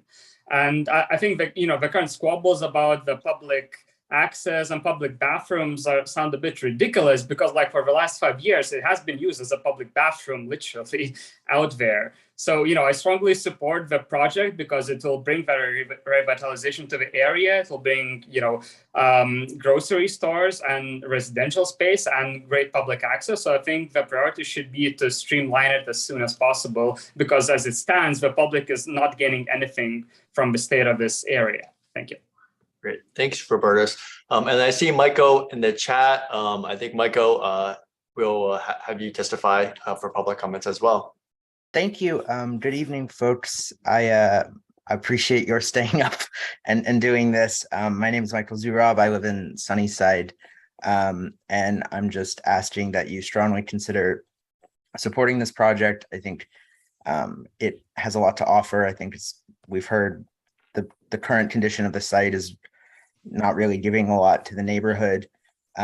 Another public benefit, frankly, that I see is the jobs, both for the construction workers and future tenants, but also for the office workers. I happen to work in an office, and I think it's kind of underappreciated that, that giving people jobs is an important benefit in itself. Public restrooms are also quite a direly needed thing in New York City. So I appreciate both I appreciate that, the developer is proposing that and that you all are really pushing on it because I think that's absolutely critical. And I'm really excited that we might make some progress on that. Other than that, just want to thank you for the careful attention to detail to ensure we get a lot out of the project, but strongly hope that you consider supporting it. Thank you. Great. Thank you, Michael. Thank you for staying with us too as well. So we need to move on to the board of business. So we actually need to take attendance, and then there's a chair report, and then we're actually need to vote on the URLUP, BSA, and Ferry. So let's move quickly. I think we're going to open the official board business. So we start with the attendance. You want to do a quick attendance? Secretary is available. Secretary, yes. Attendance. Okay, Amparo Abelbay. I saw you earlier, but you may not still be here.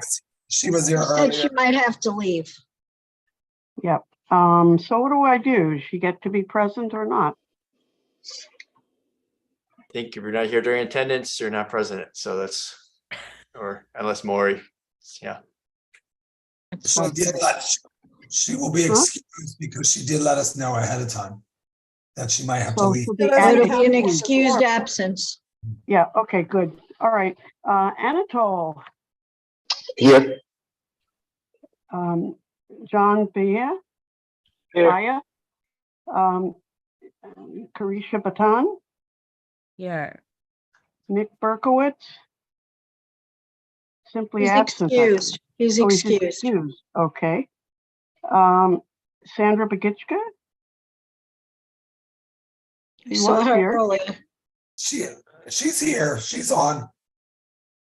Her face.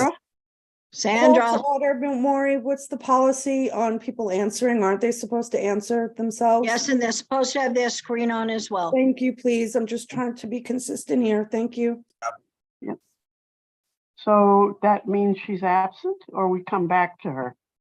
No, Well- we're gonna, I'm gonna text her. Okay, if she comes back, then Maybe she took a mile. Pat Winfield, you're here? Here. Danielle Brecker, Present. Jana Sarbone, Absent. absent. Tanya Chavez, Here. Osman Chowdhury, absent. Stephen Cooper, Still here. Kelly Craig, Here. Warren Davis, I understand is excused. Correct. Lisa Deller, Here. Sally Frank, Here. Maury, you can shake your hand if you want, if you don't want to speak. Okay, William Garrett, absent, right? Sonmath Gamir, absent. I'm here. Camille Gray, Here. Kenneth Greenberg, Here. Ben Gutman, absent. Christine Hunter, Present. Mohammed Chowdhury Jewel, absent. Badrun Khan, absent. Shaman Lama, I'm here. Sheila Lewandowski, Awake. Benjamin Lucas, I believe, is excused. He was excused for the semester, isn't he? That's right, for teaching. Debbie, was there somebody who contacted us? They had to go out of the country for a family emergency. No. I saw something. You can continue, Roz. I'll look it up. Good. Patrick Martinez, He is here. good. Kristen McGowan. Kristen, I saw you here before.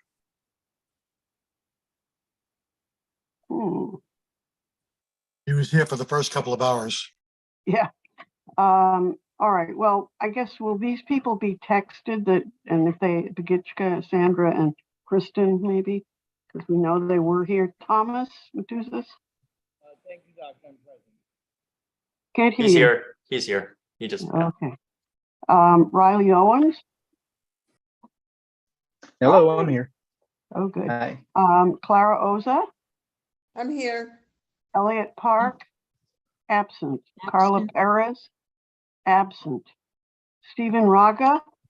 Here. Good for you. Selena Romero? Absent. Sorry, Roberto Modana? Yeah. You're here, good. Laura Shepard? Here.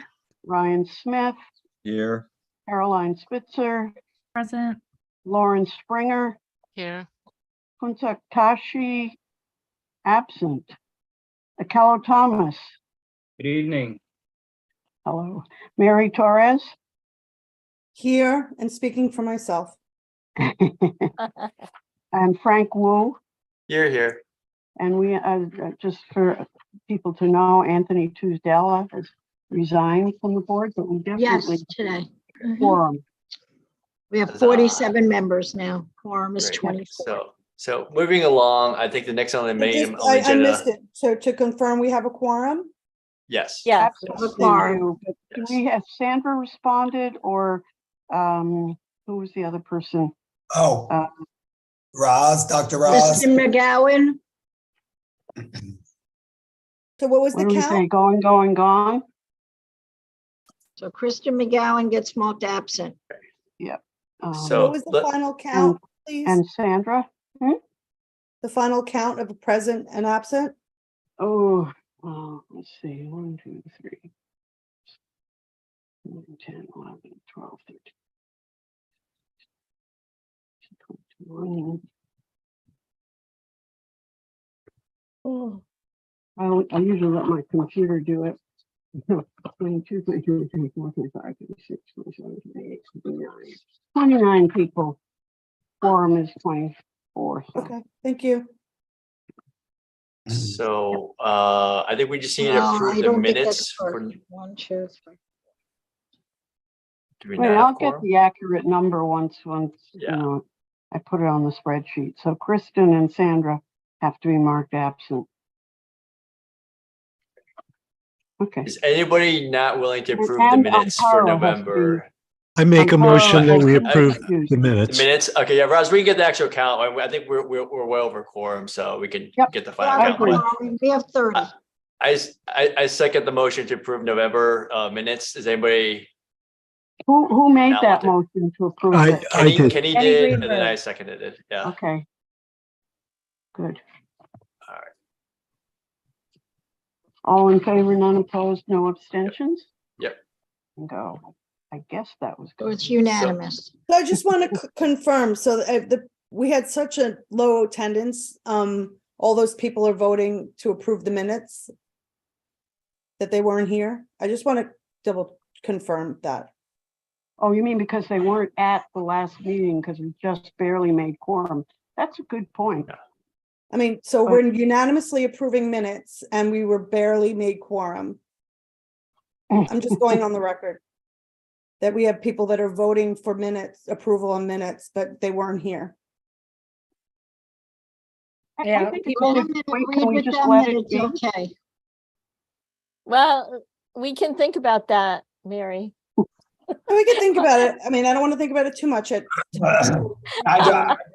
just want to chime in here really quickly and say there's very rarely ever any reason to abstain, but one actual reason to abstain is to abstain from approving the minutes if you didn't go to the meeting where those minutes would have been drafted from. So food for thought, think about that as you vote in the future. Lori, it's your chairperson report, and then we're going to election of officers. We're going to make any report. I thought you were going to do my chairperson's report, Frank. All right. Please bear with me. I know it's a long meeting and we have a lot still to do, but I still want to get this out and bear with me with my voice. So first and foremost, I want to take a moment and ask everybody to observe a moment of silence in honor of Barry Kleinert, Debbie's husband, who, as you all probably already know, or if you didn't know, passed away last month. And I ask everybody to take a moment of silence. I'm grateful that Debbie is here today after such a tremendous loss. And I thank her for being here. And we want to observe this moment of silence also for Monique Van Dorp Berkowitz, our board member and former board secretary, Nick Berkowitz's mother. So I ask everybody for a moment of silence now, please.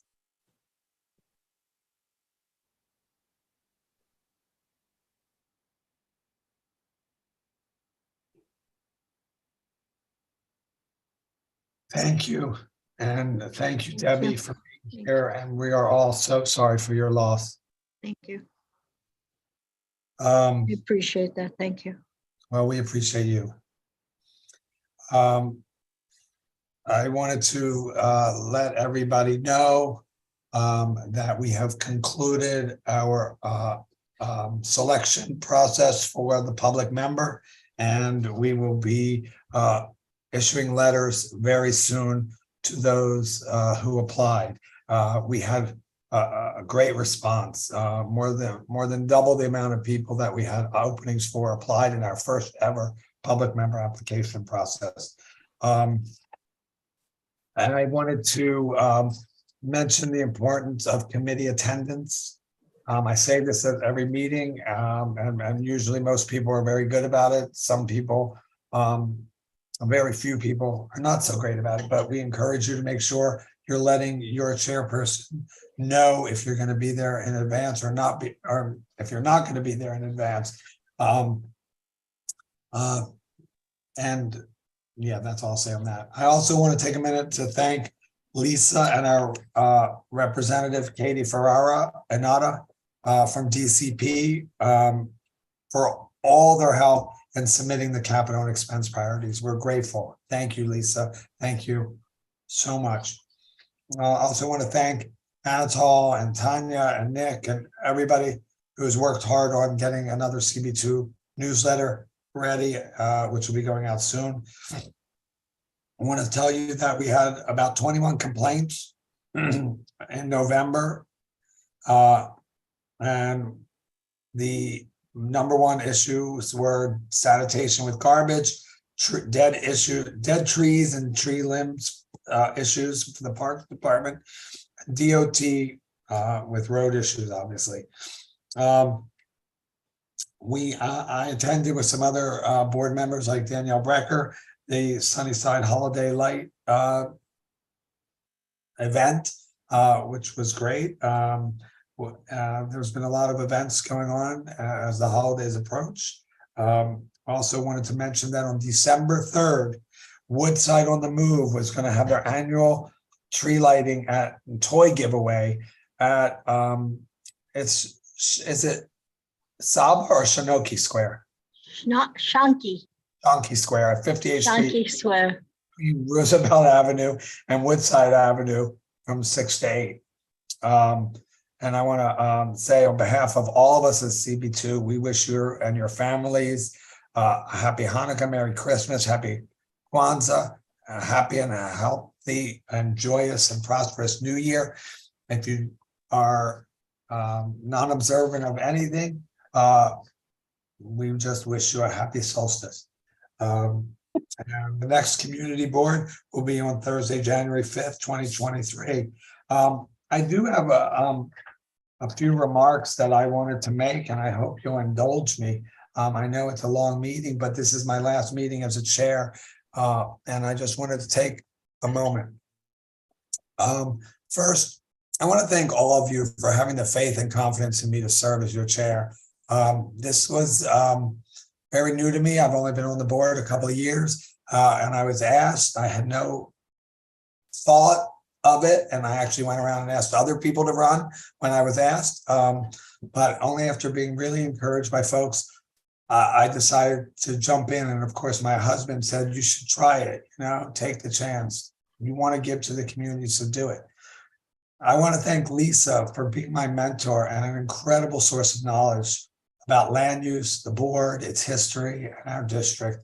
You've become a great friend, and I'm so grateful for everything you've done to help guide me through guiding the board. Thanks to the whole executive committee for their insight and service and making my job easier. Frank, you've been amazing, not only in tonight's meeting, but all the time, giving me feedback and input and just being a great ear. And you're always so level-headed and have such great insight, and I'm grateful for that. Pat and Dr. Roz, you're always there. You push me and prod me and make me better. And I'm so grateful for the staff, the office, Debbie. You're always making me look good when sometimes I didn't know what the heck I was doing, especially in the very beginning. Thanks to our chairs and co-chairs, the full board, of course, and the community for showing up, for giving us feedback and letting us know what you want from your community and your board. Thanks so much to the office for supporting the whole board. And I just want to highlight a few things that I feel we've accomplished in the past year that I'm especially proud of. We launched a couple new committees and focused on the scope of others. We launched our new business and local economy committee, which is chaired by Kenny. And this is really, I feel, so needed because small businesses are attacked in every way, shape, and form, from taxes to regulations to big corporations that come in and take away their chance to earn a living. And people don't realize that small businesses account for more than half of all jobs. So we really have to support our small businesses because they support our local economy, which is why I called it the Small Business and Local Economy Committee. Our Engagement and Inclusion Committee, co-chaired by Nick and Tanya, it was tasked with making sure CB2 represents all the people of our district and finds ways to engage the community and not wait for folks to find us. We still have a lot of work to do there, and I look forward to seeing our next chair beef up that committee. Our task force on shelters, thanks to Thomas and Warren, it's now Shelters and Unhoused, to more accurately focus on the mission of addressing public health crises of folks without homes. Thank you. Further to that, we've renamed the Land Use Committee Land Use and Housing, and it may only seem like a name change, but it's reflected in the mission that the committee drafted to ensure housing issues are at the forefront. And Health and Human Services and Education is now Health, Human Services, Education, and Youth. It seems like it may be just a name change, but words matter. And they give us a direction and a focus. And hey, maybe our next chair will decide that we need a separate committee just for education and youth and spin them off. In our effort to engage more, we created a process for appointing public committee members, and we had a great response rate, as I just mentioned. I've been working with the committee chairs to finalize the appointments, and they're done, and we will be notifying people shortly, as I mentioned. During my term, our bylaws committee did amazing work in developing that new set of bylaws that we approved and were passed last June unanimously. And during my term, I'm really proud that our committees have been actively addressing new issues and bringing in new speakers inside and outside of city agencies, not-for-profit organizations, et cetera, and addressing issues from healthcare to open data. Is there more work to be done? Yeah. Did I accomplish everything I wanted to do? No, but I am proud that over the past few years and during my time, the board has moved in a direction of being more active and proactive on issues that are important to the community. We've passed resolutions and written letters to make our voice heard on a wide range of important issues, from our successful fight to keep Council District 26 intact with Blissville, with Woodside and Sunnyside, all together and not broken up. And that was led by Danielle Brecker, who was the chair of our ad hoc redistricting task force. And from that to writing to the mayor and borough president about our shelters, and it resulted in having a meeting with the borough president and homeless services. From that to writing and advocating for not shutting down all the city COVID testing facilities when the pandemic was still well in it and continues to be ravishing our city. I thank you all for all your support, as I said, and I want to thank my husband, Dennis, for not only encouraging me to run, but also supporting me so much in the past year. And now I'm going to have a lot more time for him, and he won't have to make sure I'm constantly hydrated during meetings, even when I don't have laryngitis, running back and forth from the kitchen to my office here. I so look forward to serving the community in my new role as second vice if I am elected. Thank you all so much for indulging me in that little last hurrah. So with that said, Debbie, do we do election of officers first, or what's that noise? So do we do I election? think that maybe you need to entertain a motion to approve the slate of Are we, no, I just, Debbie, are we election of officers before your report, Debbie? Yes, Okay, all right. So, it's up to you if you wanted me to do the report first. That's a choice. I'll just follow the way the agenda is already. So let's move to elections. So we only have one contested race. So I'll take Ross's advice and let's do one as a slate, or not a slate. What do you call it? What's the word I'm looking for? No, slate works, but you need a motion. Somebody should make a motion. But that's for the positions that are not contested, correct? That's right. So those positions would be chair, first vice chair, second vice chair, secretary, treasurer. And the only contested one is parliamentarian. So do we have a motion? So I'd like to make a motion to approve the slate as just stated by the chair. Seconded. All right. And just for a reminder, who are the candidates? Who seconded it, please? Kenny did. So Thank you. the chair, it would be Daniel Brecker. The first vice chair is you. Me. Sorry. First vice chair is Rosman Janusis. The second vice chair is Maury Gallinoy. The secretary is Anatol Asherah. All right. Yay. And the treasurer is Kat Bloomfield. And this is do we do a roll call vote, right, Debbie? Yes. Being that there's no opposition, Maury, can we ask the We still secretary? should to do a cast roll call the vote. Still have to do a roll call vote? Do a roll call vote so it's uncontested. Okay. And that's what we've done in the past. Okay, just give me a moment. Let me get the right sheet here. Hold on a second. Did we, Yes. in the bylaws, did we continue with the public vote? What are you talking about? What are you talking about, Sheila?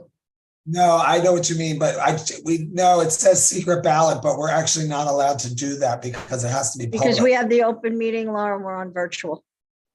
What it says is that we're supposed to have a secret vote, but the individual votes get recorded in the minutes and are then public anyway. So I don't But see we any asked, point in but we having. asked, I asked this because I remember talking about this with Borough President's office, and they said that we could do a secret ballot. It's the overall votes that get recorded publicly.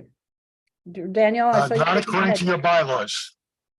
That's not what they told us today. I got word from the borough president's lawyer that we have. Okay, public- that's different from what they said to us when we were working on the bylaws. Only because we're virtual and we're under the open meeting law. What it says We in still be your under open meetings if bylaws, you're in person. what it says in your bylaws is for contested offices, voting shall be conducted through a secret ballot, although the district manager Yes, shall but the retain all open ballots. meeting law overrides. Each member's vote will be reported in the published minutes of the meeting. So there is Yes, no I'm secret well ballot. aware of what it says, Stephen, and I'm telling you that we discussed that at length with Alan Swisher at the Borough President's office, who said that we can do a secret ballot, and that what it says about them being recorded is not that we have to publicly say what each person votes, but that the overall votes would be publicly recorded. This was discussed specifically with Alan Swisher. So you, lawyer to lawyer, can go argue with him about that, but that doesn't change the fact that he said what he said today, from what I understand. Sheila, I wouldn't, but we're doing this via Zoom. What we used to do is we had little pieces of paper. Right. And you really could just hand them in and we counted. I if it was understand, but I want to contested. also put that out to all the board members, because if anyone has an issue with this and doesn't want to do this as a public vote, that they have a right to say that, because our bylaws state that it should be a secret ballot. Debbie, do you have the information from the lawyer handy? We can do it as a roll call, or you can email it to the board office, but that will not get calculated. I wouldn't do the email because it's too easy to, the only way we could do it is if we did a If software. everyone sent a chat to you privately, then it would not be. No chat. No. It would have to be an email to the board office. Or we could do a poll. He said we could do a Zoom poll. But Okay. I Not prepared to do. I'm not saying we should do that, but I do think that all board members need to know what is in the bylaws, and then we need to be able to make that decision in case there are people who don't want to vote publicly. Is there anyone who does not want to vote publicly?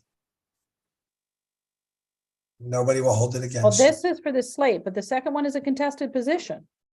Yeah, we'll get to that. I just think it's funny that you're just like publicly. Does anybody not want to vote publicly?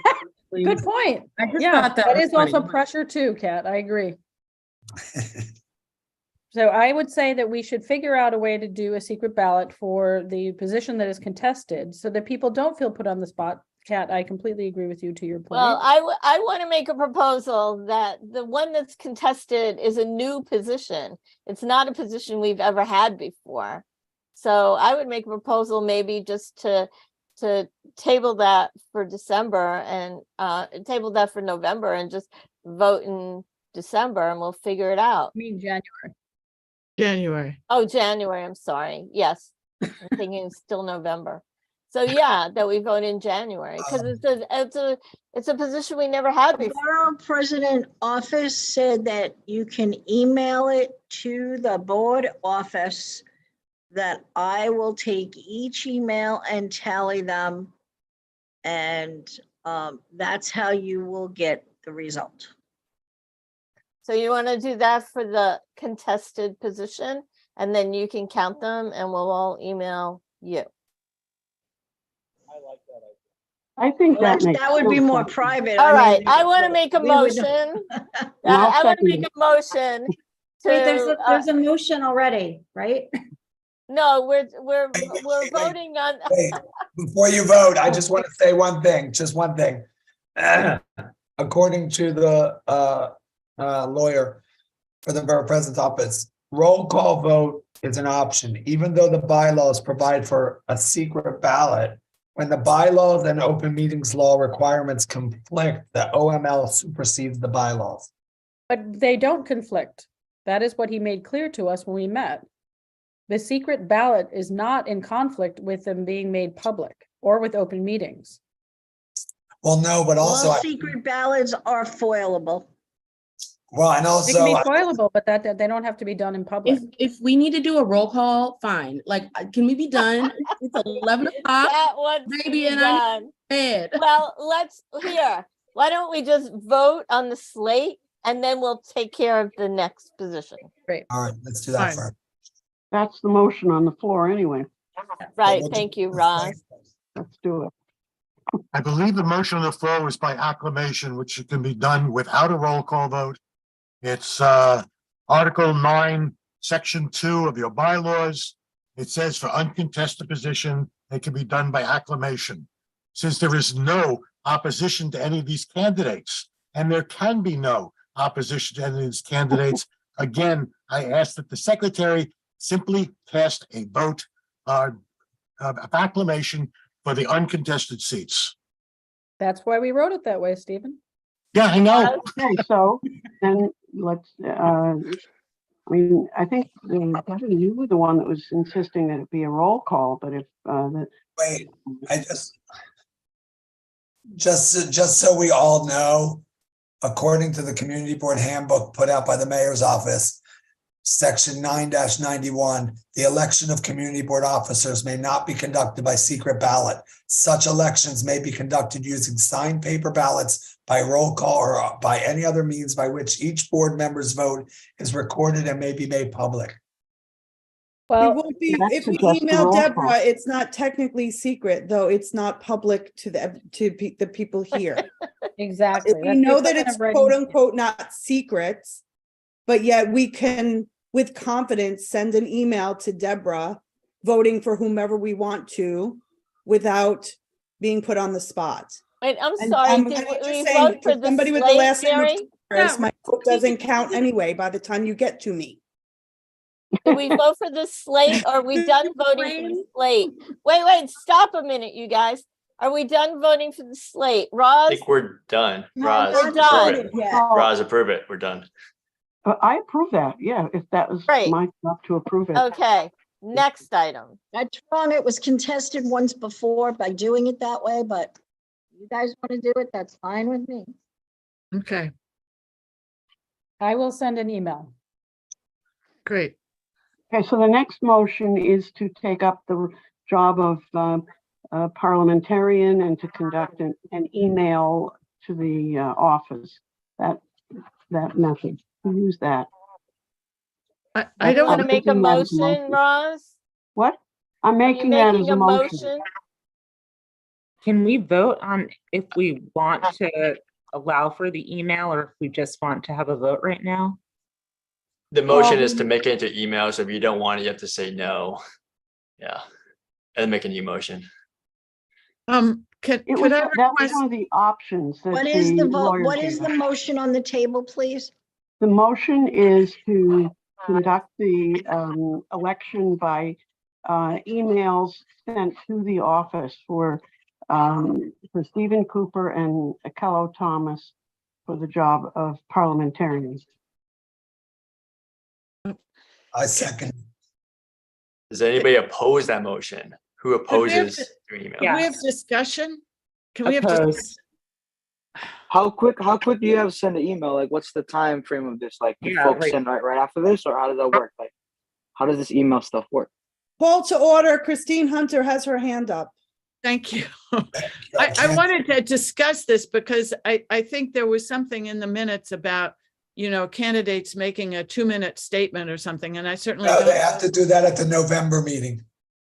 Well, they didn't. I mean, but my point is just, I don't really know the positions of the platforms of the parliamentarian candidates that would cause me to choose between one or the other. So I'd like to request that they each send out a 1-paragraph email to all of us stating how they'd fulfill the role, and then I could decide who to vote for.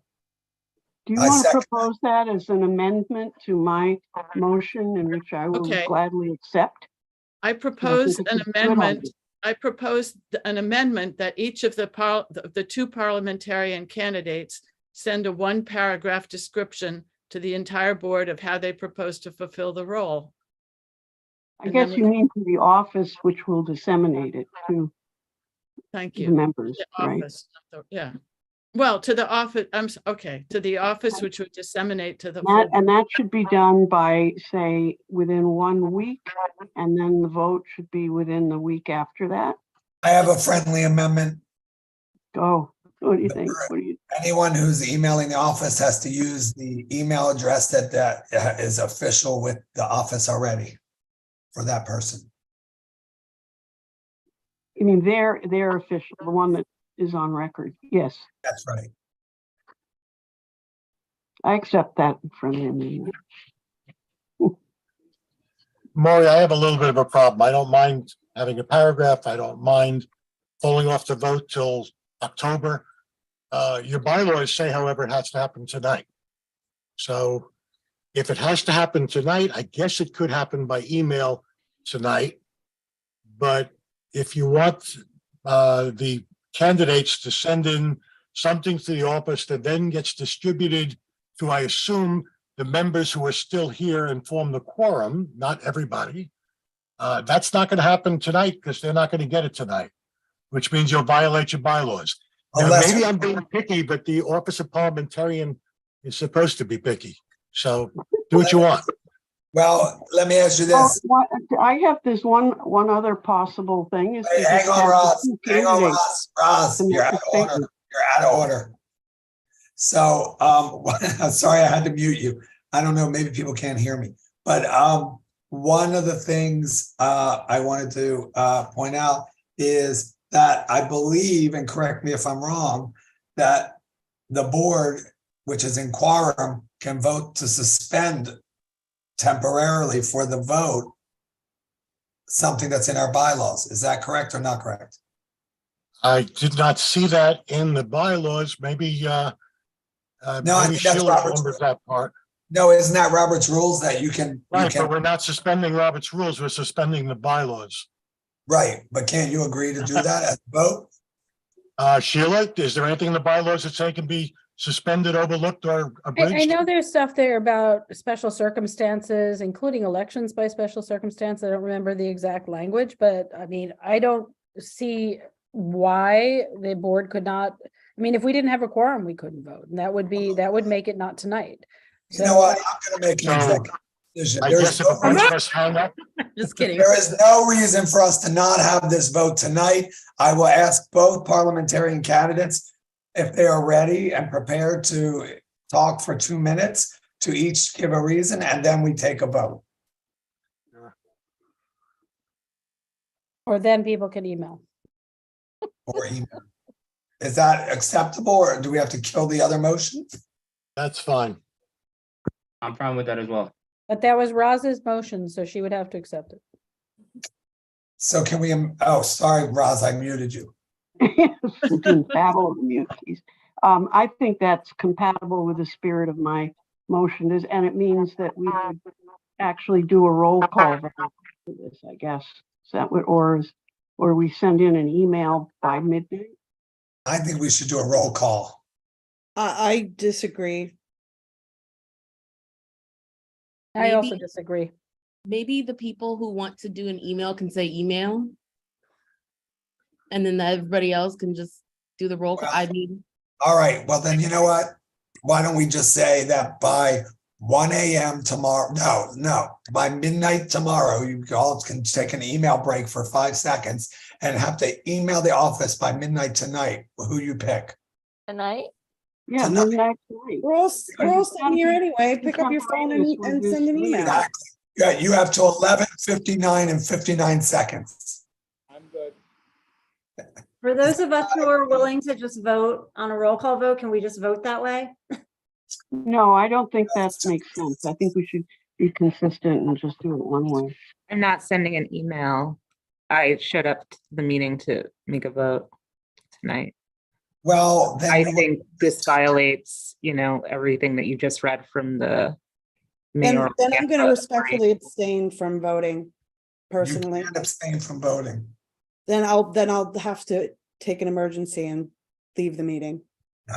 Come on, people, we're grown I'm ups. not kidding. Meeting. Could we get to our ULURP things? oh yeah, we have other votes. Camille, this Yeah. doesn't actually violate what we wrote in the bylaws. It was discussed at length that people wanted to be able to not have public voting, that people felt pressure to vote by popularity at times. And so that was considered and put in there. The fact that we're virtual just means we have to find another way to provide people with that. So I just want to say that you may feel that way, but that certainly was not the intention or what the intention is now, to still give people that. Already gotten one vote by email. Well, I'm just going to make an executive decision as the chair, and I'm going to go with the legal, We got 2 votes. by email. Yes. Sorry, has the voting period opened? Like, there's no. the vote has not- Obviously, I've already gotten 2 votes. Those should be discarded. There's no motion that's on the All table. right. We're I am having going- early voting. No, I'll shut up. No, listen, all right. It's late, I'm Right. tired, I have no voice. I am going to defer to what the borough president's lawyer has instructed us, which is a roll call vote, even though the bylaws provide for a secret ballot. When the bylaws and OML requirements conflict, the OML supersedes the bylaws, and we are allowed to have a roll call vote. We have had roll call votes before. I am sorry. I know it's an unpopular decision. Some people are going to love it. Some people are going to hate it. But these are extenuating circumstances. People, we have a triple epidemic going on. People are sick. Let's get this vote done. We have 2 people running. We should be respectful of them. All your votes are public anyway. If anybody wants to know how somebody voted. And this is how we voted the last slate, open roll call. So we can, and after this election, we'll fix the bylaw. We'll fix this. We'll have a better process. My successor will maybe do virtual voting. If we still have virtuals, we'll do it with easy.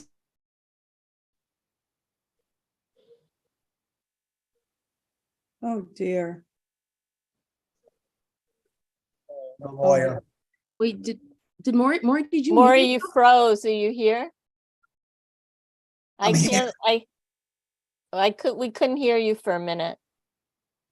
He's unfrozen. No, you're still frozen. Come back. Make a motion to unfreeze Maury. Or do you want to text me what you're saying? And I'll Why say don't, it. yeah. Why don't you you want to give the candidates a minute to speak? Yeah, why Yes. don't we do that?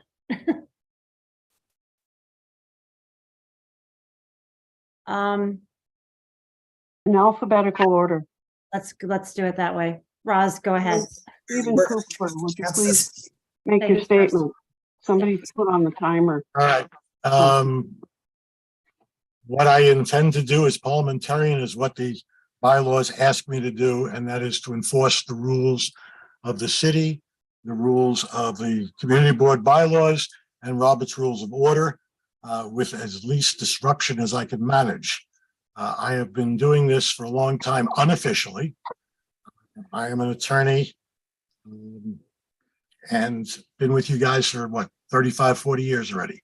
I guess that's a negative though. That's it.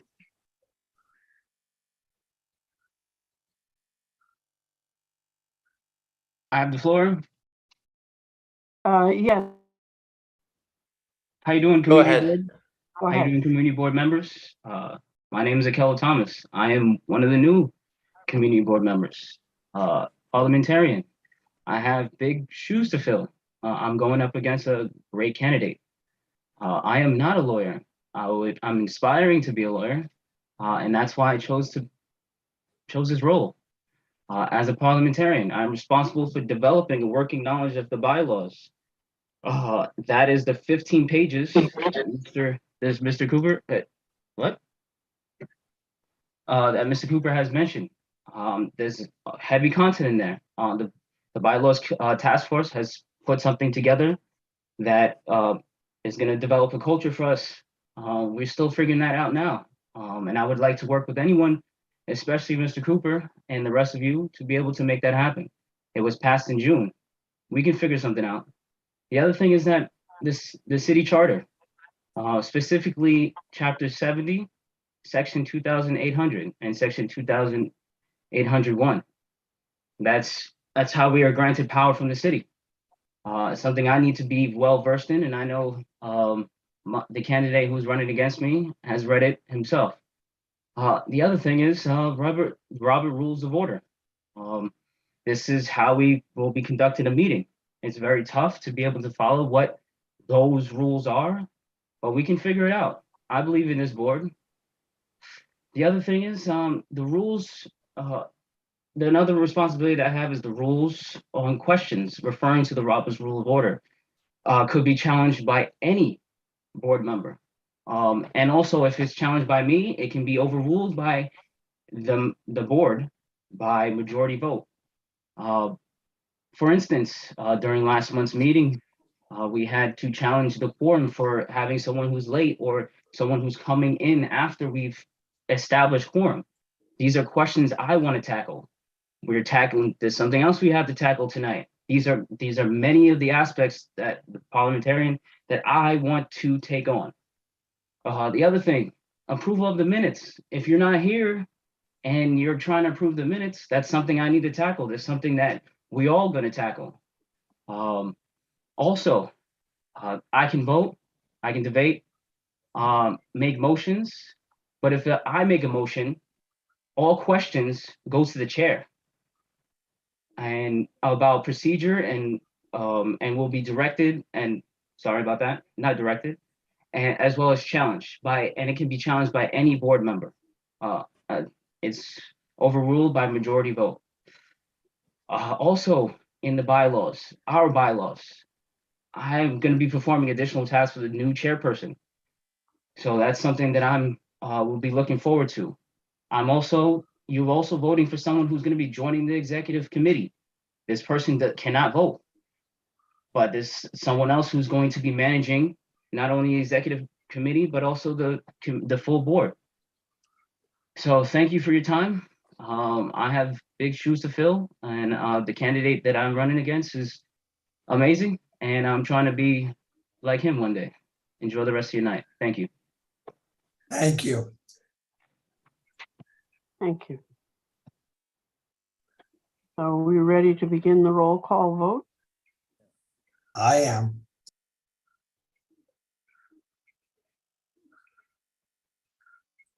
Debbie, is it you or me?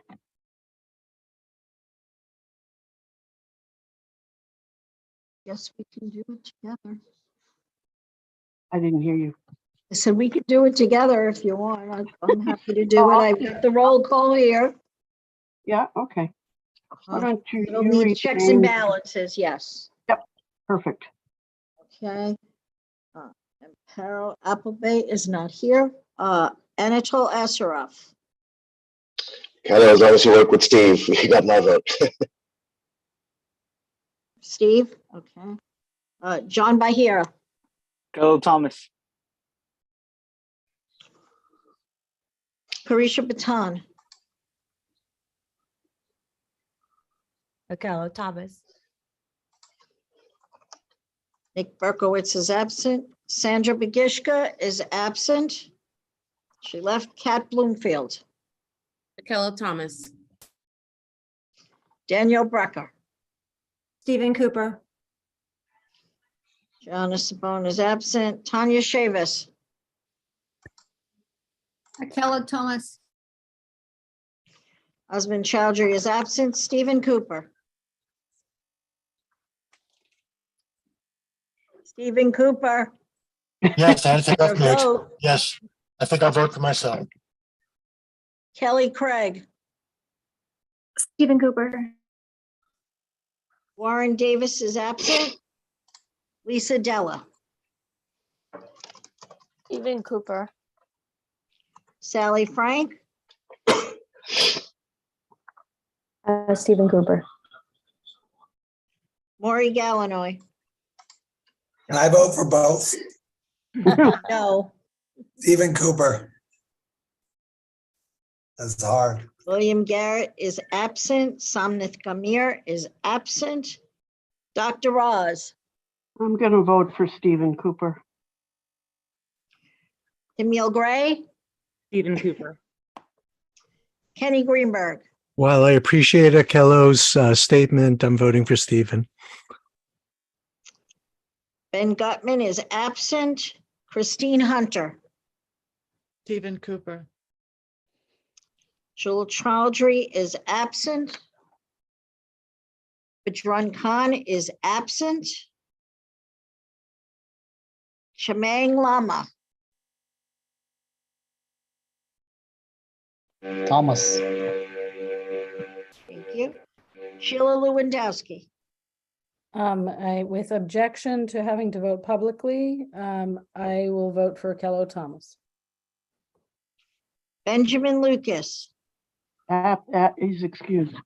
Okay, sorry, thank you. Patrick Martinez. I'm hanging with Mr. Cooper. Kristen McGowan is left. Tom Matusitz. Thank you, Stephen Cooper. Riley Owens. Stephen Cooper.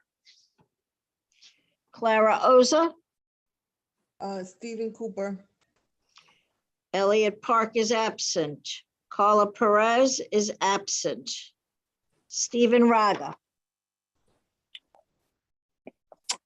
Stephen Cooper. Selena Romero is absent. Norberto Sedana. Stephen Cooper. Laura Shepard. Stephen Cooper. Ryan Smith. Oh, Thomas. Caroline Spitzer. Stephen Cooper. Lauren Springer. Stephen Cooper. Kunsak Tashi. Absent. She's not here. Thank you. Akello Thomas. Kelly Thomas, I'll vote for myself. Okay. Mary Torres.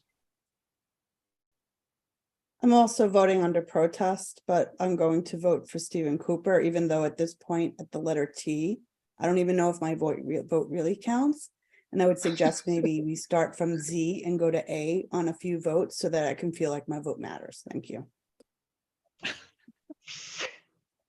Frank Wu. Stephen Cooper.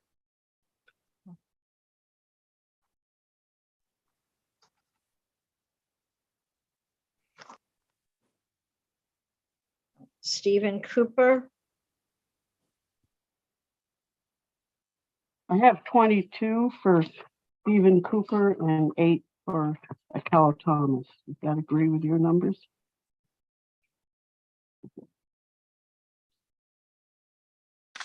Correct, 22-8.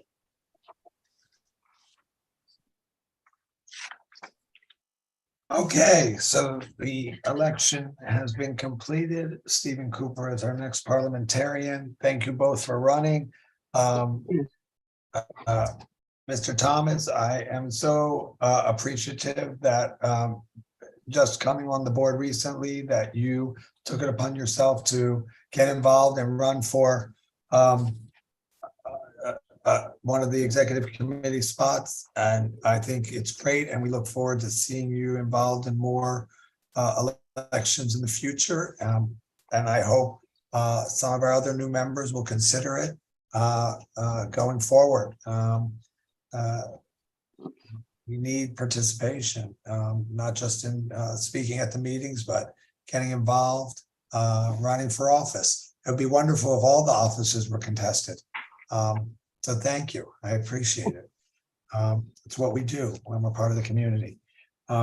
So now let's move on.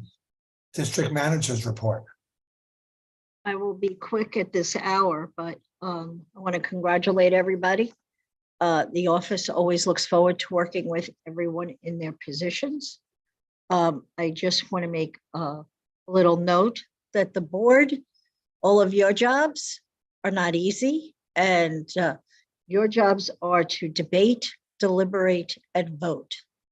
The office job of all of the staff who work very hard for this community for many years, each one of us.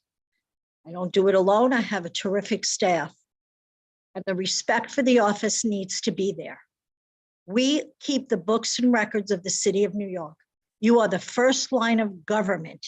We are not a civic group. We are not a community group. We are a governmental group, and the job of the office is to keep the books and records of the city of New York and make sure that we comply with FOIL requests and we comply with requests. We respond to complaints. We respond to everything that is the needs of our community. We're all the eyes and ears of the community, and our job is to work together. So I want to be clear. It is not an adversarial position. It is a job where we make you look good and you make the office look good. We are partners in this community.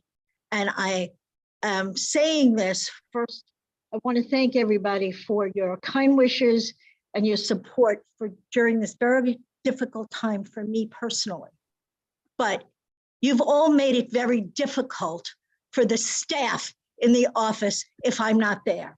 And some of the language and conversations that have been had, this is my report, Debbie, have been inappropriate. And I want to make sure.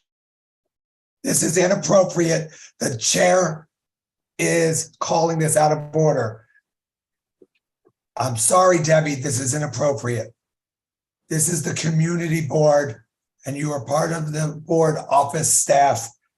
The district manager serves at the pleasure of the board according to the charter.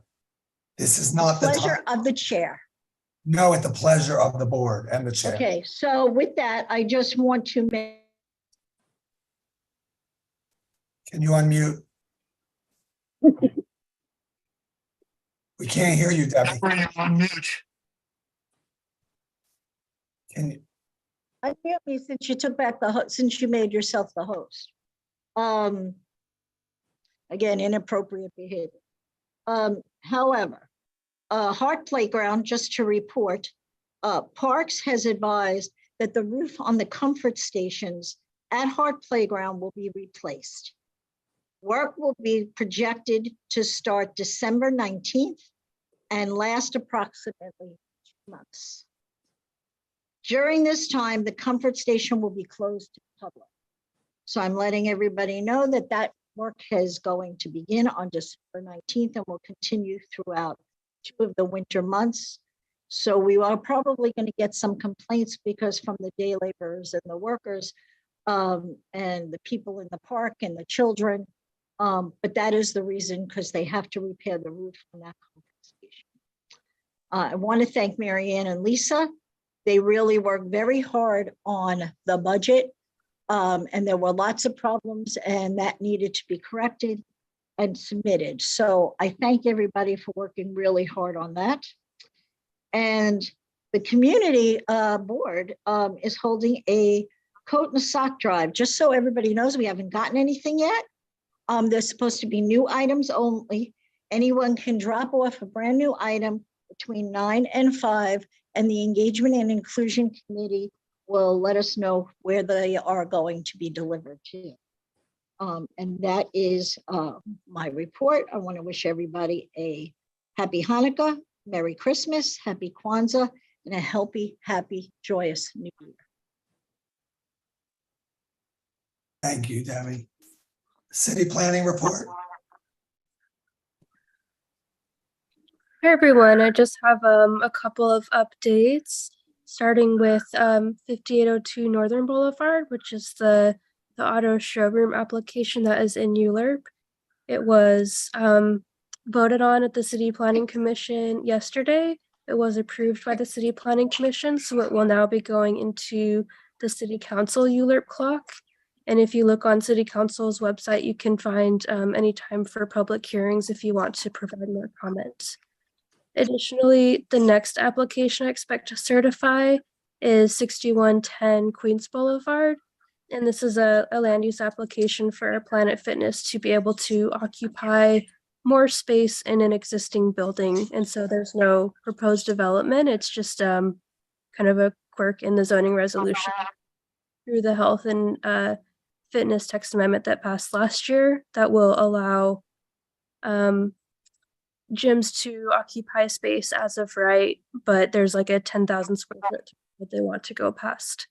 But anyways, I expect this application to certify on December 12th. And so it will be, more information will be coming to you quite shortly after it certifies and gets referred out. And this is all of my updates since that you all heard from Queens Plaza South today. So after you vote, it'll go to the borough president and I'll continue to spread updates there. Thank you. Thank you. Laura has a question. Yes. Laura? Why was 5802 Northern Boulevard approved?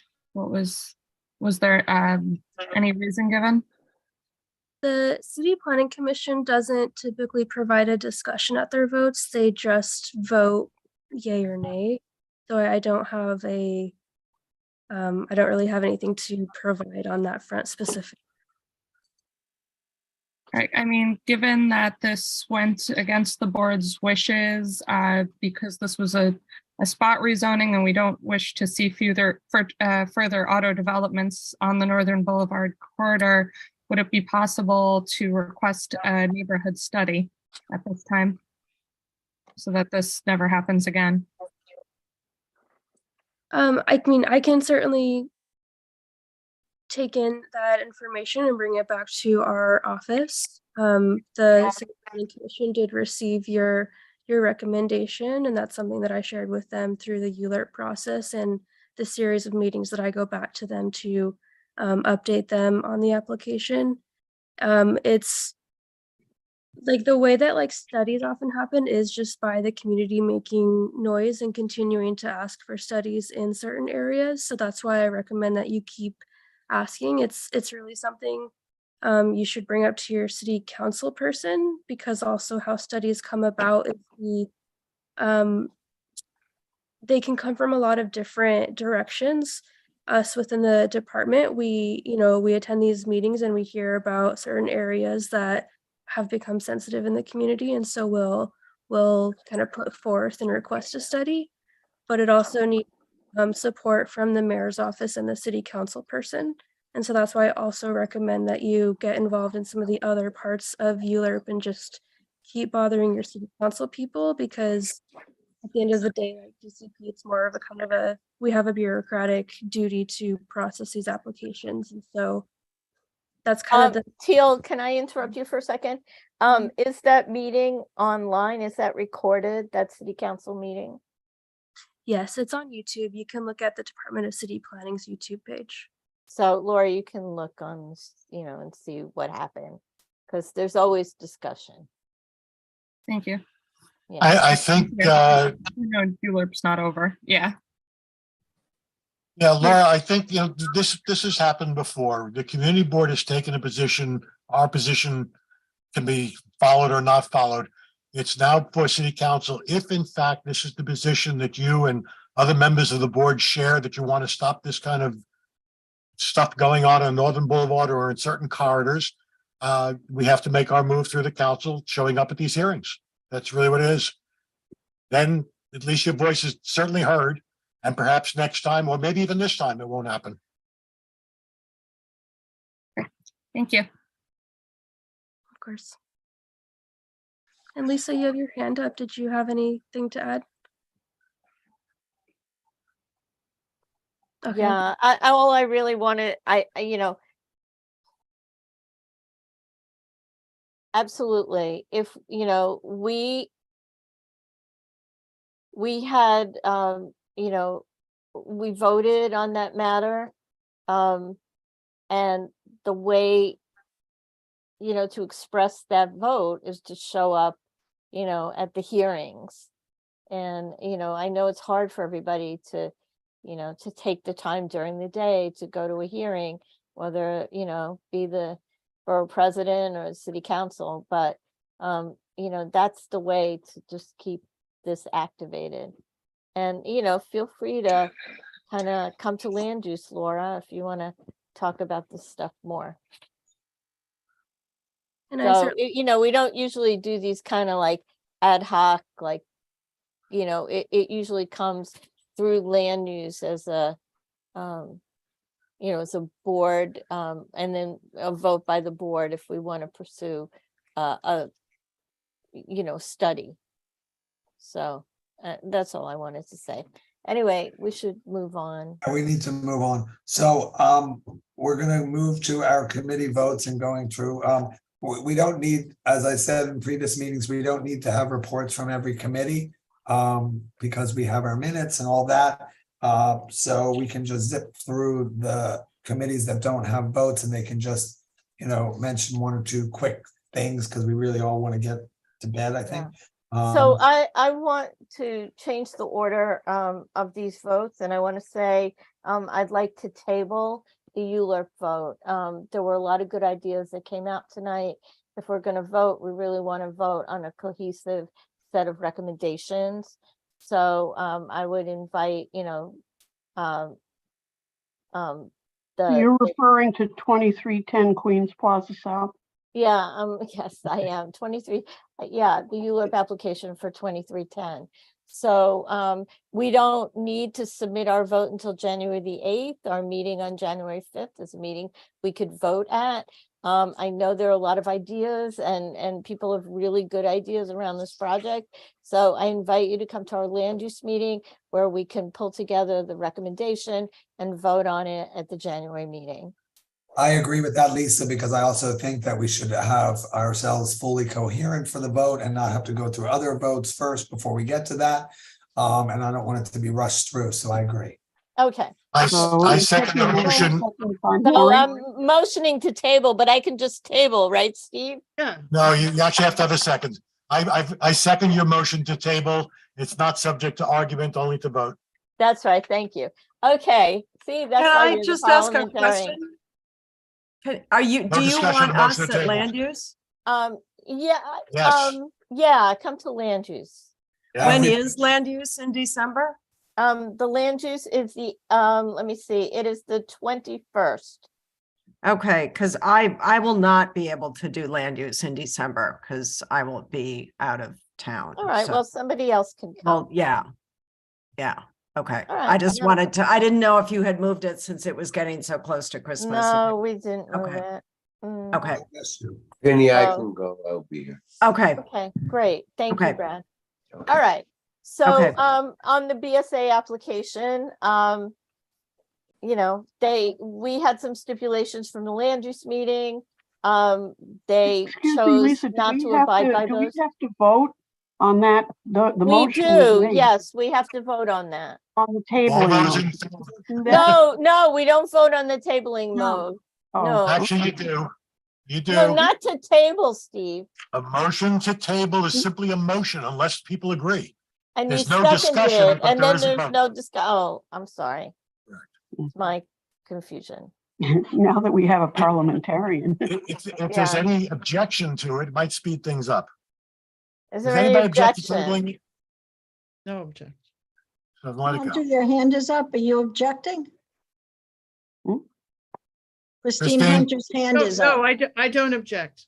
Okay, thank I you. support it. Okay, so are we voting? Does anybody, We already is voted. anybody opposed? Mary, do you have a question? I just want, can you just clarify exactly why you're suggesting we table? Because we don't have a recommendation from the board to vote on tonight. Fair enough, We- got it. Yeah, there you go. From the committee, you mean? No, we had a vote at the committee level, but there are new ideas that were presented here tonight. Right. And, we need to incorporate those. That's why I meant you don't have a vote from the committee. No, Right. not that we want to vote on. We're Okay. fortunate that we have the time. Yeah, we are. We're very Okay, so fortunate. that's tabled and now we're moving on to BSA. Okay, Okay. now we're going to the BSA. Steve, your hand's up. Yes, I have a Steve. motion. The motion is to reject the BSA application. And my reasoning for it is that the application gives the landlords the right to do things, but it doesn't require the tenants to do anything. And as you saw from the discussion, as Laura had pointed out to us, the tenant has no particular reason not to park the cars on the sidewalk or in the street or on top of his roof or anywhere else. And the landlord has not enforced it. And as much as the landlord will say that he's spoken to the tenant and this is against his will, it's happening. So the question is, do we want to give them the carte blanche to continue or not? Which is the reason I am making the motion to. I'm seconding the motion. Okay, are you seconding, Roz? Yes, I am. Okay, is there any discussion? Does somebody want to call the question? Call the question. Call the question. All in favor of calling the question? Aye. Okay. All right. Debbie, do you want to do this as a roll call vote? Anatol Asheroff. The question, yes means we're against it, right? We're rejecting. Correct. Yes means. A yes means you oppose. That's right. I vote yes. Wait. A yes means you oppose the property, the BSA. The yes means we oppose that, we oppose the project. Okay. So we're BSA not in application. favor of extending the BSA a term of 10 years. Okay. Could Yes, we I vote to could we oppose. simplify it by using the terms oppose or favor? So we don't have this nonsense of yes means no. Well, I Just have it as everybody the remember motion yes is means to no. oppose. Hmm? I have it as the motion is to oppose this application. That's right. Well, Yes. So if you say All right. yes, you're opposed to it. You're opposed to it if you say yes. Yes, okay. I oppose. Okay, great. John Bahia, Yes, yes to oppose. Yes to oppose. Barisha Batan, Yes, to oppose.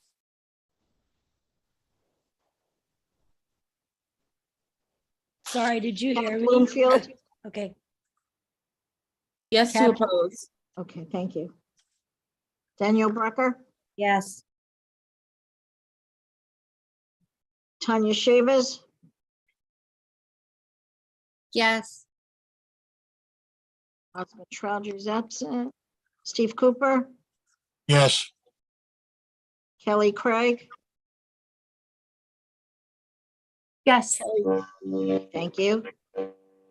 Lisa Della, Yes. Sally Frank, Yes. Maury Gallinoy, Yes. And I'm a yes. thank you, Roz. Will Gray, Yes. Kenny Greenberg, Yes. and Gottman absent. Christine Hunter, Yes. Jordan Kahn absent. Shemang Lama, Yes. Sheila Lewandowski, Yes. Ben Lucas absent. Patrick Martinez, Yeah, yes. Mr. McGowan's absent, Tom Matussis, Yes, thank you. Riley Owens. Yes. Okay, thank you. Yes. Clara Oza, Yes. Leah Park is absent, Carla Perez is absent, Stephen Raga, Yes. Selena Romero, absent, Roberto Saldana. Yes. Thank you. Laura Shepherd, Yes. Ryan Smith, Yes. Caroline Spitzer, Yes.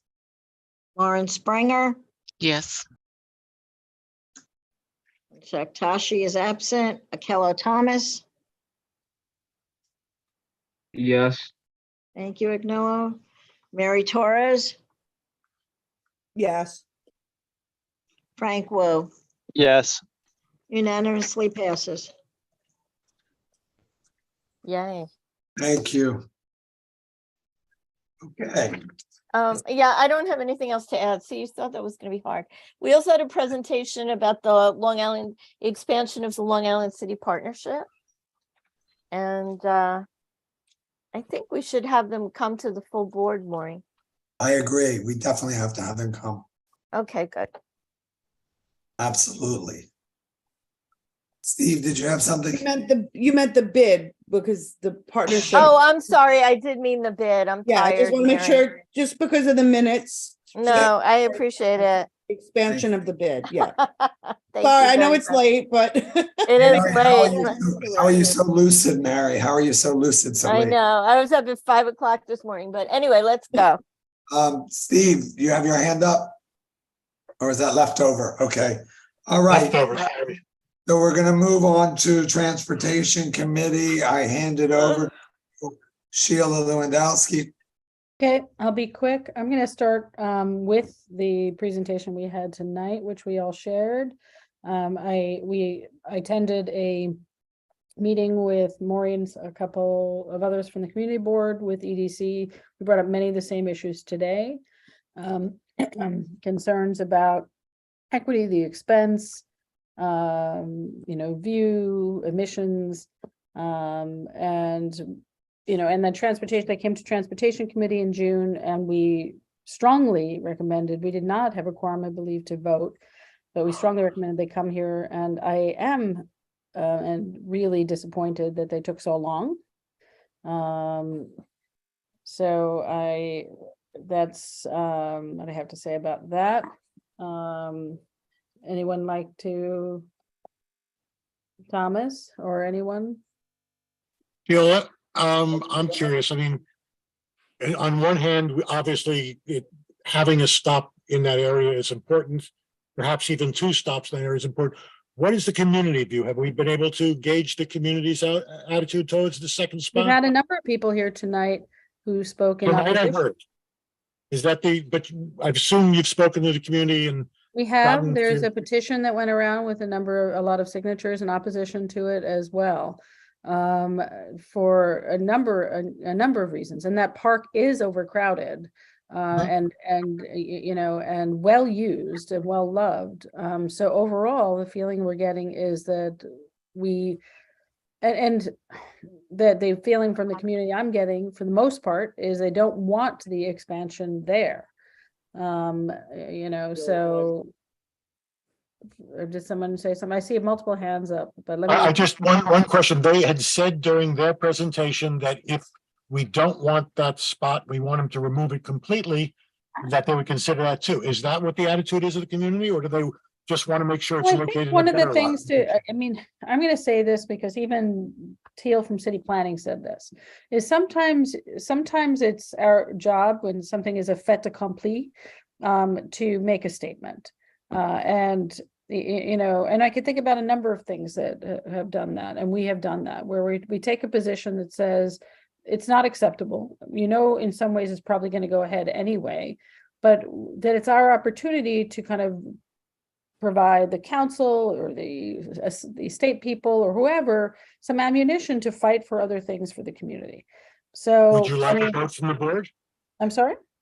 Would you like a vote for the board tonight? Well, I see multiple hands up first, so I feel like I should go, Fine. Yeah. Christine? Yeah, I mean, I think this is a really prime example of how an absence of comprehensive planning is hurting Long Island City or has hurt the process. And I think it's also a really good example of illogical public investment, to invest it in this whole park and made it a real amenity for the city, and then to do something, which detracts from the value of the park. And it just, I think we should oppose it, on those grounds and with a plea, whether or not they, Would you like to make that motion? Yeah, well, let me just finish, that they can, reconsider, combining those two stops, the one that's, they want to move by 150 feet and the one further north, into one better planned stop, since that seemed to be the logical. Sheila, can I make a comment? Yeah, please. I think what you said before was really important. I think, this idea, and what Christine has already just said about, the problem with the lack of planning. I think another challenge is, I don't want to be punitive to the EDC for not coming to us sooner. They did come to us, but then you ask them and the Transportation Committee to come to the full board, to engage with the public. I saw what happened behind the scenes when our council member was being contacted constantly because they found out about this, because they didn't engage with the public at all. And at the very last minute, they came to us, and then they attempted to make it look like we didn't do our job. They actually told, and I'm gonna be very honest about it right now. I got an email. I was CC'd on an email at 5:34 p.m. one evening. It was sent to Debbie in the office, and I was CC'd as a chair, asking us if they could come to the full board. And that was just like a week ago or a week and a half ago. And 5:34 p.m. the council member's office had CC'd me on an email to them, to the EDC, asking if they had come to the board yet, if they had reached out, if they had contacted us, what was the status of speaking to the full board. And their response in the email that I was CC'd to, and maybe they didn't realize that I was on there, was, we've reached out, but we haven't heard back from them. So They emailed us at 5:34 p.m. The next morning, they responded. I responded very quickly after that, before 10 o'clock, and maybe it was 8:30 in the morning. And I said, we received this after hours yesterday, this request. I am adding you to the agenda. So I want to just say, in light of all of that, I want to make a motion to reject the proposal as presented. And I want to ask the EDC to consider the comments and concerns of, and maybe consider expanding the LIC site, or maybe building something closer to Queensbridge, etc. Okay, motion's on the floor. Is there a second? I seconded Tom McKeever. Okay. Who seconded? A friendly amendment, Maury, if possible. Who seconded? Thomas. Tom McKeever. Thank you, Tom. Friendly amendment, if you want to make a statement, it seems to me that we should put in there that under no circumstances do we want it relocated to be blocking the park or in any way to, interfere with the usage of the park. And that they can either combine this site with the Long Island City site or create another site elsewhere, period. Yeah, Make sure people understand that. I accept that amendment, and I want to emphasize that I think we need to be very clear that we are rejecting the proposal as presented. That's the key point. We're not rejecting a relocation. We're not rejecting a change or a creation of the ferry terminal. We're rejecting this as it was presented. And quite frankly, I don't know if I completely understand or buy their argument against Newtown Creek. Is it just too difficult and they don't want to do it? or should it be more to the Hunter's Point? Anyway, I want Can, to, but can we amend that to be specific like that? Like because well, I personally don't oppose the Sorry, Emma. ferry, but it's like, not only do we reject the site, but that we expect them to find an alternative, either the LIC site or. Well, I think that we have to focus on the rejecting the site, and I am going to try to wrap this up because it is midnight. But I just don't want it to be like that ferry goes away. No, we most didn't. people want the ferry service. I'm calling the question. Maury accepted my amendment, which includes exactly what he said and what Sheila's been saying. I think someone We're confirmed gonna that it's not a remove the problem. ferry altogether, but okay. I think we need to move on. Could you, somebody phrase the motion now as it stands? It's to reject the proposal as presented, but then check the proposal as presented and ask the EDC to consider the comments and concerns and possibly expanding the service at the LIC site or building a site in closer proximity to the north, like Queensbridge. And then what was your part? And then, My or part was the. that we object to it being located at or in front of the park and to block views or enjoyment of the park. Yeah. By the public. Right.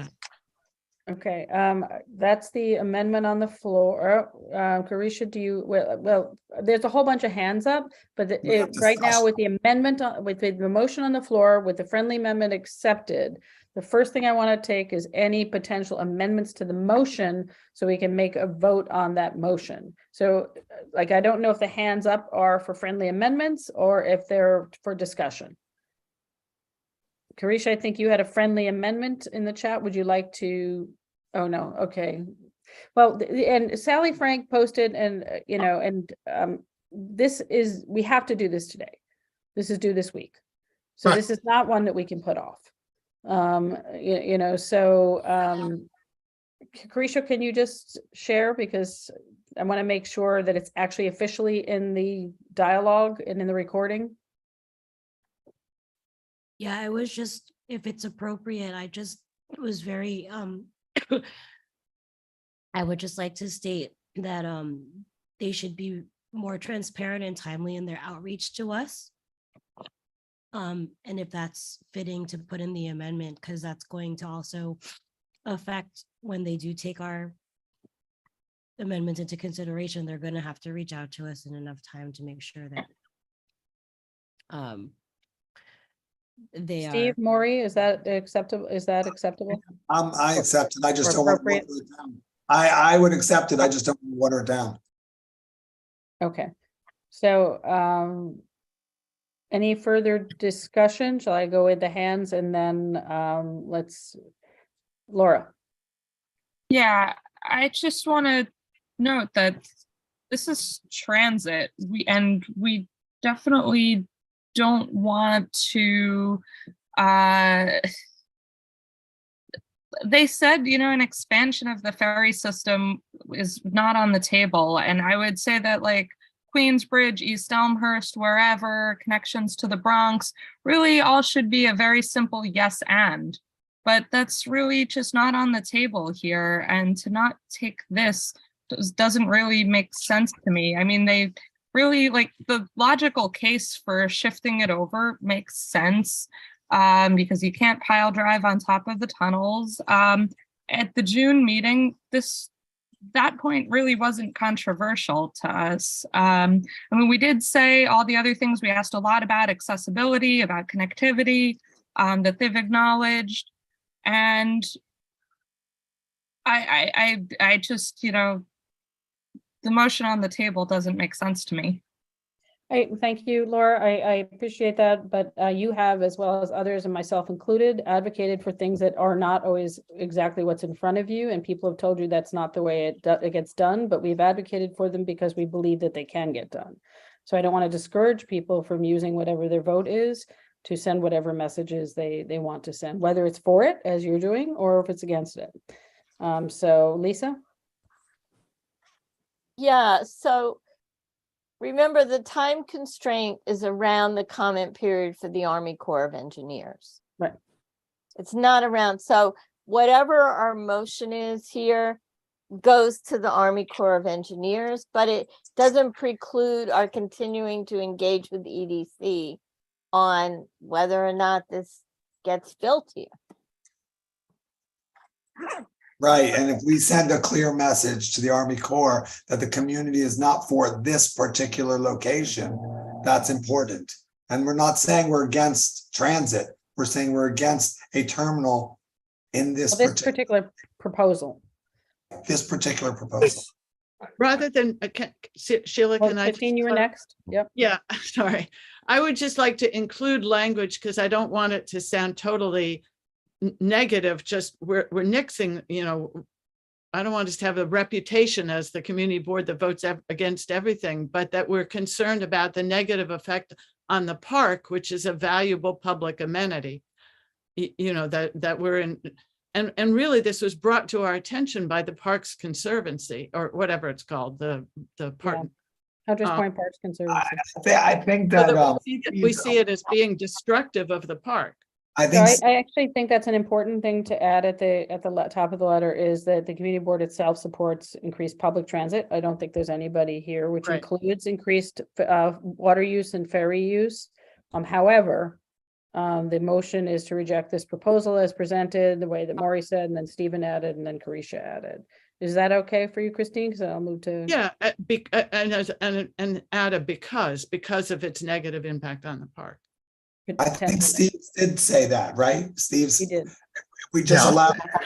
Yeah, I think the motion I'm can gonna- be written Camille out has- afterwards. Okay. I think Camille has everybody one. understands what we want.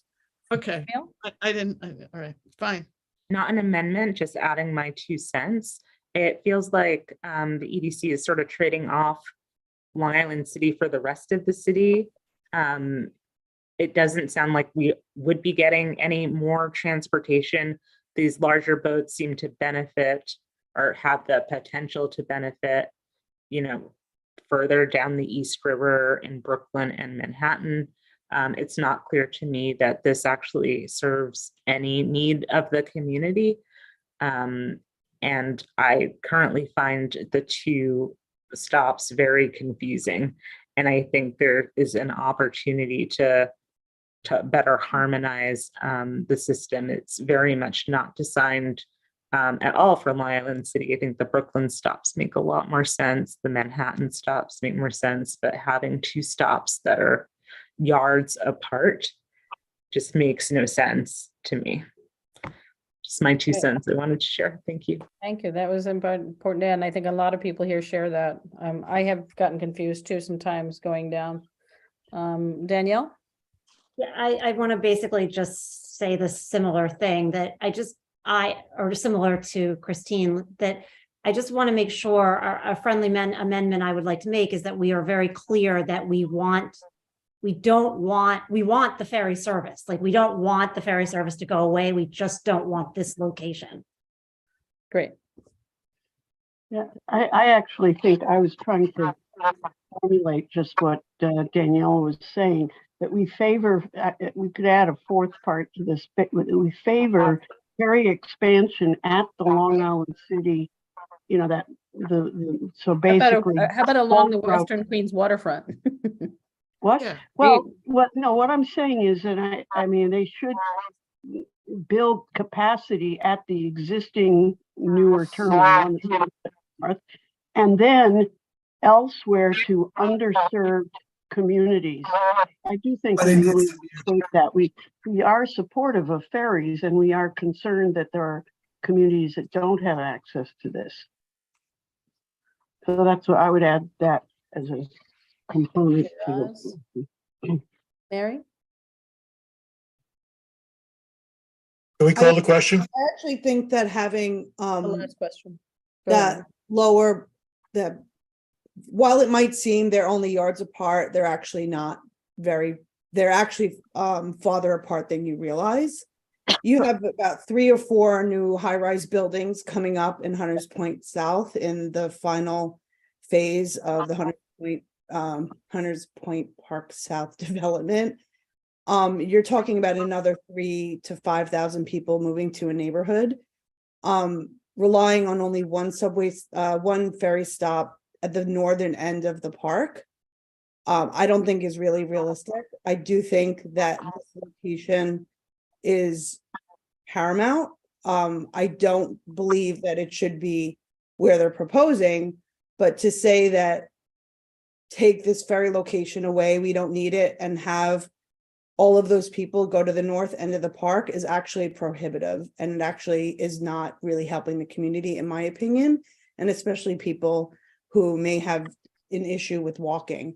I mean, Yeah, but aren't they saying that we don't have that option, that the current location isn't gonna last, it's ending its well, that was my useful life? point.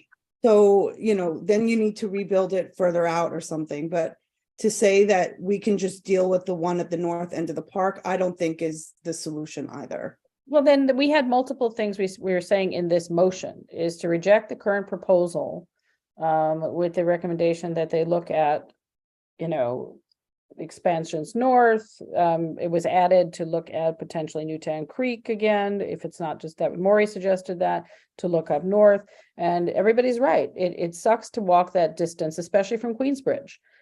So I agree. Oh, wait. Well, maybe just in the interest Okay. of time, let me withdraw my I proposed had made that the amendment. last question, Riley, so I think we need to go to a vote.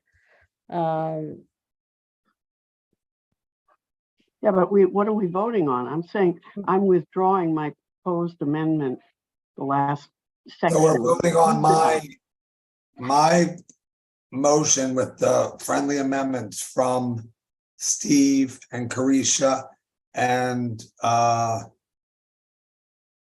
what day of the week is it? Would it be helpful for me to read based on my notes? Because I'm Yes, thinking of this in please. terms. Yes. So, all right, so this is a motion with number 1, to reject the proposal as presented. Number 2, to object to placement in front of the park.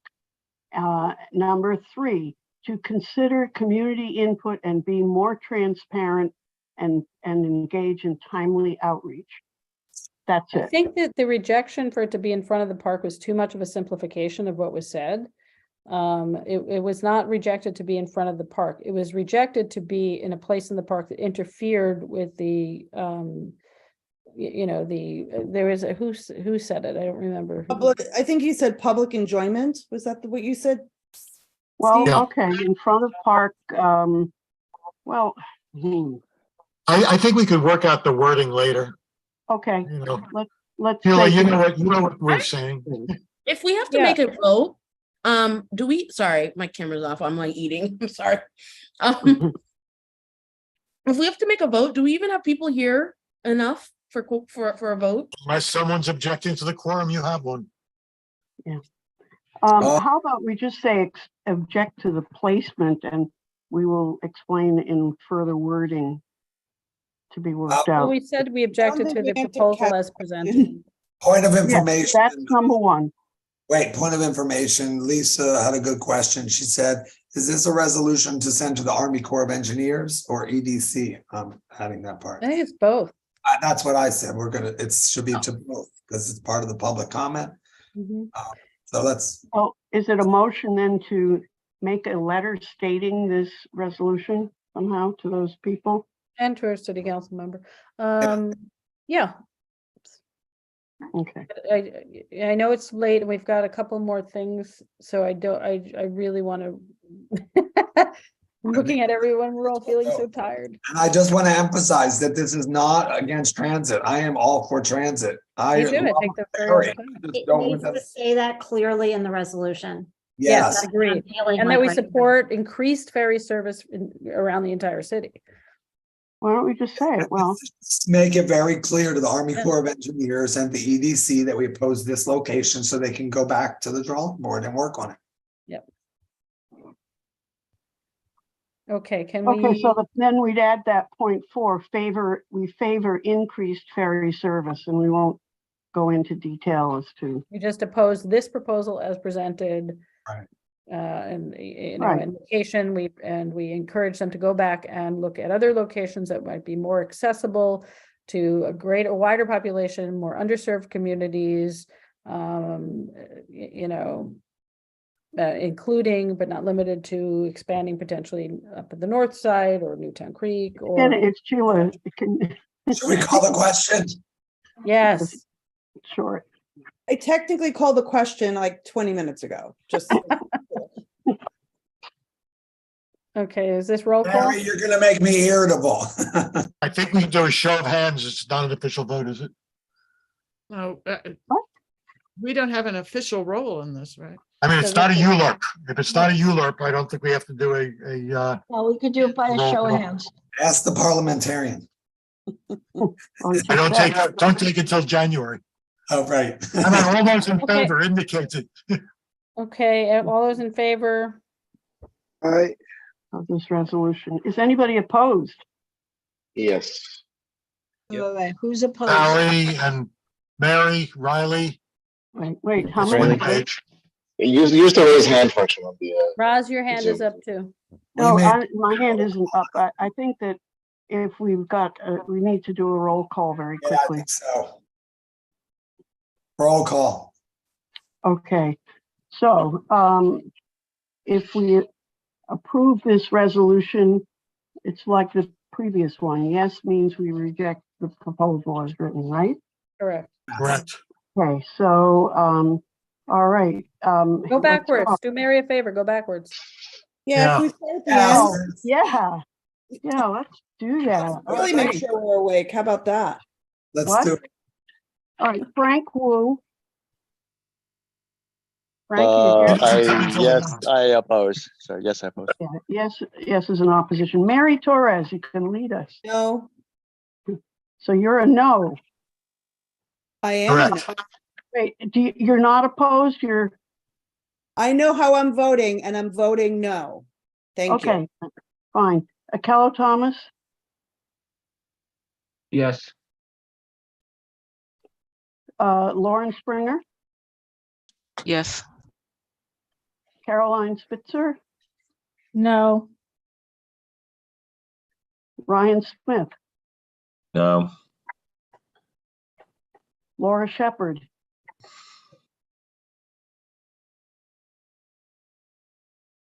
Laura? Shepherd.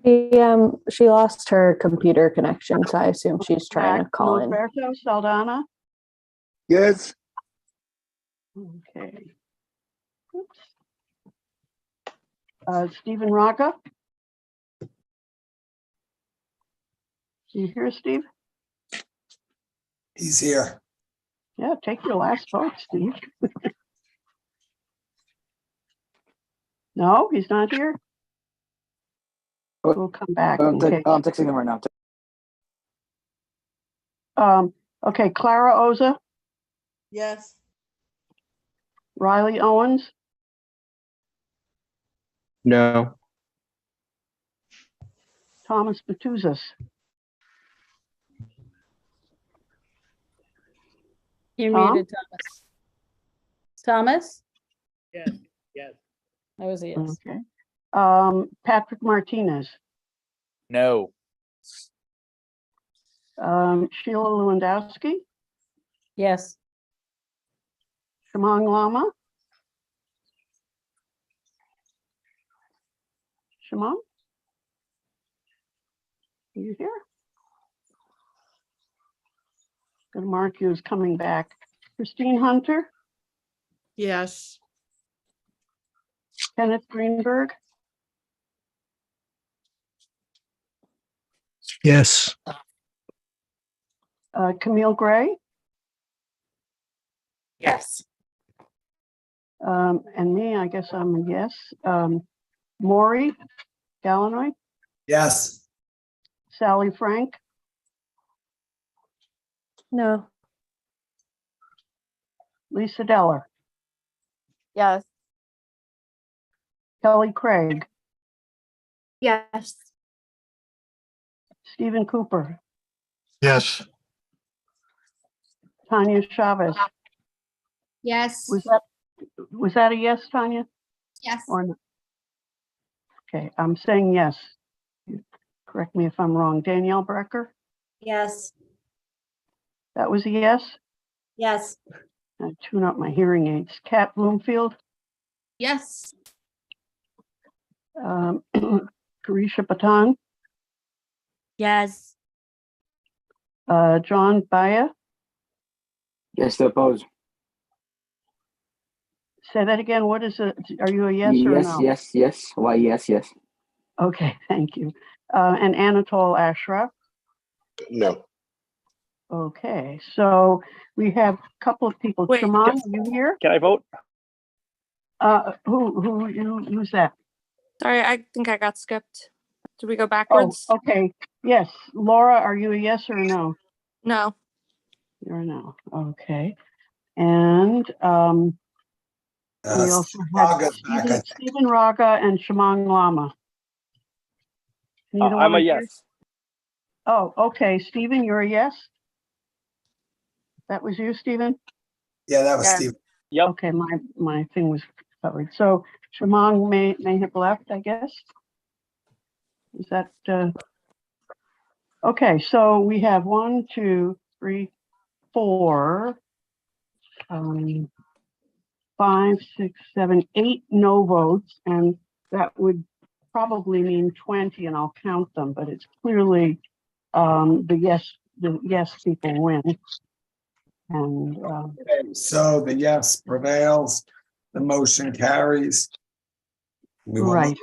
Thank And you. I'm going to move very quickly to close the Transportation Committee meeting. The next meeting is this coming Tuesday, 12/6. A question I do have is, are we virtual since we're still in this spike? We don't know yet. Oh, yes, all committees are virtual. Okay, great. Okay, just wanted to make sure 6 p.m. the beginning, just for public comment. We do allow public comment up to 1 minute for the first 10 minutes of the meeting. And then the last thing is I did attend a meeting with the inspector, the CO of the 108, with someone from, regarding issues on Center Boulevard and their issues they had. Anyway, so I just want to share that because that was a meeting I attended where they are looking for solutions to the food truck issue, garbage, cars moving. And so we had a conversation of a bunch of things, which I will bring to the committee when we speak again. I'm concerned about the minutes. So in the minutes, we already have the committee's minutes. They've already been posted, so we can link to them. But Sheila, the meetings you're talking about aren't really what the committee did. It's what you did as the chair, I think. I don't know whether I should be including all of them. I don't think you need to. I mean, these kind of things happen often. And people announce when they've gone we go for walk around neighborhoods looking at where No, there are I'm stop always signs. totally favorable to. Yeah. I mean, we just have to bring it into the committee. And I just Order. I want to move along. Sorry. Thank you. No, good. Can I just one other thing that's separate from that is December 13th, since we mentioned other lightings, Chocolate Factory and Long Island State Partnership is doing a thing at LIC Bar, a celebration of light with storytelling for children, cocoa and cookies from Little Chef Little Cafe, the jazz trio playing Charlie Brown, holiday music. And so all are welcome. And that starts at 5 p.m. LIC Bar on Tuesday, December 13th. Oh, Sheila, I want to ask you one other thing, because in that Transportation Committee meeting, I'm sorry, I need to say this because there was a lengthy presentation about cars. Roz, is this relevant for the update of the Transportation Committee? I think there was no committee meeting prior to this board meeting. That presentation was last month. Okay. Our next meeting is Monday because of the timing of the month. So the car share thing, I discussed it at the last. All right, if you did, then that's fine. Sorry to be rude. I just wanted to get through this. And I know everybody's tired and I don't want to hold up unnecessarily. Health and Human Services. Okay, I'm gonna be brief. So for our November meeting, Kelly Craig, our fellow board member, came and made a presentation about the Community Education Council. She's a District 30 representative for that. So she talked about what the CEC is, what it does, issues that are, that we're facing and everything else like that. Then the other thing that we did was we voted on Roz's motion that she had distributed at our November full board meeting about amending the open meetings law to allow for virtual participation at community board meetings. So we voted unanimously in favor of that, and then we amended it to also include community education councils and school leadership teams. And our next meeting is going to be virtual. Thank you so much, Lauren. I actually, can I ask a question? Sorry. Oh, God, really, Lisa? What do you You, a do? former What do chair, you do? What do you do with that vote? Do you bring it to the full board? What do you do with that vote? Lisa, my intention was to bring it to the full board, but I realize it's absolutely crazy to do it right now. But the whole intent was not, it was to legitimize virtual participation by allowing virtual participation to count towards the quorum. And what it was going to be a resolution was to urge our state elected officials to put that as a priority early on in the legislative session. Right, but it's nothing if you don't bring it to the full board. So I just urge you to do that. Thank you. No, I'd like to bring it to the full board in January. Not now. Right. Okay. Okay. And Maury, can I just say in terms of it, I know because we let Maury know, we let the CV, the community board office know. Maury was also reviewing it, and then he was also in the process of also working on a policy to at that point. That was the response that we had gotten, but just to add that. Thank you, Lauren. Yeah, and just to add to that, because we will maybe be going back in person in January, depending upon what's going on and the new chair's decision. And being able to maybe go hybrid because of the technology we're going to have, we will be putting together, I'm asking the tech committee to work on fine tuning a draft of a policy / maybe resolution for the full board to be either vote on, or the committee will vote on. We'll see what we have to do, but to make that policy very clear and explicit to everyone. Okay, so thank you very much, Lauren. It's been a pleasure working with you. Same here, Maury. Thank you. You're very welcome. Do we have any update from the Unhoused and Shelter Task Force? Was there anything?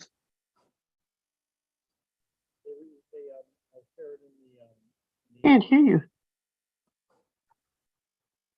Tom, we can't hear you. No, we think you're having tech issues, Thomas. Don't yell because we can't hear you anyway. Sorry. All right, we'll skip. All right, so we'll move on to arts and culture.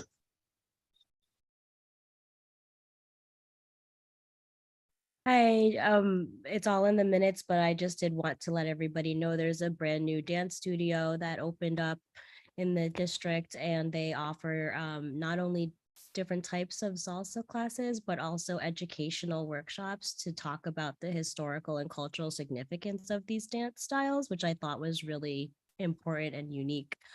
Everything else is in the minutes, and please come to our next arts and culture meeting on the 13th.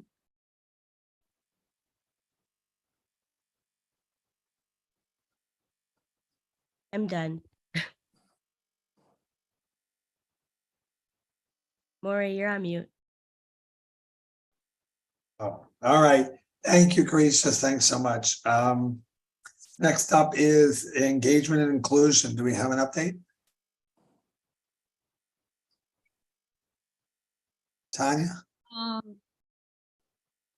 Yes, Mary, I'm sorry, I'm tired. Our update is that the newsletter will be sent out hopefully this week and or early next week. And if you have any events or hearings as part of your committee, please send it to Debbie by the second Tuesday of the month so we can include it in the events and hearings through the newsletter. Another thing, we're having a Code and Sucks drive, and that is going to be dropped in the office.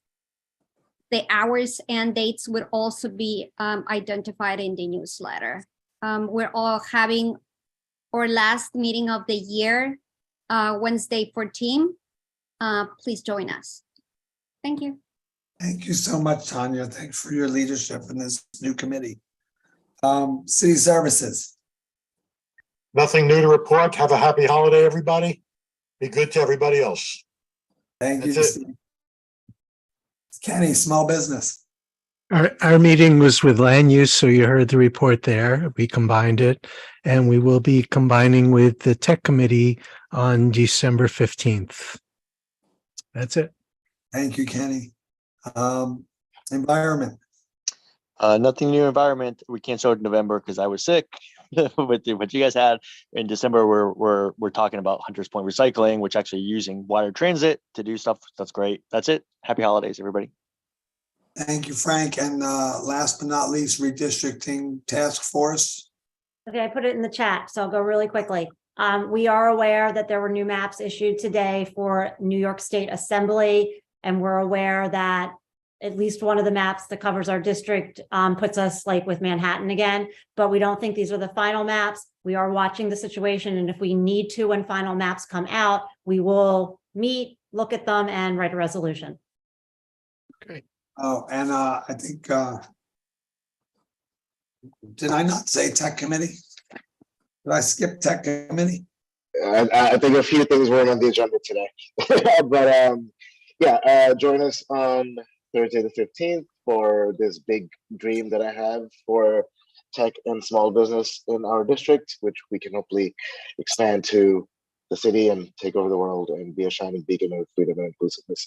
And have a great holiday season and peace out. And yeah, Anatole just posted he's doing an open data 101 class. He dropped it in the chat. And I'm sorry if there's any elected representatives still here. It's very late. I think we all want to go home or go to bed or turn off the computer. So I apologize.